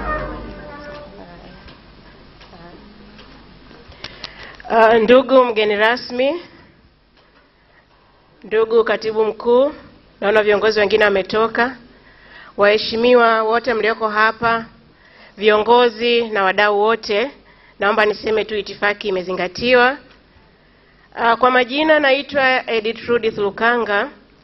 Mimi ni mwanzilishi na mkurugenzi mtendaji wa shirika ambalo tunaliita kwa kifupi Emedo, ambalo ni la uhifadhi wa mazingira na maendeleo, ambalo makao yake makuu yako Mwanza. Ninashukuru sana katibu na ofisi yako yote kwa mwaliko huu wa sisi kama wadau kuja kushiriki katika hafla hii muhimu sana. Na nikirejea maneno yako ya awali, katibu, ulisema kwamba kama wadau tunatakiwa tufahamiane, lakini kujua zaidi nani anafanya nini, yuko wapi, na kwa namna gani basi kwa hizi taarifa ambazo tunapeana tuweze kushirikiana, tuweze kufanya kazi kwa pamoja. Kwa hiyo kwa shirika la EMEDO, shirika la usimamizi wa mazingira na maendeleo, leo mimi nitaongea kuhusiana na mchango wa EMEDO katika uwezeshaji wa wanawake kwenye sekta ya uvuvi nchini Tanzania, lakini nitaangalia zaidi kwenye ukanda wetu wa Ziwa Victoria. Lakini kabla sijaenda huko, nitatoa utambulisho kwa kifupi sana kuhusiana na EMEDO inafanya nini. Na kama tulivyokwisha ambiwa au tumesikia kwa presentations zilizopita, uvuvi ni mojawapo ya fursa muhimu sana ambayo ipo kwenye ukanda wetu huu. Na huwezi kuongelea maendeleo ya Ziwa Victoria bila kutaja hii sekta ya uvuvi na bila kuangalia au kuthamini mchango wa wanawake ambao wapo kwenye sekta ya uvuvi. Shirika la EMEDO ni mwanachama wa mashirika mengine mengi ya kitaifa, ya kikanda na hata ya kiulimwengu. Na ndio maana utaona nimeweka pale kuna logos nyingi sana. Sisi ni mojawapo wa waanzilishi pia ya mtandao wa wanawake wa Afrika ambao wanafanya uchakataji biashara ya samaki na mazao yake, ambayo mpaka sasa hivi tuna wanachama kutoka nchi 44 za Afrika, na huyu anayeongea hapa ni katibu mkuu wa huo mtandao wa Afrika. Lakini vile vile kuna mtandao wa kiulimwengu ambao unaitwa World Forum of Fish Harvesters and Fish Workers, ambao una wanachama kutoka mabara 5 ya ulimwenguni, na tuna nchi 54 ambazo ni wanachama kwa sasa. Lakini mwaka jana pia 2022 Umoja wa Mataifa kupitia shirika la kilimo na chakula duniani FAO uliutangaza ule mwaka kuwa ni mwaka wa kimataifa wa uvuvi mdogo, kutokana na mchango mkubwa sana wa uvuvi mdogo kwenye kuondoa umaskini, kwenye usalama wa chakula, lakini wa kuboresha maisha kwa ujumla yake. Kwa hiyo Umoja wa Mataifa pia uliunda kamati kuu ya Umoja wa Mataifa ambayo ilikuwa inaratibiwa na FAO, na katika ile kamati ya uratibu mimi pia nilikuwa makamu mwenyekiti. Kwa hiyo utaona jinsi gani ambavyo kutoka kanda ya Ziwa kwa kazi tunazozifanya tunajaribu pia kupeleka ujumbe ambao tunakuwa nao katika kanda, lakini pia katika ngazi za kimataifa, ili kama tunavyosemea hapa kwamba tujue nani yuko wapi na anafanya nini, tuweze kushirikiana namna gani, ili mwisho wa siku tuweze kuona dunia ambayo tunaitamani, tuweze kuona kwamba kila mtu anaishi katika maisha ambayo ni mazuri. Kwa kifupi sana, EMEDO ilianzisha mwaka 2006 ambako ndio ilipata usajili rasmi. Tunafanya kazi Tanzania bara yote, lakini kwa sasa hivi focus kubwa iko ukanda wa Ziwa. Na katika ufanyaji kazi wetu tunawezesha mchakato ambao unasaidia jamii kuweza kufanya uchanganuzi wa rasilimali, wa shughuli gani ambazo maendeleo zinaendelea, ili wao wenyewe pia waweze kushiriki kikamilifu. Na kwa kufanya hivyo tunafanya kazi kwa karibu sana na ofisi za serikali katika kuanzia ngazi ya mtaa, ngazi ya kata, wilaya mpaka ngazi ya kitaifa. Na katika hilo tumejifunza namna gani ambavyo ushirikiano ukiwepo una uwezo mkubwa sana kuweza kuleta matokeo chanya katika yale ambayo tunayafanya. Kwa hiyo tunaita ile pembe tatu, kwa mfano serikali za mitaa, wananchi wenyewe na mashirika yasiyokuwa ya serikali. Kwa hiyo tuna mifano mizuri ambayo tumeweza kufanikisha shughuli ambazo tumeweza kuzifanya kwa kupitia ushirikiano wa namna hiyo. Nitakuwa naenda haraka, lakini nadhani mtakuwa mnaona picha ambazo zilivyo pale. Kwa hiyo uanzishaji kabisa, lengo kuu la hili shirika ni kuona kwamba kwa jinsi ambavyo tuko matajiri Tanzania, tuko matajiri kanda ya Ziwa, tuna bonde la Ziwa, tuna madini, tuna kila kitu. Lakini ni kwa namna gani jamii inafaidika na ule utajiri tulionao? Pamoja na kuwa na utajiri huo, bado kuna changamoto nyingi sana. Tumesikia za mabadiliko ya tabia nchi na kadhalika. Kwa hiyo lengo kubwa ni kuweza kuchangia kwenye huu mchakato mzima wa kuweza kufanya hiyo transformation, kuweza kubadili changamoto zilizopo kuja kuwa fursa. Na hivyo basi tunafanya hivyo kwa timu ambayo tulionayo. Sasa hivi tuna timu ambayo inakaribia watu 28 ambao wako makao makuu Mwanza, lakini tuna baadhi wako Ukerewe, Muleba na Musoma vijijini. Na hivyo basi tunaamini sana katika uwezeshaji wa jamii, kwa maana kwamba jamii wakishaelewa kitu na wakaamua kufanya, tunapata mabadiliko.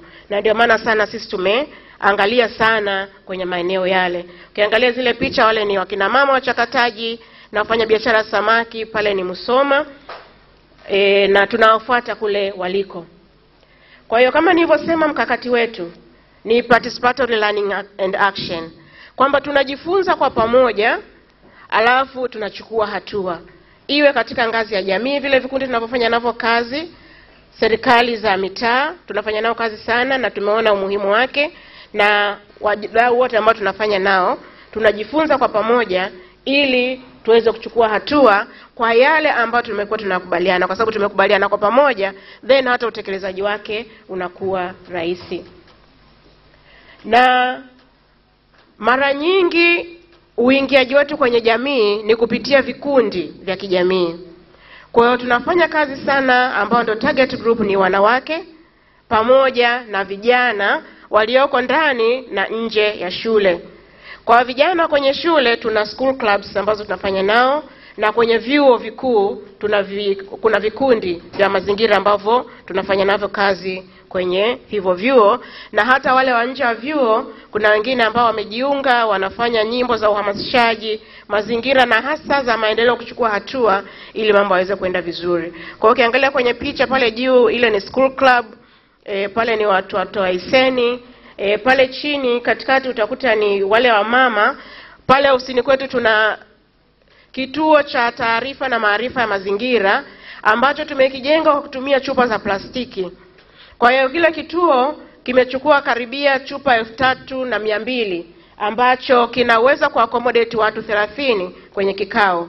Kwa hiyo vijana wale, wanawake wale wa shule na nje ya shule, hata viongozi wa serikali mara nyingi huwa wanakuja wanatumia kale ka ukumbi ketu ka chupa za plastiki ambazo vinginevyo zingekuwa ziko mtaani zimezagaa, au jinsi ambavyo mambo yanaendelea, mvua zikinyesha zinaenda ziwani na kutuharibia mazingira yetu, kutuharibia bioanuai na kadhalika. Kwa hiyo tunaamini sana katika kujengea uwezo hivi vikundi, tukiamini kwamba watakapotoka pale wao watapeleka ujumbe kwa wenzao, lakini vile vile hiyo inakuwa ni mlango wa kuingia kwenye jamii ambayo ni kubwa zaidi. Kwa hiyo katika programs ambazo tunafanya, tuna programs kubwa, nisema ndio hiyo ya mazingira. Kwenye mazingira tuna mambo mengi nitayasema, lakini nyingine ni usimamizi wa rasilimali tulizonazo, natural resources governance. Na kwenye hizi rasilimali tuna maeneo makubwa mawili ambayo ni uvuvi pamoja na water sanitation and hygiene, maji na usafi wa mazingira. Lakini nyingine ile iko kama mtambuka ambayo ni gender and women empowerment, jinsia na kujengea uwezo au wanawake. Mazingira pale tuna wanawake ambao tunaendesha mradi wa ukusanyaji wa taka ngumu. Kwa hiyo ambao wanafanya zile kazi ni vikundi vya wanawake. Kwa hiyo imeweza kutoa ajira kwa watu kwa wakati mmoja zaidi ya watu 21-24. Kwa hiyo ambao wanakuwa wanaendelea, lakini so far tumeshaweza kutoa hiyo ajira kwa watu wengi ambao kazi ile wanazofanya mwisho wa mwezi wanapata kamshahara kao na maisha yanaenda. Kwa hiyo maisha yanaenda, lakini huko wakati huo mazingira yanafanywa kazi. Na kama unavyoona pia kutumia hizo takataka tumetengeneza vitu mbalimbali, mapambo, picha kama ile ramani ya Tanzania. Tutamwona Mheshimiwa DC wa Nyamagana alikuja kutuzindulia mipango mbalimbali ambayo tunaitekeleza pale ofisini. Na wale watatu wa pale juu ni ile hicho kituo cha habari na cha taarifa na maarifa ambacho ndiko kimejengewa na zile chupa za plastiki. Sasa nikiangalia kwanza kwenye hiyo program ya mazingira yenyewe, tunafanya nini? Mambo ni mengi sana. Elimu kikubwa sana, kujengea uwezo watu waweze kujua. waweze kujua sera, sheria, kanuni ambazo zina govern hiyo sekta zima ya mazingira, lakini kuwajengea uwezo wajue wajibu wao. Mimi kama mimi wajibu wangu ni nini? Ninavyokunywa maji, hizi chupa tunazozitumia hizi, naiweka wapi, naiacha wapi, katika vitu kama hivyo. Kwa hiyo katika mtaa ule ambao ofisi yetu ipo, tumeweza kuhamasisha. Kuna kundi kubwa la wanawake ambao ni wajumbe wanachama 71 ambao hao mnaona wale wenye t-shirt nyekundu, tunapita nao mtaa kwa mtaa kuweza kuhamasisha jamii ili kila kaya iweze kuwajibika ipasavyo. Lakini pia tumefanya nao study ambayo inaangalia utenganishaji wa taka kuanzia point ile ya awali, kwa sababu sasa hivi practice kubwa ni kwamba hata kwenye majumba yetu tunaweka chupa humo, tunamwaga maji humo, tunaweka ugali humo, mabaki, kila kitu kwenye chombo kimoja. Lakini sisi tumefanya utafiti wa kuweza kutenganisha taka kuanzia pale zinapozalishwa, na inawezekana. Kwa hiyo na sasa hivi tunaendelea na hiyo study kwenye phase ya pili, na imani wakati ujao tutapata fursa ya kuweza kushare hayo matokeo, lakini pia iweze kupanuka, iweze kutumika kwenye maeneo mengine. Lakini sio tu kufanya usafi, kutasafisha, kuzoa hizo taka, bali pia tunaangalia hizi taka ni za aina gani, na za kwa kiwango gani. Kwa hiyo utaona pale picha ya chini kuna magunia ya takataka ambayo tunafanya mchakato unaitwa WABA, waste audit na brand audit. Tunajua kwamba aina gani ya taka zinazozalishwa kwa wingi katika eneo husika, lakini na brand gani, ni wazalishaji gani hasa ambao wanatusababishia uchafuzi wa mazingira zaidi. Kwa hiyo itasaidia pia hata kwenye kufanya maamuzi ya namna gani tuweze kuwajibika ipasavyo. Kwa hiyo katika ngazi za shule kama nilivyosema, katika ngazi ya kaya, lakini tunafanya public cleanups, usafishaji wa mazingira kwa jamii kubwa kwa ujumla wake. Nimefurahi jana viongozi wamefanya hiyo kazi kule Bugogwa, lakini tumeanza sisi kufanya kazi siku nyingi. Lakini mwezi wa pili tarehe 28 tulizindua kampeni kubwa sana pia ya kitaifa ambayo tunaiita Clean Shores Great Lakes, fukwe safi ziwa salama.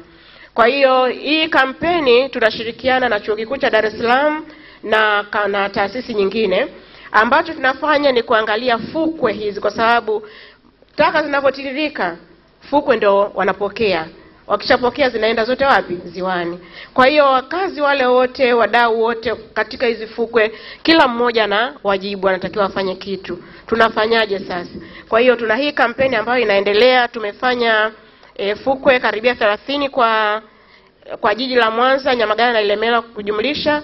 Tumeenda ziwa Tanganyika na tuna safari nyingine kwenda ziwa Nyasa, na hii kampeni itakuwa ni endelevu. Kwa wale ambao mnafuatilia vyombo vya habari mtakuwa mliona hata waheshimiwa madiwani kwenye hasa Kigoma, lakini hata hapa mheshimiwa naibu meya alishiriki. Kwa hiyo tunashukuru sana, na vyote hivyo vinaleta mafanikio makubwa sana na tunapata data. Kwa hiyo mwisho wa siku hizo data tutakuja kushare, na hata misungwi pia ilifanyika na ile sio tu sana. Mwanga mkuu wa hili tatizo la takataka. Tunapanda miti leo sawa, chafu tunaitisha taka, ardhi yetu inashiba sumu, miti yetu haitaendelea, pia itakufa, ziwa linashiba sumu. Kwa hiyo kuna mambo mengi ambayo wadau wote, kila mtu anawajibika kwa wakati wake, inaleta maana na inasaidia kuweza kutransform, na hiyo hali inaweza kuwa nzuri zaidi. Bado hiyo naonyesha tu vifaa ambavyo tunavitengeneza pale bado ni ofisini kwa Emedo. Vijana wanaokuja wanajitolea, tunawapa vifaa, wanaweza kubadilisha mawazo ambayo wanayo kichwani kuweza kuwa vitu, kwa sababu wengi wanashindwa kwa sababu mara nyingine hawana mitaji. Kwa hiyo sisi tuna mobilize hizo resources na kuwapa hizo vifaa vya kutengenezea. Kwa hiyo wanafanya vitu vikubwa. Na hii picha ya chini ni hawa kina mama ambao nitakuja kuwaongelea sasa hivi. Hawa ni viongozi kutoka kanda ya ziwa ya wanawake ambao wanafanya hizo kazi. Kwa hiyo ile Emedo Resource Center tumeandika Emedo ERC. Ile yote imetumia ni taka za plastiki. Ile neno la Emedo pale ERC ni chupa zile, vifuniko vyote ile, wale ambao wanaokota takataka ndio analeta, tunajaribu kuangalia ni namna gani tuweze kutransform. Tunachelewesha manake kwa namna nyingine, kwamba badala ziende moja kwa moja huko zikachafue, tuzipe uhai zaidi, tuendelee kuzitumia zaidi ili tusichafue mazingira. Tunafanya kazi na vikundi. Hapa ilikuwa ni shule ya msingi Iseni, na wenyewe pia tunajaribu kuwapa hizo elimu, namna gani ambavyo watoto kama watoto wakuwa wakijua kabisa kwamba katika nafasi yao wanatakiwa pia wawajibike. Vijana wote tunashirikiana nao. Pale juu ni kikundi cha Sauti Sema, hii ni kikundi cha mazingira pale chuo cha Mtakatifu Agustino, nao tunafanya nao kazi kwa karibu sana.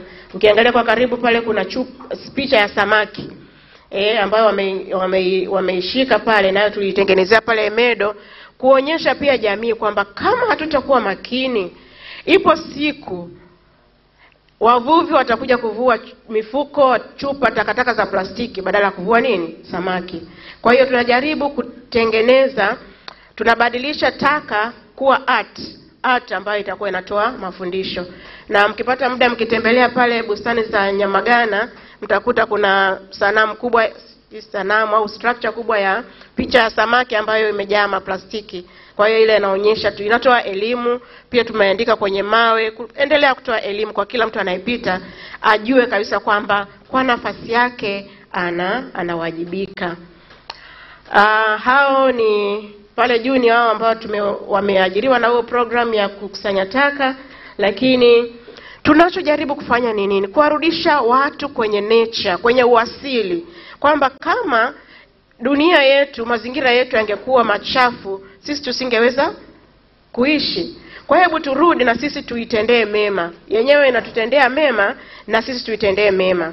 Kwa hiyo tuna hii program ili iweze kuwabadilisha watu mtazamo, waweze kubadilika. Na mara nyingi hao tunafanya nao hiyo midahalo kulingana na topic ambayo inaendelea katika ulimwengu, kama masuala ya blue economy, uchumi wa blue, masuala haya ya mabadiliko ya tabia nchi, masuala ya uwezeshaji wa wanawake na ushiriki wa vijana katika masuala mbalimbali. Kwa hiyo tunaita walimu kwa mfano kutoka chuo kikuu, wanakuja wana moderate hiyo midahalo, ili kuanziaje kwenye jamii kule, kama mambo yatabadilika, kila mmoja akabadilika, na maana hata tukifika kazi ya kitaifa mambo yanakuwa mazuri. Nakumbuka msemaji aliyopita alisema umuhimu wa kuanzisha kamati za mabadiliko ya tabia nchi ngazi ya kata. Ndio hivyo ambavyo tunafanya, kwamba ukiwezesha jamii wakaelewa, inakuwa ni rahisi mabadiliko kutokea. Na hiyo program ya Pick Up for the Planet, kwa maana kwamba hata ukiwa unatembea tu, hata kama sio wewe ulotupa chupa, okota basi kama haijakaa mahali pake. Kwa hiyo tunaendelea kuinstill hiyo wazo, mtazamo kwa jamii. Na pale waba ilivyokuwa inafanya ya chini kulia ni kutataka wakati wanatoka ofisini asubuhi, mara nyingi lazima wapite asubuhi, wachukue vifaa ndio waende kwenye mitaa kuweza kufanya kazi za kuokota taka.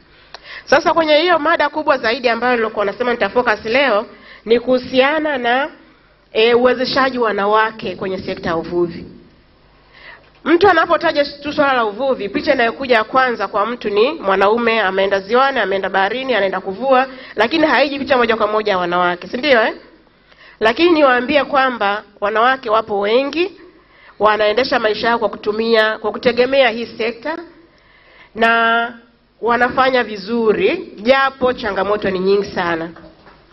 Na wengi wao utashangaa mtaji wake ni mdogo, hata 20,000 tu, wengine hata 15. Ana kabeseni kamoja, asubuhi ataenda, atanunua, atajitusha kichwani, anazungusha au anachakata, atalisha familia yake kwa kale kamtaji. Kesho yake ile faida anakula faida, kesho anarudi tena. Kwa hiyo wale wote wana mchango mkubwa sana. Kwa hiyo kuanzia mwaka 2012 Emedo tulianza huo mchakato wa kuwezesha wanawake kwenye sekta ya uvuvi. Na bahati nzuri tulishiriki kwenye mchakato wa kutengeneza mwongozo wa kimataifa wa kuhakikisha kwamba uvuvi mdogo unakuwa endelevu kwa muktadha wa usalama wa chakula na kuondoa umaskini. Kwa hiyo pale kwenye ile picha tunaona nilikuwa bado mdogo sana. Mwaka 2012 tulifanya kikao cha kwanza cha kitaifa kuhusiana na hilo swala la kutengeneza huo mwongozo. Kwa naenda kwa haraka kidogo, ule mwongozo ulipitishwa kwenye ile kamati ya kimataifa ya uvuvi chini ya FAO, inaitwa Coffee Committee on Fisheries. Baada ya pale sasa mwaka 2016 tukaja kurudi nchini kwa sababu tulishiriki kwa karibu sana kwenye vikao vyote vya kimataifa. Kwa hiyo kurudi nchini kwa sababu ule mwongozo unatakiwa utekelezwe wapi? Nchini. Kwa sababu sera zote zio za kimataifa za kikanda utekelezaji wake unakuwa ngazi ya kitaifa. Kwa hiyo tuliandaa mkutano mkubwa wa kuweza kurejesha ule mrejesho, na bahati nzuri serikali kupitia Wizara ya Uvuvi iliuchukua na mpaka sasa hivi kuna maendeleo makubwa sana yamefanyika. Lakini ile iliongozwa pia na study ambayo tuliifanya ya nafasi ya mwanamke kwenye sekta ya uvuvi. Na ni nini ambacho kilikuwa kinaendelea kutusukuma? Ni zile changamoto ambazo mwanamke alionazo. Kuna changamoto nyingi. Angalia yale maji pale. Wameingia mle kwenye maji kuweza kufuata nini? Kupata dagaa. Sasa mle unaona wanatoka na mambo mangapi mle ndani. Kila siku wewe kazi yako ni kutumbukia kwenye maji, utoke upambane, mpigwe ni vikumbo, saa nyingine wanagongwa na mitumbwi. Kwa hiyo kuna changamoto nyingi sana. Kwa hiyo katika kuendelea hivyo tukafanya huo mkutano baada ya ile study mwaka 2016, na wizara walishiriki kwa kiasi kikubwa sana ili kuweza kujua kuhusiana na ule mwongozo na ukiongozwa na ile sera ya uvuvi. Tunafanya awareness na miongozo mingine ya kimataifa ambayo pia inaendana na ule mwongozo wa uvuvi. Kwa hiyo pia ilikuwa mwaka 2018 mkutano pia wa kitaifa. Na yote hiyo waheshimiwa makatibu wakuu wa wizara wamekuwa wakishiriki. Lakini kikubwa zaidi sasa vuguvugu hili lote likapelekea kuundwa kwa taasisi ya kitaifa au mtandao wa kitaifa wanawake kwenye sekta ya uvuvi. Kwa hiyo baada ya kuundwa ile, kwa sababu Tanzania ni matajiri, ukiangalia maji, kuna maziwa na bahari na kila kitu. Kwa tulikaa na wizara tukakubaliana kwamba mashirika ambayo yanafanya kwenye hayo maeneo wasaidie hawa wanawake kwenye maeneo husika. Kwa hiyo MEDO tukarudi kwenye kanda ya Ziwa. Kwa hiyo tuliporudi kwenye kanda ya Ziwa tukaanzisha mchakato mkubwa mbali na kufanya mafunzo ya uongozi kwa wale viongozi wa kitaifa, lakini tumeendesha mchakato ambao tumepita kwenye halmashauri 14, tumekutana na wawakilishi wa vikundi kwenye zile halmashauri, na jumla tumekutana karibia na wanawake wawakilishi wa moja kwa moja ilikuwa 140, lakini wale kila mmoja anatoka kwenye kikundi ambacho kina wanachama karibia 25 au 30. Kwa kama wamepeleka ujumbe ule ina maana kwamba tumekutana na wanachama wengi zaidi. Kwa hiyo katika kufanya vile wameweza kubainisha vipaumbele vyao, changamoto na nini, na mpaka sasa hivi tunapoongea tuna mtandao wa kanda ya Ziwa wa wanawake wachakataji na wafanyabiashara samaki, na tuliuzindua. Bahati nzuri mgeni wetu rasmi alikuwa mheshimiwa meya hapa wa jiji la Mwanza, tunashukuru, na alituahidi ushirikiano wa kutosha na nafasi yake kwenye alert. Kwa hiyo ina maana kwamba hizo halmashauri zote wanawake kwenye hayo maeneo watakuwa wamekuwa taken care of. Na vile vile kuangalia masuala ya maji safi na salama. Utaona pale kuna masinki tulijenga pale kwenye soko la Kirumba ili kuhakikisha kwamba wale wanaokuja kutumia wale mamalisha ambao wako pale wawe na access ya maji ambayo ni safi, lakini pia katika mazingira mazuri. Kwa hiyo tumefanya mambo mengi. Miradi mingine pale nimemention, siwezi kuiongelea kwa sababu ya muda. Kama nilivyotangulia kusema, mwaka 2022 ulikuwa huo mwaka wa kimataifa IAFA, International Year for Artisanal Fisheries and Aquaculture. Huo mwaka uliweza kuleta hamasa ya kuona kwamba mchango wa uvuvi mdogo katika maendeleo, na hasa uvuvi mdogo uweze kutambulika na kuthaminiwa zaidi. Kwa hiyo sisi tuliandaa mashindano ya wanawake kupiga makasia. Utaona zile picha pale. Hii yote ni katika kuhakikisha kwamba wanawake wanathaminiwa. Hizi zote ni picha kwa ajili ya hizo. Tulifanya national launch. Mheshimiwa waziri, watu wa FAO na kadhalika wote walikuwepo. Kwa hiyo yote ni kuonyesha namna gani ambavyo tuwaunge mkono hao wa mama. Wana changamoto nyingi. Wakina mama mlioko hapa mnajua, na hata wakina baba mnawaona huko mitaani mnawajua. Kwa hiyo kikubwa kama tulivyoombwa ni kuweza kushirikiana na tuweze kukaa kwa pamoja kuhakikisha kwamba haya tunayofanya yanakuwa endelevu, na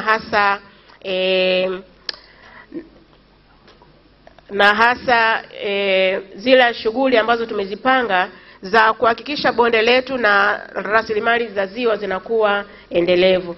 Basi baada ya kusema hayo, naomba niwashukuru sana na asanteni kwa kunisikiliza.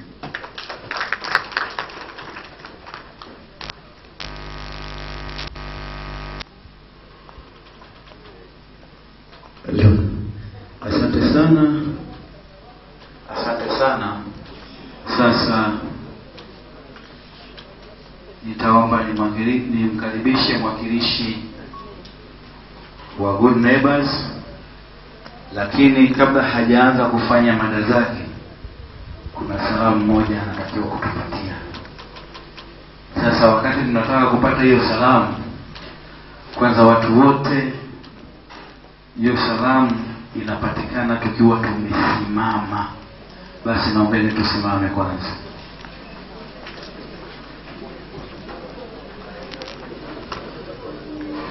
Na wakati huo, kwa sababu watu wote tunajua tuna simu zetu za nani, unafungua tu online hapo unakuta unaangalia tuko live.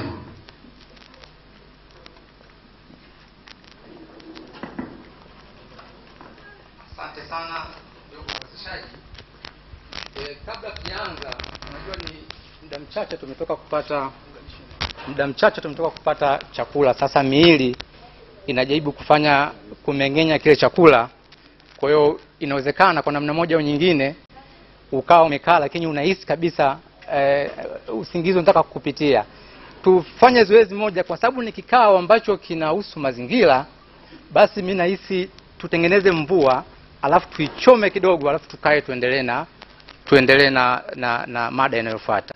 Kwa hiyo mimi kazi yangu ni kuwaongoza nyinyi kutengeneza mvua. Kwa hiyo tutasema mvua, utakuwa unapeleka mikono juu, unashusha chini. Nishikilie. Utakuwa unapeleka mikono juu, unashusha chini. Mvua, afu nikasema radi, unachoma mara 3. Tuko tayari? Tuanze. Mvua, twende mikono juu. Mvua, radi. Ya, asanteni sana. Mnaweza mkakaa. Tukaendelea na zoezi letu. Mheshimiwa Mwenyekiti, Mheshimiwa mgeni rasmi, meza kuu, wageni waalikwa, habari ya mchana huu. Naitwa Mr. Masudi Mohamed Hussein na niko kwa ajili ya kuwakilisha shirika la Good Neighbor Tanzania. Kabla ya yote, nitoe shukrani za dhati kwa mwenyekiti wa LVRLAC, kwanza kwa kutambua mchango wa Good Neighbor Tanzania, lakini pili kwa kututembelea ofisini na kuja kutualika kama wadau kama nyinyi mlivyoalikwa pia. Tunatoa shukrani za dhati sana. Nianze kwa kutoa historia fupi ya Good Neighbor. Shirika la Good Neighbor limeanzishwa mwaka 1991 huko Korea Kusini. Mpaka sasa linafanya kazi katika nchi 40 ulimwenguni. Na linafanya kazi kulingana na malengo ya mkakati ya kidunia. Na malengo yako mengi, lakini malengo makuu ilikuwa ni kwanza kusaidia maendeleo ya jamii. Lakini pili, ulinzi na usalama wa mtoto. Good Neighbor Tanzania ilianzishwa mwaka 2005. Na kwa sasa tunafanya kazi katika mikoa 6 ndani ya Tanzania bara na Zanzibar. Ukienda Mwanza ambako tupo, unakuta kuna shirika linafanya kazi. Kuna Dar es Salaam, kuna Dodoma, kuna Kigoma, kuna Nambizo ambayo ipo Songwe na Zanzibar yenyewe. Kwa kushirikiana na serikali, Good Neighbor imekuwa ikiendesha miradi mingi, lakini tuna mradi mkuu ambao uko chini ya fund ya Koika, ambao malengo yake ni kuhakikisha kwamba inatokomeza yale magonjwa ambayo tunasema magonjwa ambayo hajapewa kipaumbele, ikiwa ni kichocho pamoja na minyoo tumbo inaitwa.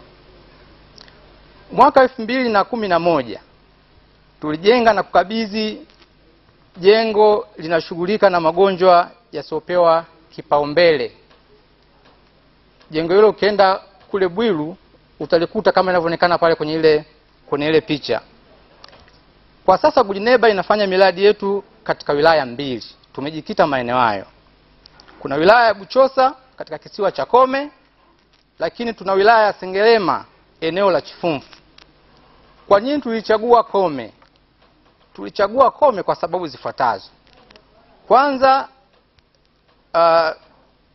lile eneo la Kome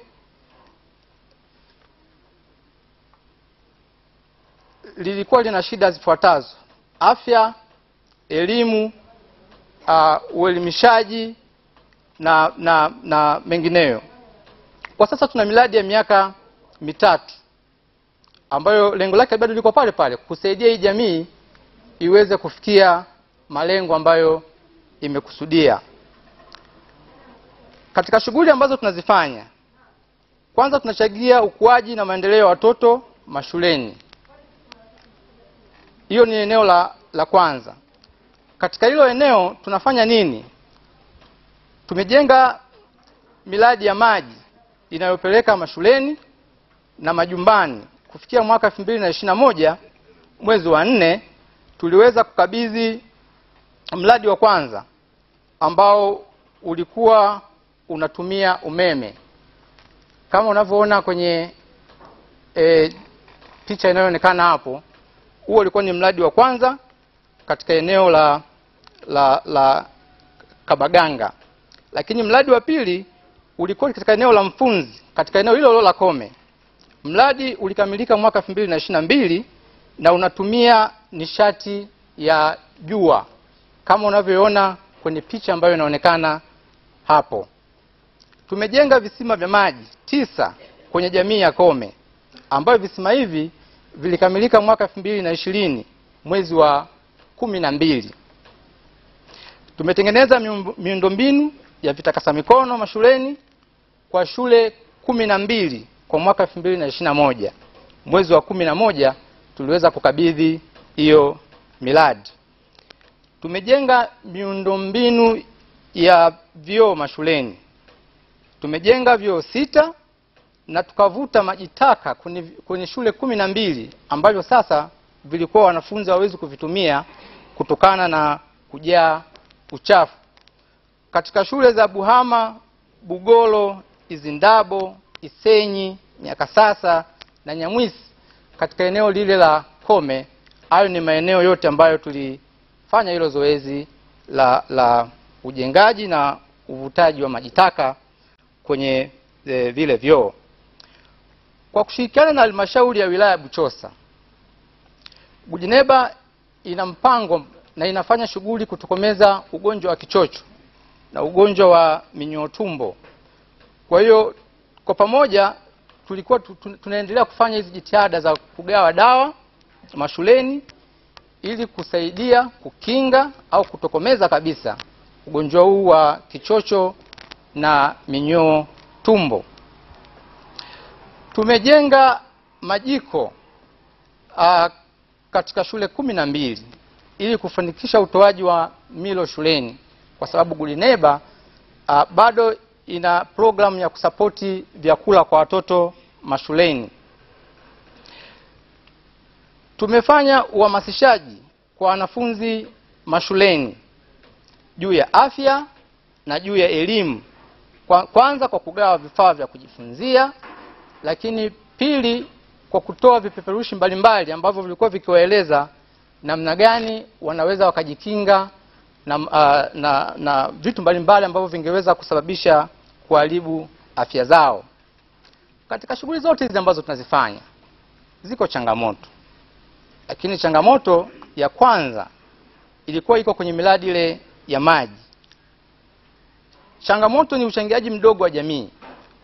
Hii ilikuwa ni miradi ambayo inahusisha jamii kufanya kazi pamoja na sisi. Kwa hiyo baada ya kuijenga tulitaraji jamii iendelee kuchangia pesa kidogo sana ambayo ingeweza kusaidia kuweza kutoa marekebisho ya ile miundombinu ambayo inakuwa imeharibika katika eneo husika. Lakini jamii bado iliweza kuchangia kwa kiasi kidogo sana. Utatuzi wake ni kwamba mwaka 2023 tutaendelea kuhamasisha jamii juu ya miradi hii na kuiambia umuhimu wa kuchangia ili kwa pamoja tuweze kuhakikisha kwamba miradi ile inamilikiwa na jamii husika, lakini pia inakuwa endelevu na inabaki kwa muda mrefu sana. Kuna changamoto ya pili ya ugawaji wa dawa za kuzuia kichocho na minyoo tumbo. Tulikuwa tukifanya na tunaendelea kufanya na halmashauri ya wilaya ya Buchosa, lakini kutokana na ubize na ratiba kwa ngumu upande wa serikali, kwa mwaka jana tukuweza kugawa hii dawa kwenye mashule yale 12. Kwa hiyo ni changamoto kwetu kwa sababu tuliruka hiyo shughuli tukifanya. Lakini nini mbadala wake au nini suluhisho lake? Katika mwaka huu wa 2023 tutaendelea kuihamasisha serikali na kuwaomba juu ya kutoa kipaumbele hasa katika ugawaji wa dawa hizi ambazo zitakwenda eza kukabili au kuondoa kabisa ugonjwa wa kichocho kwa watoto walioko mashuleni. Lakini kwenye mpango wa chakula mashuleni, uchangiaji pia wa wazazi umekuwa ni mdogo sana. Tunashukuru Mungu, serikali imeweka mkazo juu ya watoto kupatiwa mlo mashuleni. Kwa nafasi hii ya mwaka 2023 tutaendelea kufanya mafunzo kwa kamati za shule wao waweze kuhamasisha jamii au kuhamasisha wazazi kwa ujumla ili waweze kuchangia na watoto waendelee kupata mlo mashuleni. Hiyo nilikuwa ni presentation yetu sisi kama Good Neighbor. Kwa kumalizia niseme asante sana, lakini nichukue nafasi hii kwa mara nyingine kuwashukuru waandaji wa mhadhara huu na kwa kutupa nafasi sisi kama wadau na kutambua michango yetu kama shirika. Nashukuru sana. Asanteni sana. Basi naomba basi tumuondoe kwa shamba kidogo kwa sababu hii alitusimamisha kwa shamba.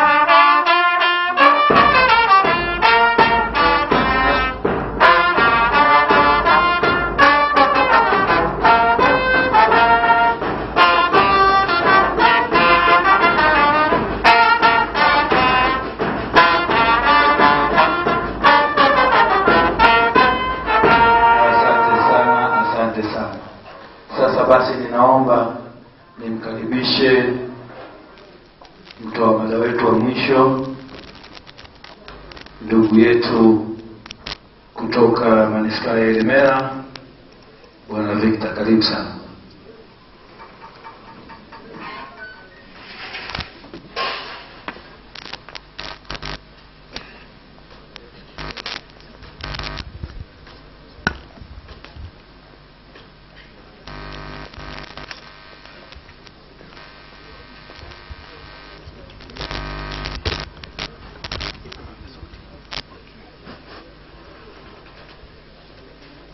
Habari za mchana.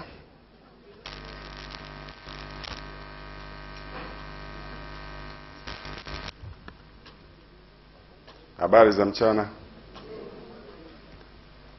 Nitoe shukrani za pekee kabisa kwa mwenyekiti kwanza kwa kutupatia fursa ya pekee manispaa ya Ilemela kuandaa mkutano mkuu wa LVRLAC kwa mwaka 2023. Kwa majina anaitwa Victorious Evodius, ni afisa mipango manispaa ya Ilemela.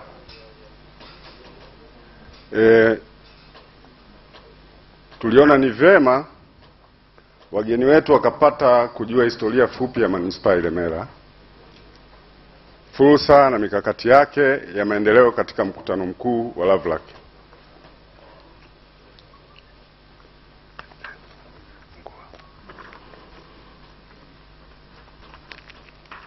Halmashauri ya manispaa ya Ilemela ilianzishwa mwaka 2012 baada ya kujigawa kutoka halmashauri ya jiji la Mwanza, na hivyo kuifanya kuwa halmashauri ya 8 katika mkoa wa Mwanza.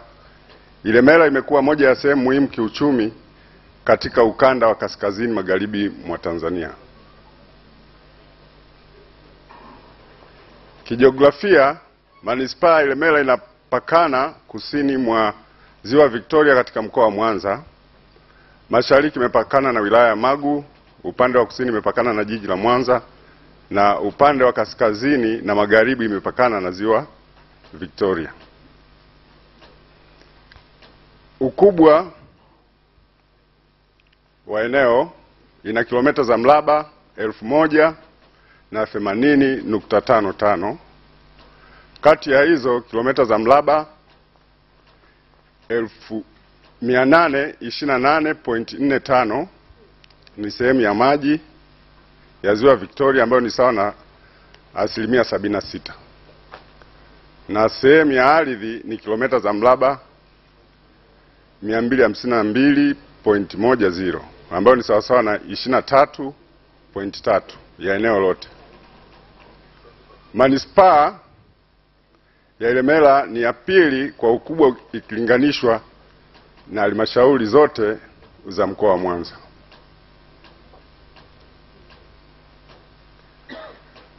Wakati wa kuanzishwa halmashauri ya manispaa ya Ilemela mwaka 2012 ilikuwa na jumla ya kata 9 ambazo kama zinavyoonekana hapo. 2015 iliongeza au iligawanywa zaidi katika maeneo ya kiutawala na kuongeza kata 10 ambazo kama zinavyoonekana hapo. Kwa maana hiyo manispaa Ilemela ina kata 19 na mitaa 171.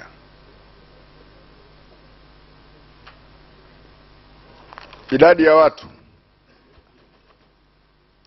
tuna jumla ya watu 509,687. Wanaume ni 241,137 na wanawake jumla yake ni 268,550. Huduma za kijamii,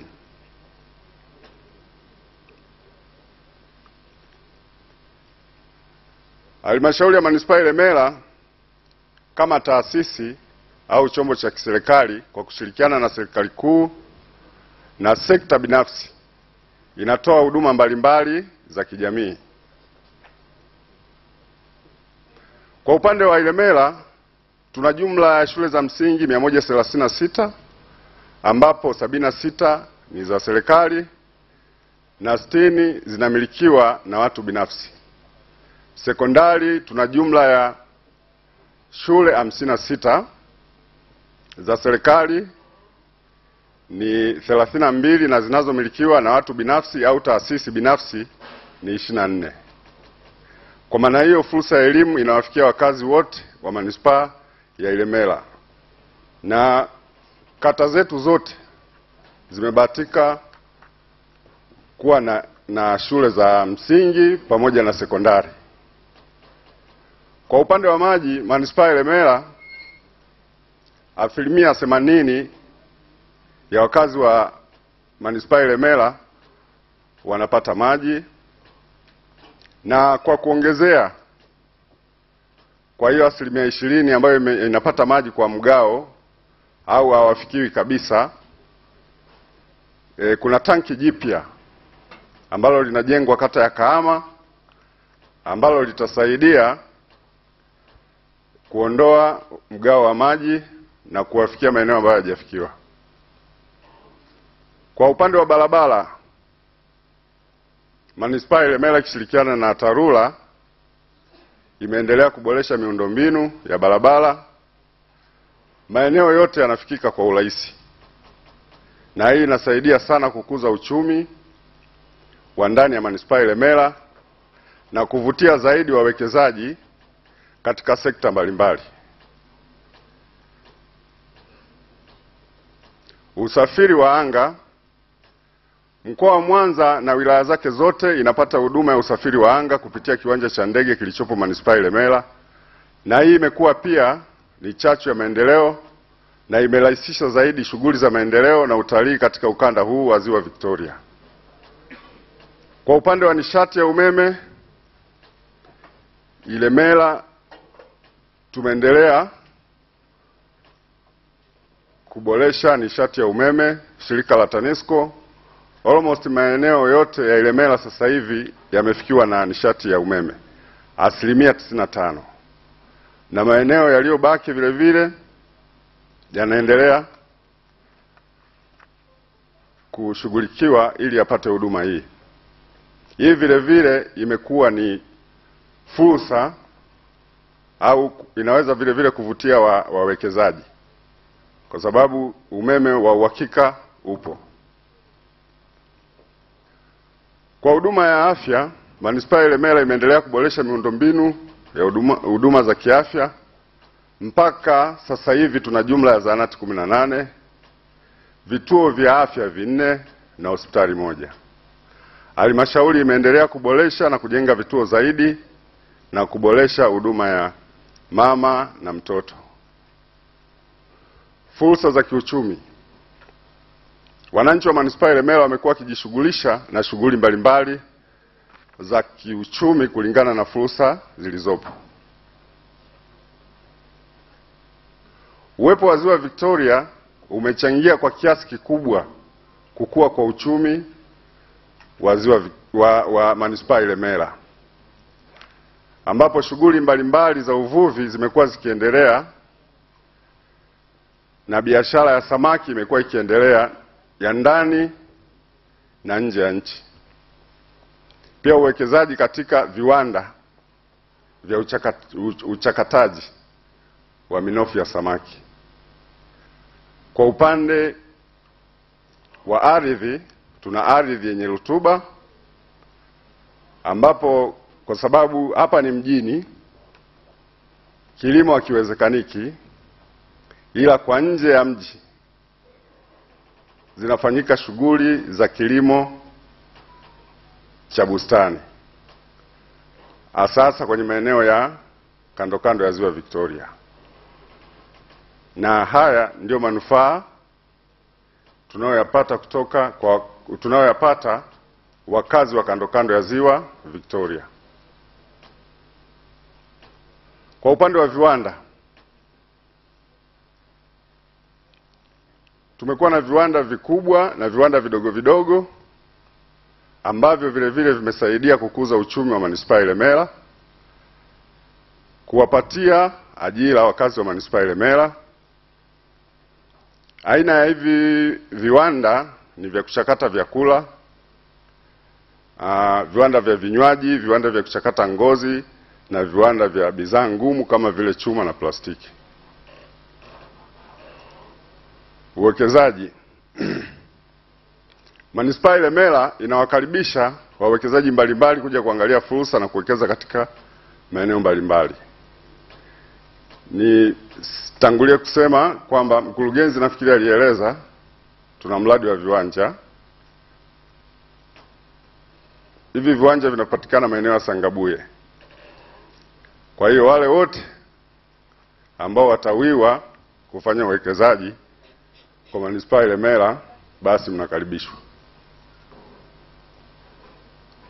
Pamoja na hilo, mnakaribishwa kuwekeza katika sekta ya utalii ambapo tumekuwa na maeneo yetu ya kihistoria kama vile Jiwe Kuu.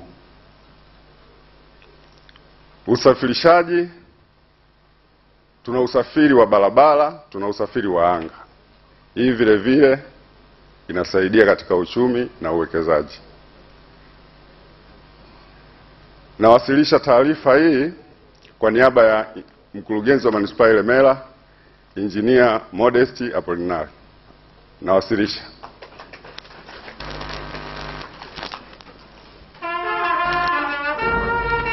Asante sana.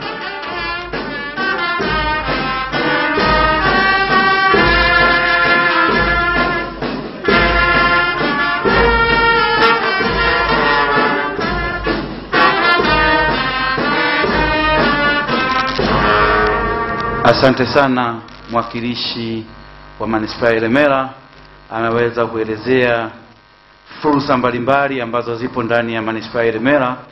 Kwa hiyo wajumbe mnakaribishwa sana.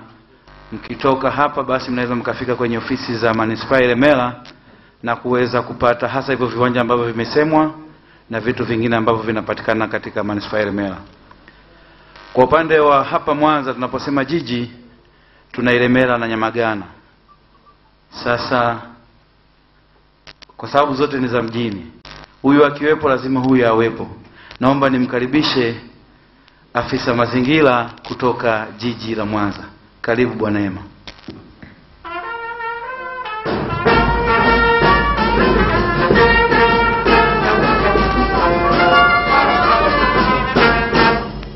Nashukuru sana kwa kupata nafasi hii. Jitahidi uzingatie muda. Sawa. Na kwa presenters wengine ambao bado hawajapata nafasi, tutawapatia nafasi kesho. Sawa sawa. Ili viongozi wetu wapate nafasi ya kuongea na kutuainishia mkutano wetu. Sawa. Tupate chakula kesho tukutane tena. Nashukuru sana kwa kupata nafasi hii ndugu mwenyekiti pamoja na meza kuu. Ningependa kuwasilisha, mimi nitawasilisha mada inahusu uharibifu wa mazingira hali halisi kwenye ziwa. Tunafahamu kwamba ziwa Victoria ndio ni level opportunity kwa ajili ya maisha yetu kwa upande wa maji, usafiri na kila kitu. Na kiwango cha uharibifu kimekuwa kwa kasi kubwa. Na watu wengi hawafahamu kwamba uharibifu ule unapelekea katika kuhatarisha maisha yao, kwa sababu hatutapata tena rasilimali iwapo ziwa litaendelea kuwa na hiyo tatizo. Na ukiangalia katika swala zima, mada hii inahusu uharibifu wa mazingira pamoja na uharibifu wa mifumo ya kiikolojia. Ikiharibika, ina maana unatengeneza tatizo ambalo tutashindwa kulikabili kwa siku za usoni na kupelekea maisha yetu kuwa na changamoto. Kwa hiyo ukiangalia katika swala zima la uharibifu wa mazingira, Umoja wa Mataifa umeeleza kwamba ni moja ya kitu cha kinachotatiza sana dunia katika majanga 10 ambayo yako katika dunia yetu. Hivyo sasa ukiangalia Umoja wa Mataifa umesema ina mkakati wa kupunguza madhara na majanga hasa kwenye maziwa makuu. Sasa ukiangalia swala la uharibifu wa mazingira, ukiangalia hii ndio Victoria Basin. Wote hapa tumeungana, wote tunaunganishwa na ziwa kwa halmashauri zetu. Kwa hiyo kuna swala la kufanya kuhusiana pamoja na kupunguza hizo athari ambazo tunazipelekea kwenye ziwa letu. Ukiangalia tunafahamu kwamba ziwa Victoria ni la pili kwa ukubwa duniani baada ya ziwa Superior kutoka Michigan, na ni ziwa la kwanza Afrika ambalo linatoa rasilimali nyingi ambazo tunazitegemea katika maisha yetu. Na ukiangalia Lake Victoria Basin ina watu wasiopungua milioni 45, wote wanategemea ziwa hili. Na ukiangalia sasa hivi ziwa limekumbwa na changamoto mbalimbali. Tukiangalia hapa wametoka wawasilishaji mada wameongelea masuala ya mabadiliko ya tabia nchi, masuala ya mimea ambayo ilikuwa ipo, kuna masuala pia ya mabadiliko ya tabia nchi na kupungua kwa kiwango cha samaki, ambapo ukiangalia wenye viwanda wengi wanalalamika kwamba uzalishaji umepungua. Sasa ukiangalia ziwa hili ni kubwa sana kwa sababu kwa ukubwa lina takriban kilomita 68,800 na ukiangalia fuko yake ina kilomita 3460. Kwa hiyo ni eneo kubwa ambalo tukiwekeza katika eneo hili, katika ziwa hili, tunaweza kupata faida nyingi. Lakini ukiangalia matumizi ya sasa hivi ya ziwa yamekuwa yakitatanisha kutokana na kwamba kumekuwa na changamoto nyingi sana. Sasa ukiangalia kwa mfano, kuna ziwa letu linategemea mvua. Iwapo tutakuwa na upungufu wa mvua kwa 86% ya ziwa, mvua zikikosekana, ina maana iko siku ziwa litakufa. Kwa hiyo tunatakiwa kuwa na jitihada. Na ukiangalia katika kipindi cha nyuma hapo tulikuwa na ukame. Wote tukawa tunalalamika kwamba mvua hazinyeshi na ziwa linategemea mvua. Kwa hiyo tufahamu kwamba Lake Victoria ni kama hifadhi ya maji ambayo sisi tunatumia kwa viwanda, kwa uvuvi pamoja na shughuli mbalimbali hata majumbani. Tukiangalia kwa mfano, kuna kipindi kulitokea changamoto katika eneo moja la Uganda walipoanza kuzalisha umeme kwa kiasi kikubwa. Wakaanza kutupiana mpira kati ya mamlaka zile, wakasema tatizo ni nini? Na tukikumbuka matumizi ya ziwa Victoria linahitaji, kuna sera ambayo ilisainiwa mwaka 54 ambapo inaruhusu maji kutumika kwa natural, yani kwa njia za kiasili, yani maji yenyewe yashuke kule. Sasa ukiangalia moja ya kitu cha msingi kwamba tunapoweka matumizi ya aina mbalimbali, tukithamini shughuli za kiuchumi ambazo ni kubwa, kwa mfano umeme, uzalishaji wa umeme, inaweza ikawa ni changamoto sana kwa matumizi mengine, kwa sababu ziwa Victoria linatumiwa karibu na watu milioni 45. Kwa hiyo kuna umuhimu wa kulitunza na kulihifadhi. Sasa ukiangalia katika vitu vya msingi ambavyo vinasababisha changamoto ambazo zilizopo katika ziwa Victoria, nitazitaja, ambazo hizi tunaita sisi kitaalamu wanaita degradation, yani vyanzo vya uharibifu wa ziwa. Kwa mfano, kuna taka za majumbani na taka za viwandani, ambazo watu wengine wameunganisha mifumo ya maji taka kupelekea ziwani katika miji yetu mikubwa ikiwemo Mwanza, Kampala pamoja na huko Kisumu. Ukiangalia wote wanaunganisha. Pia kuna utupaji wa taka. Udhibiti wa taka katika maeneo yetu una changamoto nyingi, na tumeona kuna baadhi ya maeneo katika halmashauri za wilaya hazina mifumo thabiti ya taka na kupelekea taka hizo kwenda moja kwa moja kwa ziwa. Kwa hiyo inasababisha kuwepo kwa taka za plastic. Kuna taka sasa hivi nyingine zimetokea, taka za kielektronic. Kuna taka za hospitali pamoja na vifaa wanavyotumia wavuvi, kwa mfano nets, pamoja na hata nywele wanazotumia kina mama, hizi rasta haziozi.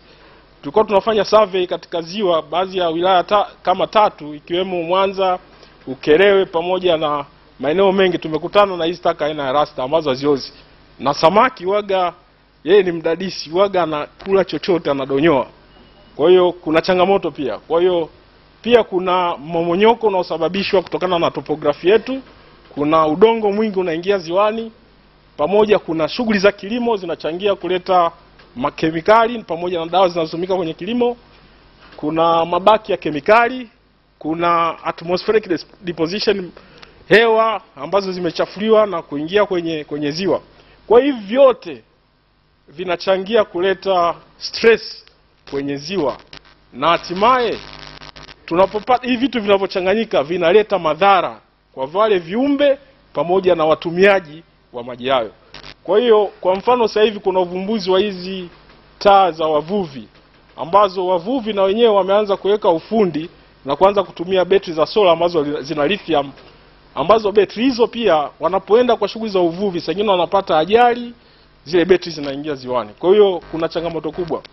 Kwa hiyo ukiangalia hivi vitu vyote ndio vinapelekea uchafuzi wa ziwa letu. Kwa hiyo usalama wa ziwa letu uko mikononi kwetu iwapo tutabadilisha tabia hizi ambazo nimezitaja. Kwa hiyo tukiangalia katika swala hili zima, tunahitaji kuwa na mkakati wa pamoja katika hizi halmashauri za wilaya zilizopo. Tunachokifanya ni kuwa na mikakati ambayo itakuwa endelevu kusaidia kulitunza ziwa. Na ukiangalia hii ni rasilimali ambayo inatumiwa karibu na nchi majirani. Ukiangalia ni chanzo cha mto Nile. Kwa nchi kama Egypt, Sudan na wenyewe wanategemea. Kwa hiyo ndio maana tunaita ni kwamba ni kitu ambacho ni cha msingi sana kukilinda kwa ajili ya maisha yetu. Pia ukiangalia katika masuala zima, kuna hii swala la mabadiliko ya tabia nchi. Kwa hiyo ukichukua tabia zetu ukaleta na mabadiliko ya tabia nchi, kwa miaka inayokuja 2050 na 30, yawezekana ziwa likashindwa kuhimili mahitaji yetu na kupelekea kuanza kupata wakimbizi wa kimazingira. Na sasa hivi mifano ipo mingi tu. Kuna vijana wengi wanakimbia wanakuja mijini kwa ajili ya ajira. Ni kwa sababu kuna mabadiliko ya tabia nchi, kilimo kimekataa na uvuvi umekataa. Kwa hiyo unakuta watu wengi ndio tunaona hapa mjini. Kwa hiyo sasa tunatakiwa tubadilishe mienendo ya tabia yetu katika kulitunza ziwa. Ukiangalia katika haya masuala pia, climate change imesababisha mifumo ya mvua imebadilika na kupelekea hata wakulima kukosa chakula. Tuna hatari sana ya kutokuwa na chakula cha kutosha. Sasa zamani ziwa lilikuwa linaweza likasupport kwa sababu mvua zilikuwa zinanyesha. Sasa itafikia kipindi wanakadiria itakapofika mwaka 2050, kutokana na ongezeko la watu, kutakuwa ziwa litashindwa kuhimili mahitaji yetu. Na ukiangalia hata ile hali ya maji ya sasa, ukiangalia hata kwenye ziwa unakuta yana tope, yana rangi. Ile transparency haipo, ule usafi ulikuwa unaonekana wakati wa zamani. Kwa hiyo inaonyesha kwamba ziwa lina shida. Na wanasema wanasayansi kwamba kuna maeneo wanaita ni dead zones. Kwa mfano taka za plastic ambazo zinakaa miaka 450 bila kuoza. zikienda zinaenda kuharibu yale mazalia. Kwa hiyo unakuta hata samaki kwenye zile sehemu ambazo kuna upungufu wa oxygen, samaki hawezi kuishi kwa sababu samaki anategemea oxygen kutoka kwenye ardhi. Kwa hiyo ndio maana wavuvi wengi wanalalamika kwamba kwenye maeneo mengi wanakosa kuna fish decline catch, yani maana yake kuna kupungua kwa samaki, na samaki na wenyewe wanatafuta maeneo ambayo yatakuwa ni salama kwao. Tukiangalia katika mikakati iliyofanywa na tafiti zilizofanywa, imeelekana kwamba kuna vitu vya kufanya ambavyo tunatakiwa kufanya. Ukiangalia kwa mfano, kuna swala zima la usimamizi wa rasilimali za mazingira, vikiwemo vyanzo vya maji, maziwa, kwa sababu maziwa ndio yanapelekea taka, yanapelekea hizo stress kwenye ziwa. Sasa tunataka kuanza hata kutangaza baadhi ya shughuli kutofanyika kwenye maziwa kwa kuangalia usalama wa kwetu, ikiwemo masuala ya mipango, kuhakikisha mipango inakuwa salama, utekelezaji wa sheria, pamoja na kuwa na mifumo ya tahadhari, kwa sababu tahadhari zipo. Tumeona sasa hivi kuna mafuriko kutokana na mvua kuwa nyingi. Sasa tunatakiwa kutengeneza hiyo mifumo katika ngazi za halmashauri pamoja na serikali. Kwa hiyo tukienda mbele, pia kuna masuala ya kilimo bora, masuala ya upangaji wa ardhi, masuala ya upangaji wa shughuli mbalimbali za kijamii, kuhakikisha kwamba tunafuata utaratibu ili kulinda hizi rasilimali. Manake hizi rasilimali ndizo tegemeo letu.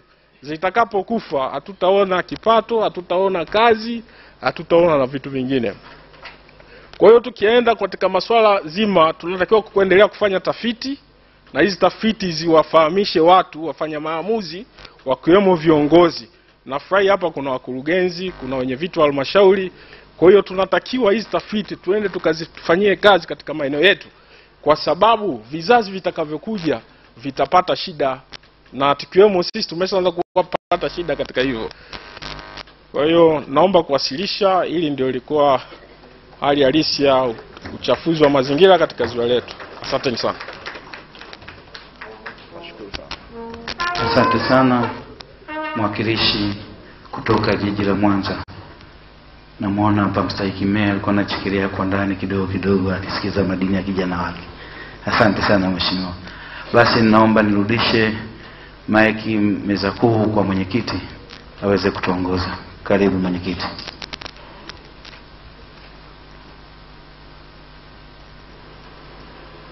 Mheshimiwa Richard Ugindo, meya wa Homa Bay na mwenyekiti wetu wa Kanda wa LVRLAC, mstahiki meya wa jiji la Mwanza na makamu mwenyekiti wetu wa ALAT Taifa, ni mstahiki meya wa halmashauri ya manispaa ya Ilemela, mkurugenzi wetu wa halmashauri ya manispaa ya Ilemela, na viongozi wote tuliopo katika ukumbi huu. Itifaki imezingatiwa. Mheshimiwa mgeni rasmi, wakati sasa tunaelekea katika hitimisho letu la siku yetu ya leo katika utaratibu wetu ule wa siku zetu 3 za mkutano wetu huu wa mwaka, napenda nichukue nafasi hii kukushukuru tena kwa muda wote ambao utakuwa pamoja nasi kuanzia pale ulipofika mpaka hapo tutakapohairisha leo na mpaka kesho, lakini kikubwa kwa uvumilivu wako uliouonyesha katika kipindi chote, maana leo ndo umeingia kutoka safarini.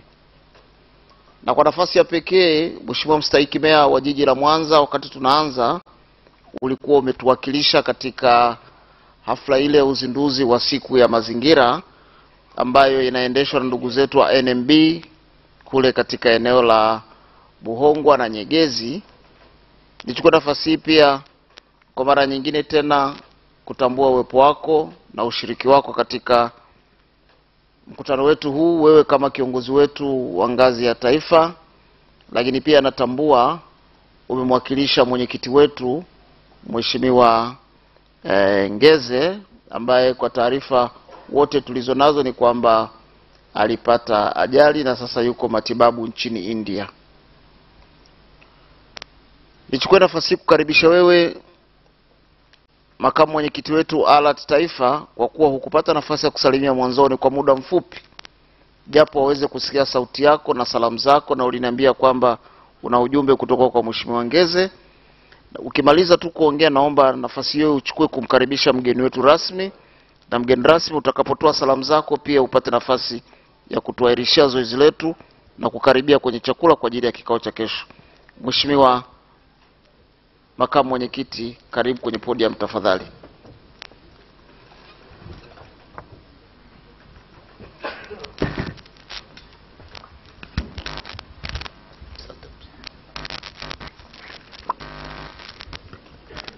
Mheshimiwa Richard Mugindo, mstahiki meya wa Homa Bay, ambaye siku ya leo mgeni wetu maalum, mgeni wetu rasmi, Mheshimiwa William Gumbo, mwenyekiti wangu wa LVRLAC, Lenatusi Mulunga, mstahiki meya wa Manispaa Ilemela, Billy Brown, katibu wetu wa LVRLAC. Kinitambue uwepo wa mkurugenzi wa Manispaa Ilemela, ndugu yangu Paulinali. Ndugu zangu wajumbe wa mkutano huu, waheshimiwa wenye viti wa halmashauri, wakurugenzi, lakini wataalamu na wadau wetu kiwepo NMB ambao ndio wadau wakubwa. Bwana Yesu asifiwe. Assalamu alaikum. Mheshimiwa mwenyekiti, kwanza kwa namna ya kipekee sana napenda kukupongeza na naendelea kumshukuru Mwenyezi Mungu leo kupata kibali cha kusimama mbele yenu hapa. Kwa namna ya kipekee sana ndugu zangu, na kuja mbele zenu nikileta salamu za mwenyekiti wa ALAT. Mnamo mwezi wa 12 mwaka jana tulipomaliza kikao cha kamati tendaji Dodoma, Mheshimiwa mwenyekiti alikutana na kadhia, alipata ajali alipokuwa akienda Dar es Salaam. Ajali hiyo ilikuwa ni mbaya, pelekea mwenyekiti wetu kupoteza mguu mmoja, lakini sambamba na hilo nashukuru sana serikali, lakini kikubwa sana shukrani kubwa kwa Mwenyezi Mungu kwa kuweza kumwepusha na ajali ile mbaya. Mheshimiwa mwenyekiti yuko India kwa ajili ya matibabu na ametuma salamu akiwasalimia sana. Mheshimiwa wajumbe wa kikao hiki, moja jambo kubwa ambalo tumeendelea kupongeza LVRLAC ni kuwa moja ya sehemu kubwa kwetu sisi wananchi ambao tunatokea maeneo ya kanda ya Ziwa, kuwa moja ya sehemu ambapo ni platform inayotukutanisha sisi kama wadau wa kanda ya Ziwa. Ndugu zangu, nafasi yangu kubwa ambayo leo nataka niongee hapa, nini ambacho tumekuwa tukikifanya kipindi chote sisi kama ALAT. Mwezi uliyoisha tulikuwa na kikao kwa ajili ya kamati tendaji,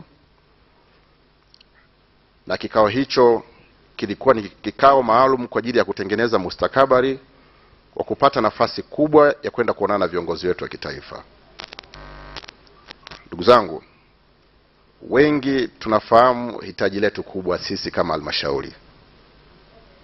Mbali ya uboreshaji wa maslahi ya halmashauri zetu, tukianzia kwa madiwani, sambamba na hilo kwenda paka kwa wakurugenzi na halmashauri zetu kwa ujumla. Halmashauri zetu kwa ujumla nchini zimekuwa na changamoto nyingi ambazo sisi kama viongozi wa ALAT tukaona ni vema sasa tusiwe watu wa kupaza sauti kwenye vikao vikubwa vya ALAT, lakini tuandae njia mbadala ambayo tunaweza tukakutana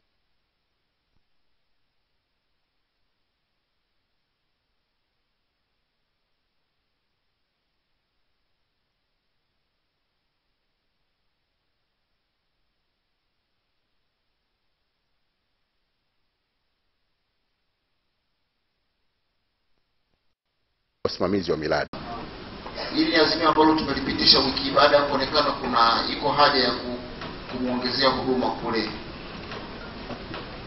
mahala alipo. Mikoa mingine yote tulimchangia wakati ule akiwa anapata huduma hapa nchini. Sasa baada ya kuwa amesafiri ameenda kule, imeonekana kuna hitajio la kuendelea kumsaidia zaidi. Kwa hiyo kwa wiki hii tumepitisha hilo azimio kupitia viongozi wetu wa juu wa alert, na pengine yawezekana wenyewe tulichelewa kupata hiyo taarifa.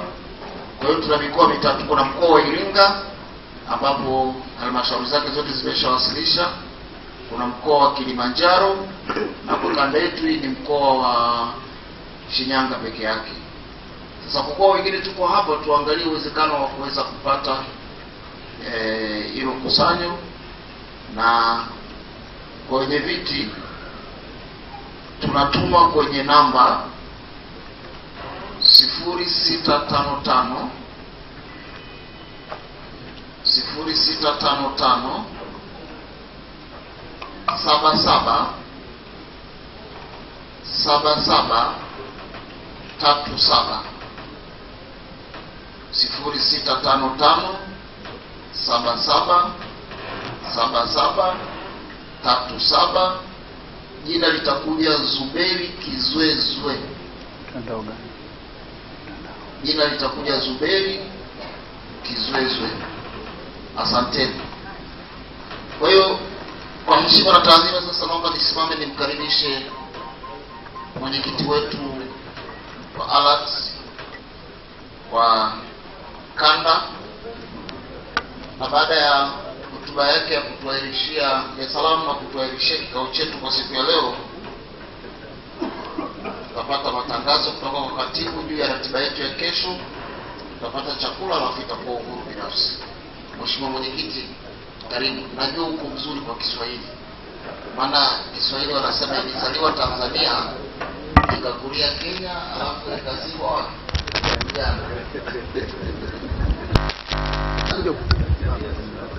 Karibu kwa podium. Jamani, makofi kwa mgeni wetu.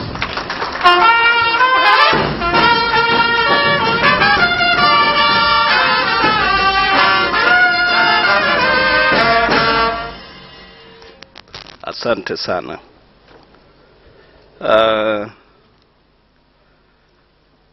Your Worship, the Mayor of Musoma, who is the chapter chair, LVRLAC, Tanzania. Your Worship, the Mayor of Ilemela Municipality, Honorable Ranatus Mulonga, the gentleman who has served for 28 years. He was first elected in 1994 as a councillor.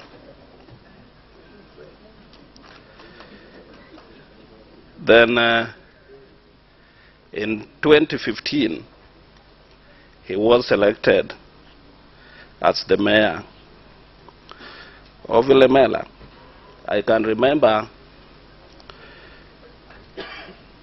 he hosted us in this hall in 2016 when we had a regional LVRLAC assembly. And in that 2016, together with His Worship, by that time there was no lordship in this Mwanza municipality. I want to congratulate your president for seeing it twice to promote Mwanza. During that time, I can remember an evening before the D-Day, an evening like today, the two mayors organized a very, very wonderful dinner. I'm expecting this evening because we still have, you know, nowadays we have a lordship mayor. And still, the most senior mayor in this region mayor of Elemala. So we are hoping that this evening you will host us for the same dinner. So I don't know whether it will be there. Your Lordship, the mayor of Mwanza, who is also the chair, the deputy chair of ALAT. I can remember the last time when I was acting, not substantive chair of LVRLAC in the region.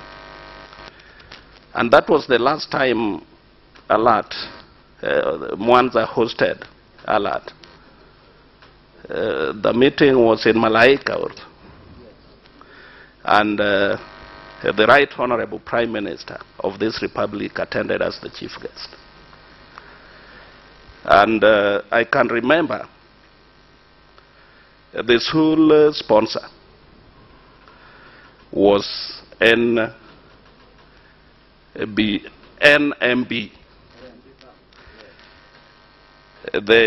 I don't know whether the gentlemen in front here were the same who spoke the other day, but they said that they used around 100 and something million, 150 million during that time. And that is why I also want to congratulate them here in this assembly. I've been told that part of the programs here have been sponsored by them. The majority of the programs. That today, even the obvious participation fee that has always made some of our delegates not to attend, I don't know whether it is true. And that is why I want to request all the LVRLAC, as a family, all the municipalities under LVRLAC, that please always remember NMB. Not only the municipalities, we all earn, we all have slips. Kindly let NMB be our friend forever. And that is a message from the regional chair, because you've been with us throughout. I also want to recognize our partners and sponsors. Still, NMB is part of that. All the invited guests, LVRLAC fraternity, though we have ExCom, executive committee members, under His Worship the Mayor Gombo, and some of your executive members are also my ExCom members at the region, even though they have never. Oh, I can remember, is it last month when we were at Arusha with them, but they are not active at the region. That one, maybe we'll talk about that. I want to take this opportunity to welcome everyone to this year's LVRLAC Annual General Meeting, Tanzania chapter. As much as I'm being treated as a chief guest today, I'm part of you because from Mayor Gombo, then to myself as the regional chair. But remember, Your Worship, that my term will end next year. And there will be no elections automatically because I took over from His Worship the Mayor of Entebbe last year. next year I'll throw the mantle to His Worship Gumbo in Kenya during the annual AGA. Why can't you clap for that? So the elections that you did, you remember I attended and I presided over.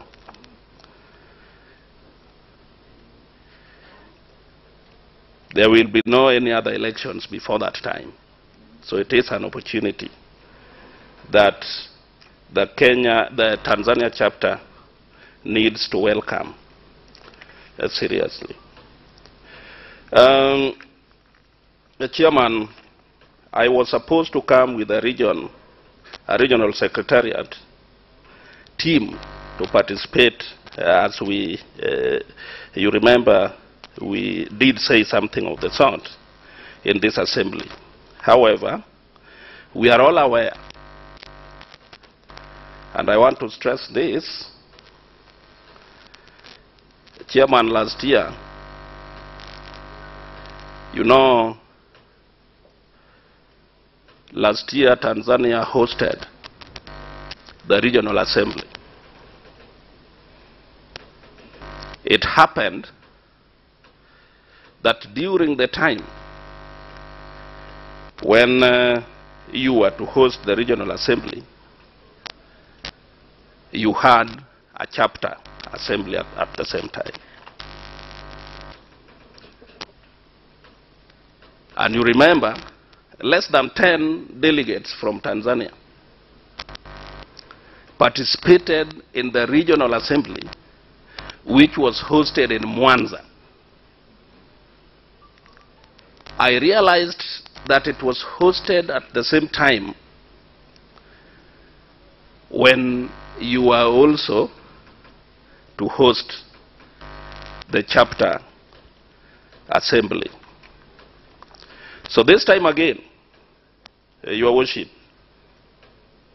you are aware that the Secretariat is working hard to organize the 18th Annual General Assembly, which is to take place in Mbarara City.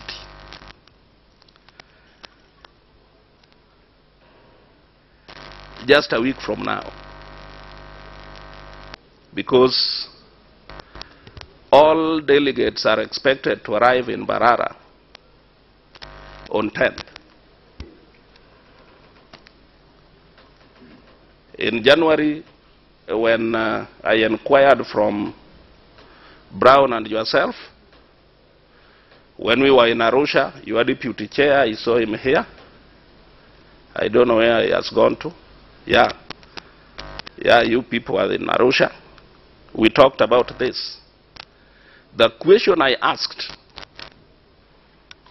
that when we came to Mwanza, our delegates from Tanzania did not participate because they were saying that they could not participate in 2 meetings.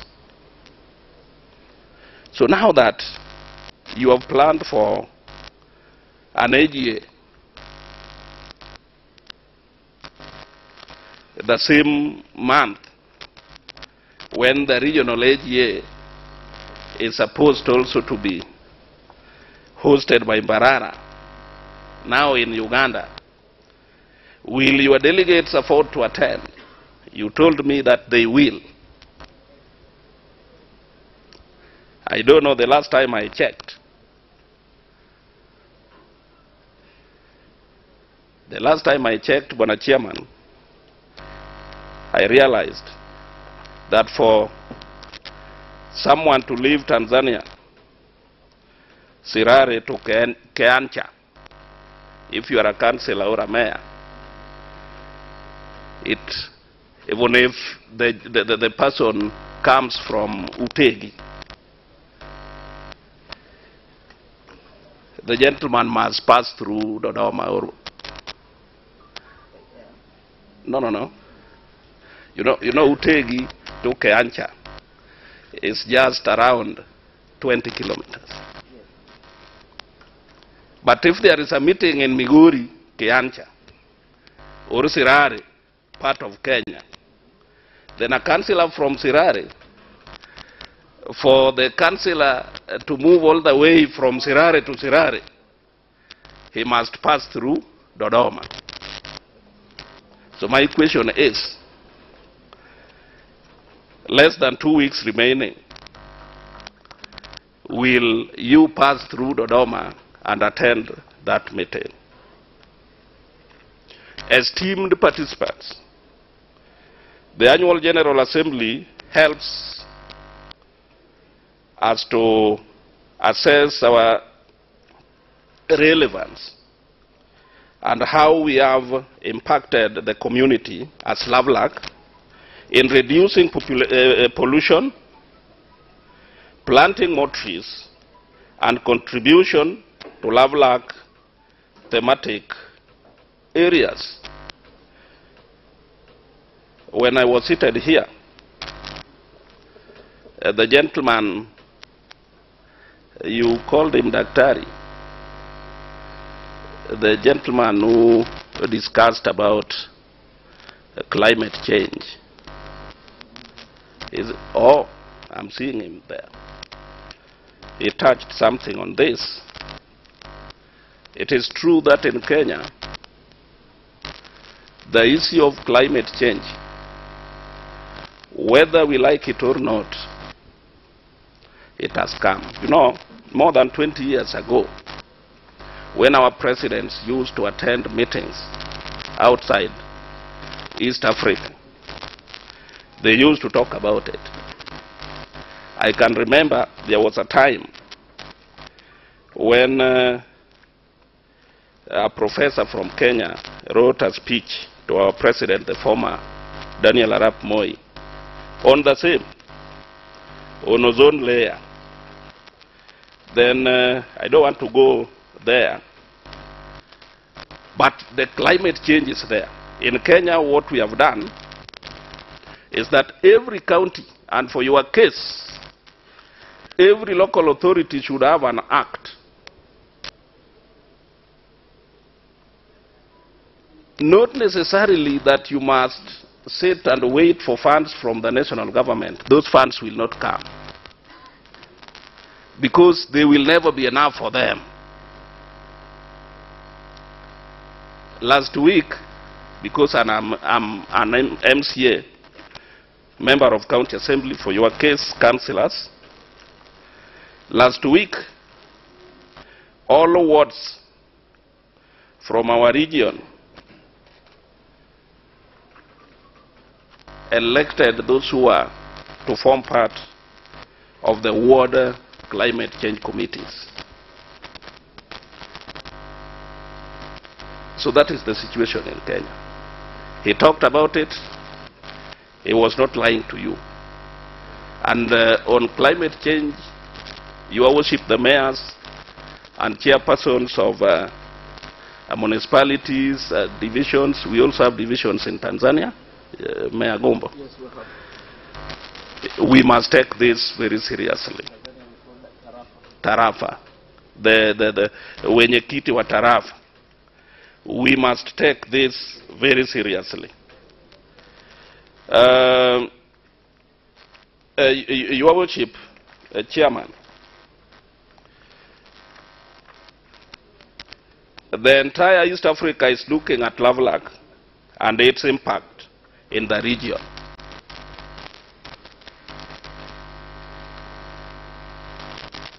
And you know there are people who are very active when they are invited to attend meetings. I'm coming there. Very active. Brown. This time where? Is it next month?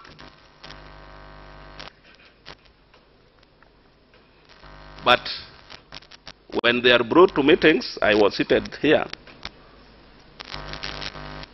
From facilitator 1 to the last one, they were dosing.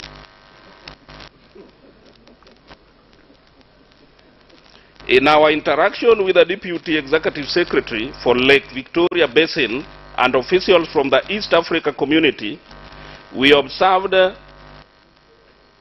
the indispensable role that LVRLAC can play not only in the conservation of Lake Victoria and the surrounding ecosystem, but also being an icon for the East African community dream.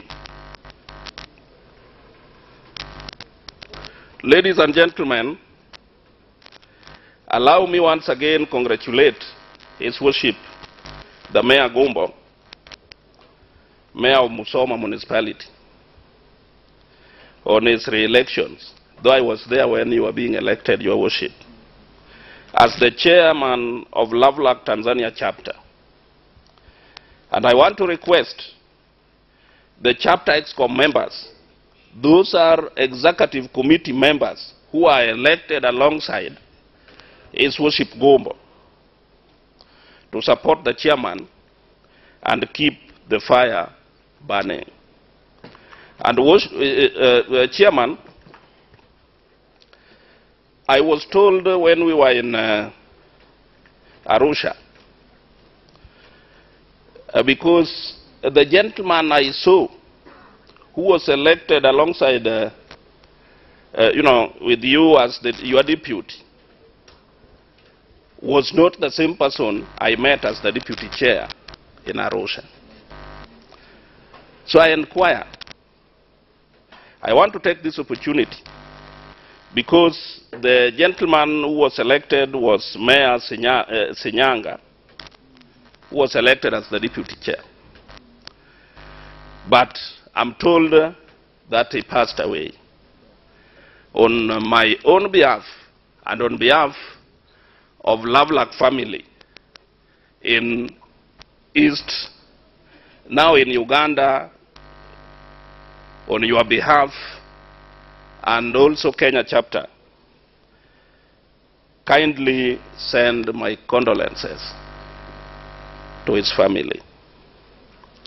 Let me also take this opportunity to congratulate the chairman of Misungwi, the gentleman who was elected, I think last year, during your last AGA. He represented you in Arusha.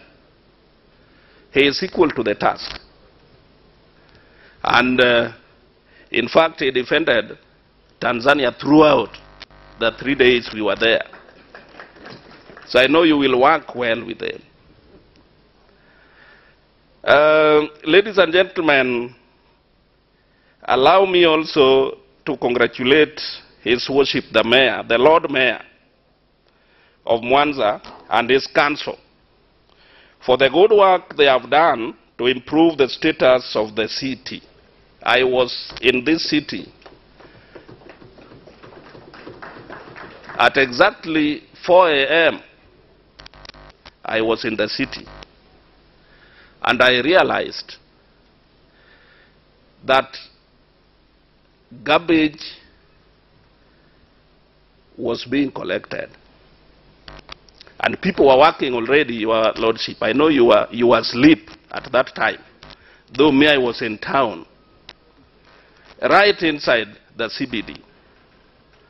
That is when I realized that MEPA, where Mayor Gumbo used to take me, I realized that it is not operational.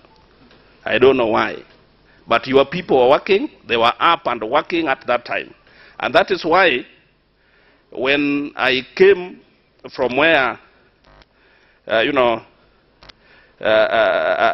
took a sleep, Your Lordship, the town, there are some, not so much. You know, as a politician, when some changes are seen, those are the bonga points that we as politicians, we need. So, congratulations, Your Lordship.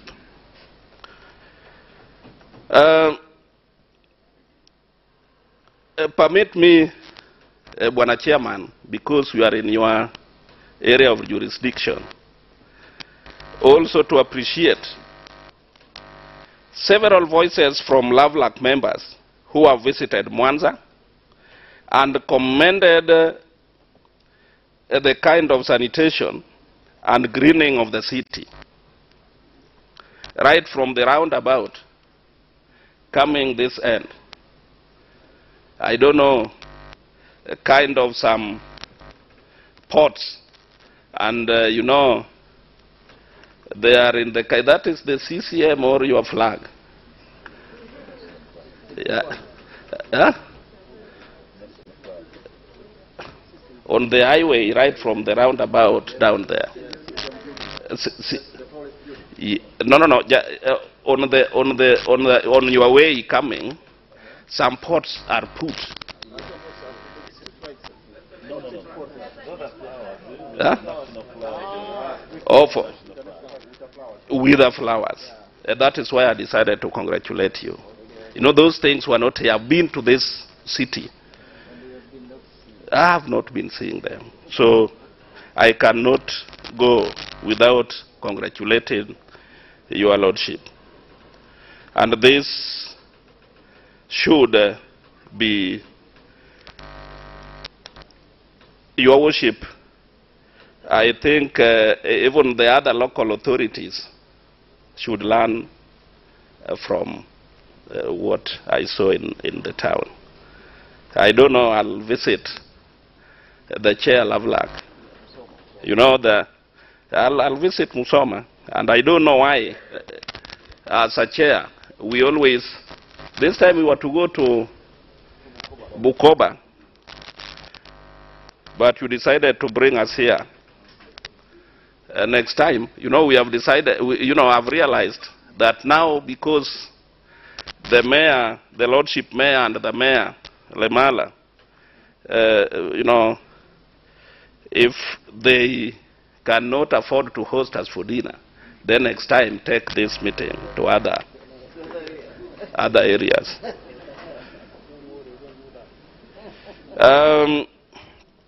LVRLAC has a unique opportunity which helps us benchmark with other local authorities, share experience with partners, both locally and internationally, which has enabled us grow beyond borders. In partnership with ICLEI, Brown, you know this. In partnership with ICLEI, we are working on a visit to South Africa in the month of May, where a total of 35 participants will attend and have an opportunity to make partnership engagements with a Cape Town city. And Chairman, I encourage members to use that opportunity for the betterment of our regions. So in May, I want to request you, 35, you know, Tanzania, if we give you 10 slots, Chairman and Brown, kindly make sure that you start processing all those from the Ministry of Local Authority, so that maybe your members may attend. Nowadays, you go to Sweden, you go to America, all those, you can only meet Brown, maybe in Japan, but you'll hardly meet Tanzania delegates. So around 10, you start processing. Even us, for you to travel outside Kenya to Mwanza, you must be cleared by Devolution Ministry in Kenya. Like I'm seated here today, I was cleared to attend this meeting. So the issue that, no, it is hard to get, no. Find ways. Find ways. Mama is a good person, and we all praise her. Kindly find ways so that that is when, you know, let me tell you your worship. As a politician, what we earn as a wage or salary is nothing. You can only prosper when your municipality can pay you per diems to attend meetings outside your station.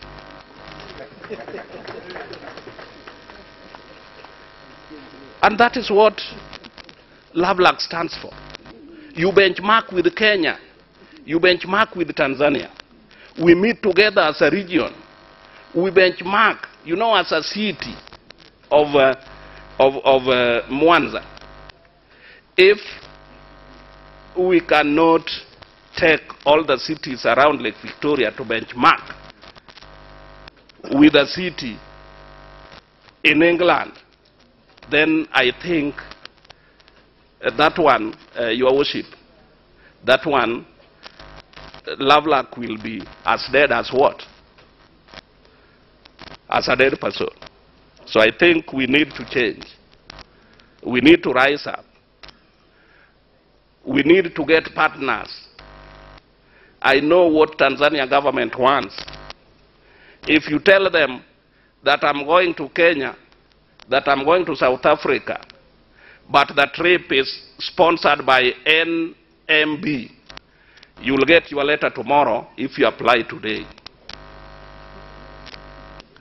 So please seek for such. You have good partners. Relate with them well. I know what they don't want is to always take from your local authorities. And likewise to Kenya. Even if you go to Uganda, it is the same government in East Africa. Honorable members, delegates of Tanzania chapter, kindly, I want to say something on subscription. LVRLAC cannot survive and will never survive without subscription. Your Worship, Chairman, when 2 weeks ago I was in Uganda, not 2 weeks, is it a month? A month ago, during the AGA, I did something that, you know, in Tanzania,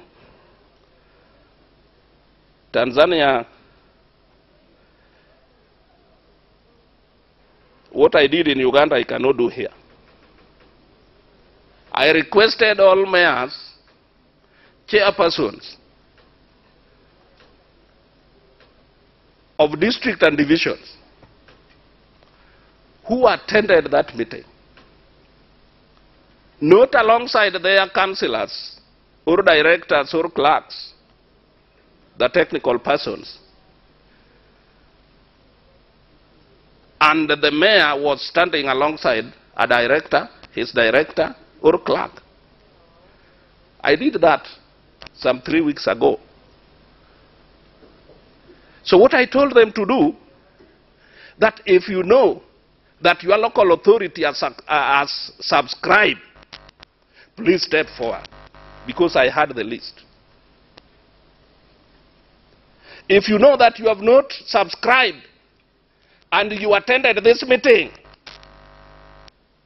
continue standing.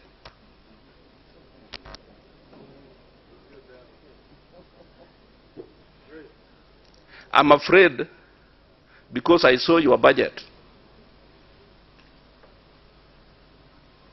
a budget of over 600 million. I went through, I hope you are given those statements, finance statements. But what you are owing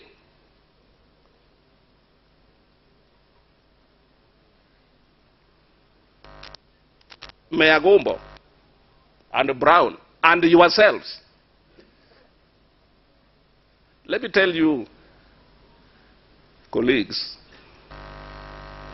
I know some bit of politics of East Africa. The reason why Alert Chair was elected a member of LVRLAC ALAT Deputy Chair, the gentleman seated here, Lord Mayor, was elected a family member of LVRLAC. The reason why these two gentlemen are leaders of our local authorities is because of the unity and because of the meetings that we always engage our members in.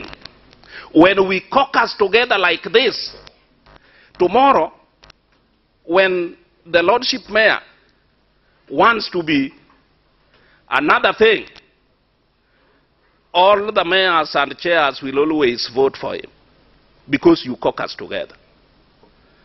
If you go to the other regions, go to Arusha and that region. If you tell them about LVRLAC, they know just because they are being told during their ALAT meetings that there is a very big movement down here around this lake. So kindly, colleagues, I want to plead with you. If you don't subscribe to your chapter, then we are killing LVRLAC. That is the plain truth. If we decide that we are not going to subscribe, and that is the main reason why I'm here. That is the main reason why I'm here. Because you are killing our mother. This is a very important movement. This is a very important cooperation. This is a cooperation that has made many Tanzanians to be whom they are today somewhere. This is a cooperation that has even made you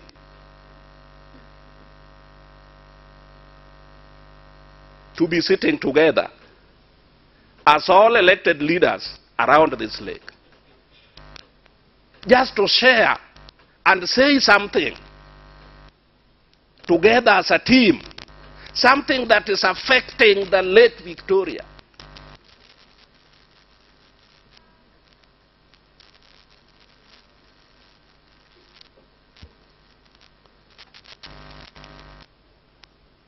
You know, when I saw somebody sleeping when a lady was presenting here,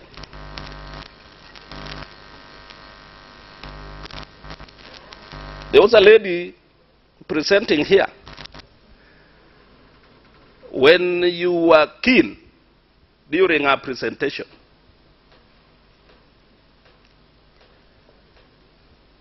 it is like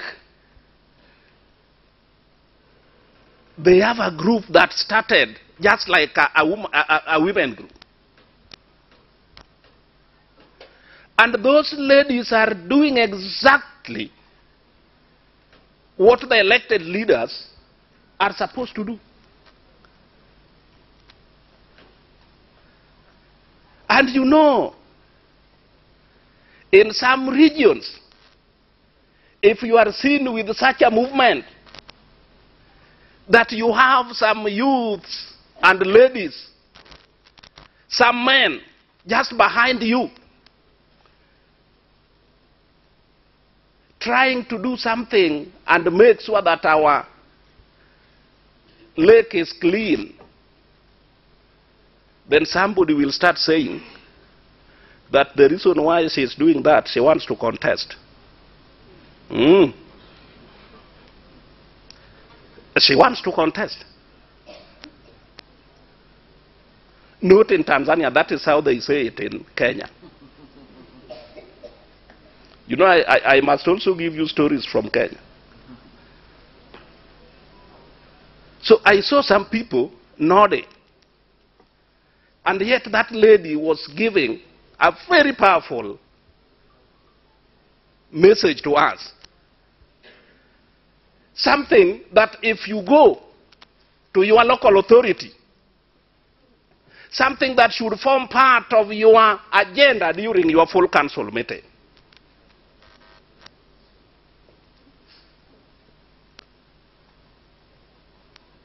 Where is that lady? Amedo. The Amedo.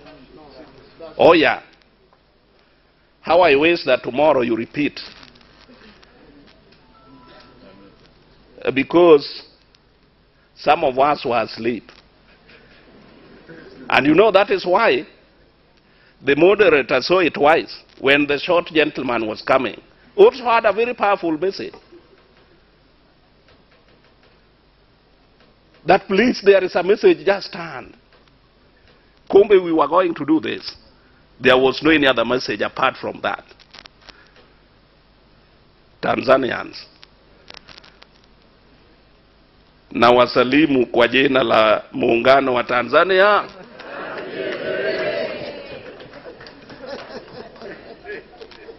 Kazi iendelee.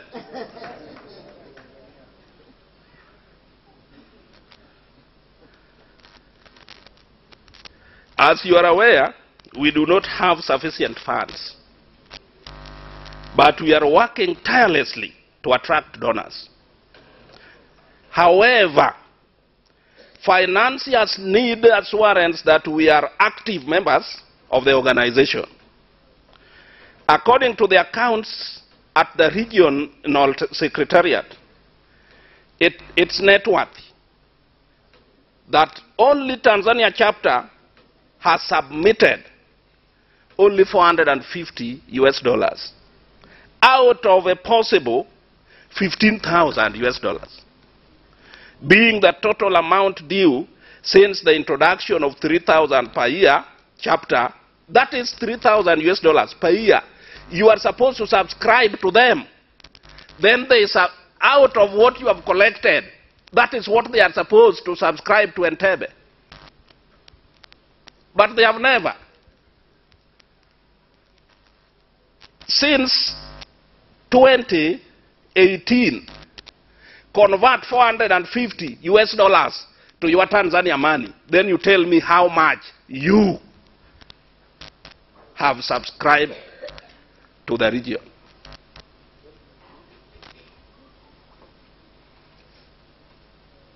Not because they don't want.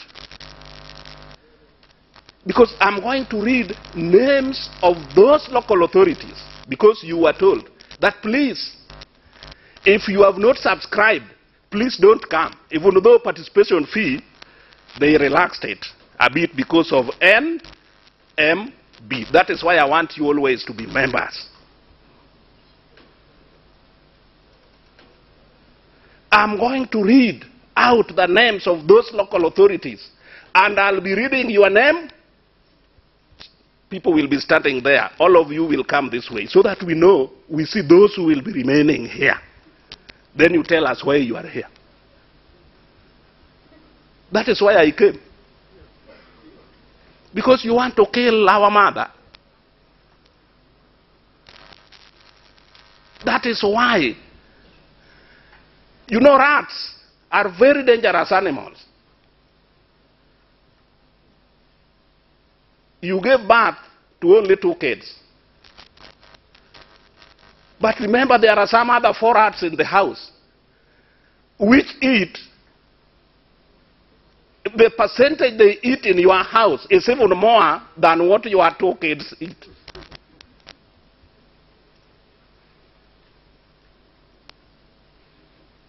And I want to talk so bad for you people. You know me, I'm not a Tanzanian. I'm a Kenyan, though you are chairman. So that you feel and even leave.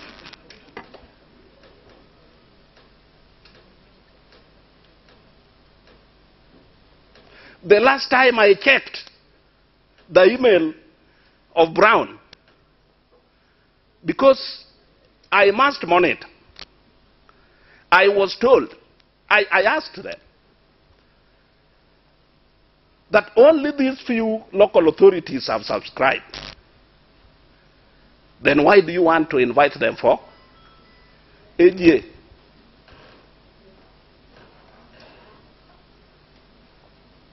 Sasa unataka ukue mzigo wa wenye wameletwa. Wewe ni mzigo tu.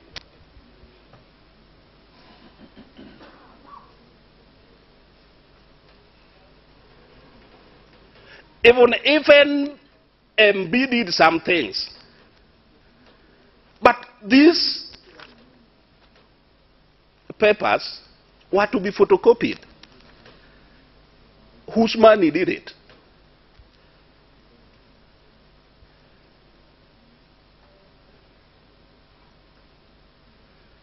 Huh? NMB gave us chairs. But because honorable members were coming to sit on them, LVRLAC saw it wise to clothe them. Why can't you remove our clothes and sit on the chair? Why? Some people are laughing. It is not a laughing matter. You people are killing LVRLAC. This is the only organization around this lake that you can count on. And I told you, you can never rely on your salary, but you can write proposals through LVRLAC. You'll always get sponsors. You can always be invited to attend meetings in Barara. You can always come all the way from Bukoba to attend a meeting in Mwanza.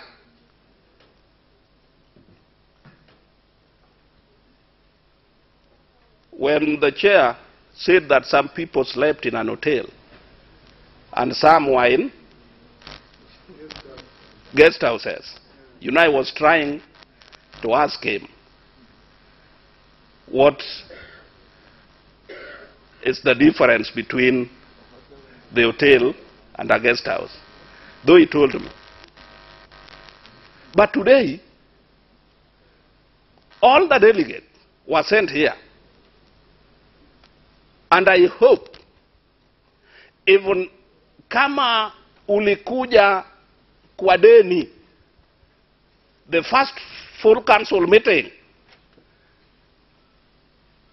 the agenda will be dropped. The first agenda will be dropped because you will ask your chair or mayor to state when he is clearing your bill because you attended this.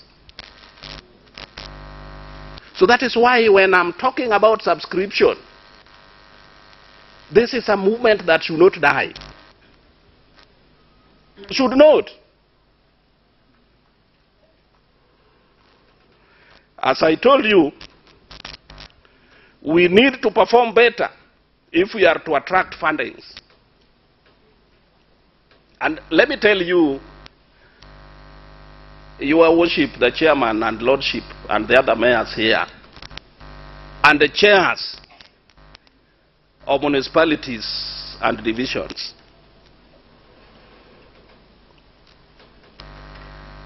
no donor, if you have a budget of 1 billion and you can only collect 100 million, I'm telling you, no donor can enter into an agreement with such an organization.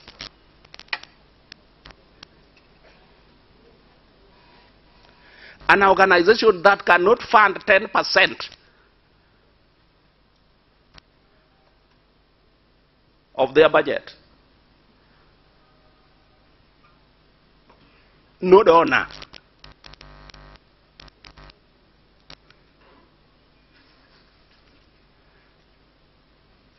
So on this, we are very much serious about it.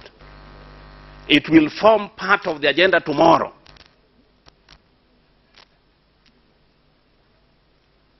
And we'll expect you to tell us. And that is the reason why I'll still not travel back. I'm expecting that you'll tell us. We'll be seated here. You'll tell us how we'll be getting subscription from your local authorities.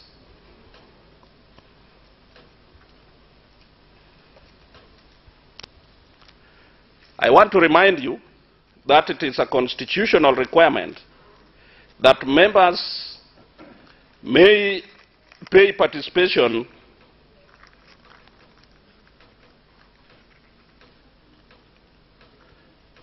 fees, even though today it went that way, but it is something that is within our constitution, because we always fund our meetings.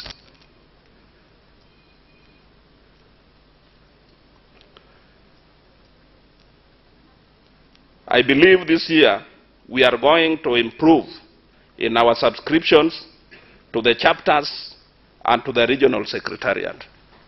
Chair, I hope you've noted that. I don't want to bore you, but honorable members, we are in the process of making our strategic plan as LVRLAC. I don't know whether it forms part of your Brown, the strategic plan. Yes, we're going to discuss it tomorrow. Yeah, you know, your strategic plan must reach us before 12 so that it forms part of the regional strategic plan. We're going to discuss it tomorrow. Okay. Okay. So, I don't want to bore you so much. Chairman, the regional programs officer was meant to be here, as I told you, through the process, but as I mentioned earlier, he is engaged with the regional annual general assembly preparations. However, we can register our expectations as per the above thematic areas to be incorporated in the regional strategic plan. Chair, note that. This will help in the fundraising as well as monitoring of joint activities. And in this regard, I request Tanzania chapter to support Mr. Brown, who is your Secretary General. Chair, have you noted that? Yes, sure. Mr. Brown, who has been a super Tanzania chapter project officer. And you remember at one time, he doubled up as the regional deputy secretary general. And now, you elected him as your secretary general. But remember, all the chapter secretary generals are deputy secretary generals. So, why not because of him, your worship, Emily of Kenya and Mercy of Uganda, LVRLAC wouldn't have been as vibrant as it is today. Kudos, Mr. Brown.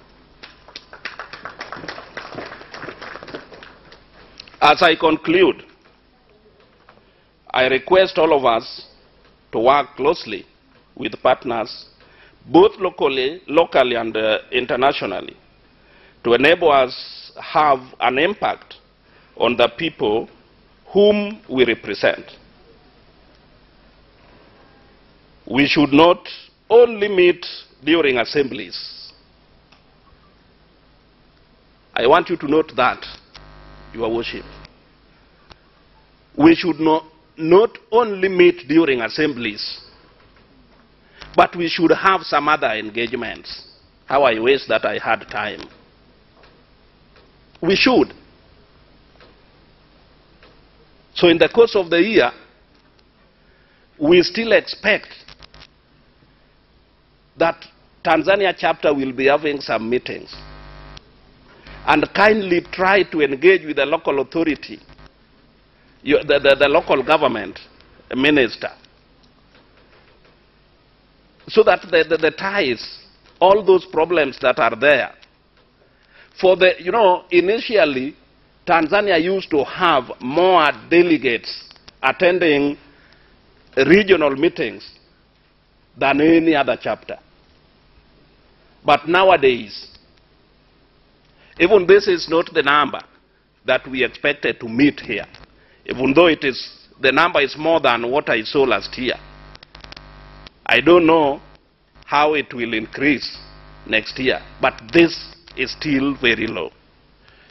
Finally, Your Worship, I want to thank you for your participation, honorable delegates, in this assembly. And I am looking forward to seeing you in Mbarara. I don't know. But that is also the reason why I'm here. I'm here to mobilize you as our delegates that East Africa, LVRLAC is Tanzania, Uganda, and Kenya. And remember, Mayor Gombo will tell you, and the host mayor, that LVRLAC was a brain. It was crafted by His Worship the Mayor then of Mwanza, the Mayor of Kisumu, and the Mayor of Entebbe. These people, these worship mayors, found themselves in a meeting outside East Africa. Where was that meeting, Brown? Was it in England? No, it was in Japan. In Japan. Yeah. So the lakes in Japan, all local authorities have their movements and corporations. And those people were lecturing them. So they found themselves in this region, there were only 3. So they decided that before we go to our hotels, let's sit somewhere, have a cup of tea, so that we also see if we can implement what we have seen here. And that gave birth to what we are witnessing today. I pray that God guides all of us. And kindly, even though I'll be here, when you'll be going home, have journey mercies as you travel back home. Thank you, Your Worship.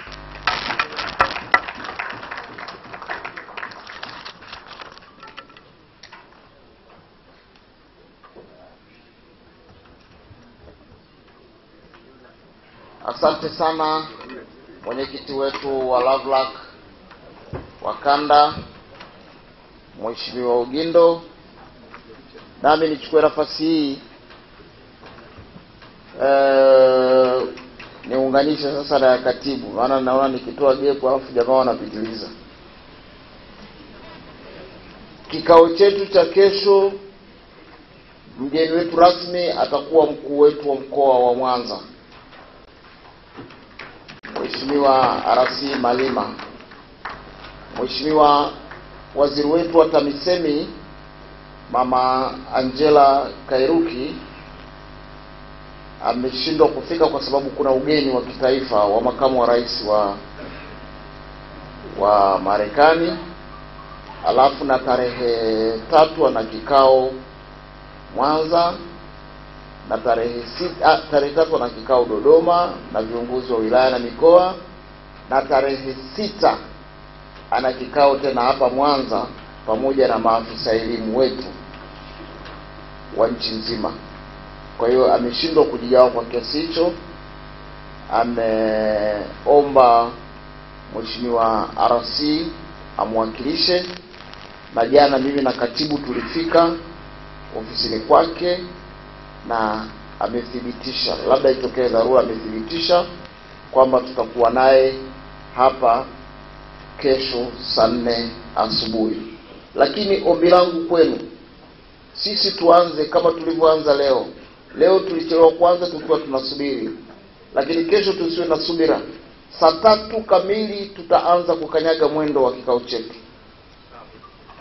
Kwa hiyo akifika Mheshimiwa Rasi, iwe saa 4 iwe saa 5, tutatoa nafasi kama ambavyo tumetoa kwa Mheshimiwa mgeni rasmi wetu wa leo. Niwaombe, tunafahamu taratibu za kikao chetu. Huu ni muendelezo. Kikao kilishafunguliwa, akidi ilishafika. Kesho ikifika saa 3 kamili tunakanyaga mwendo. Mnaniruhusu? Kwa sababu najua ni siku ya mwisho, wengine tunataka mara baada ya kikao kufanya nini? Kuondoka. Kwa hiyo nirudie kusema tena, kesho saa 3 kamili tunakanyaga mwendo. Niwakaribisheni chakula na baada ya hapo ni utawala binafsi. Asanteni sana, niwatakie siku njema.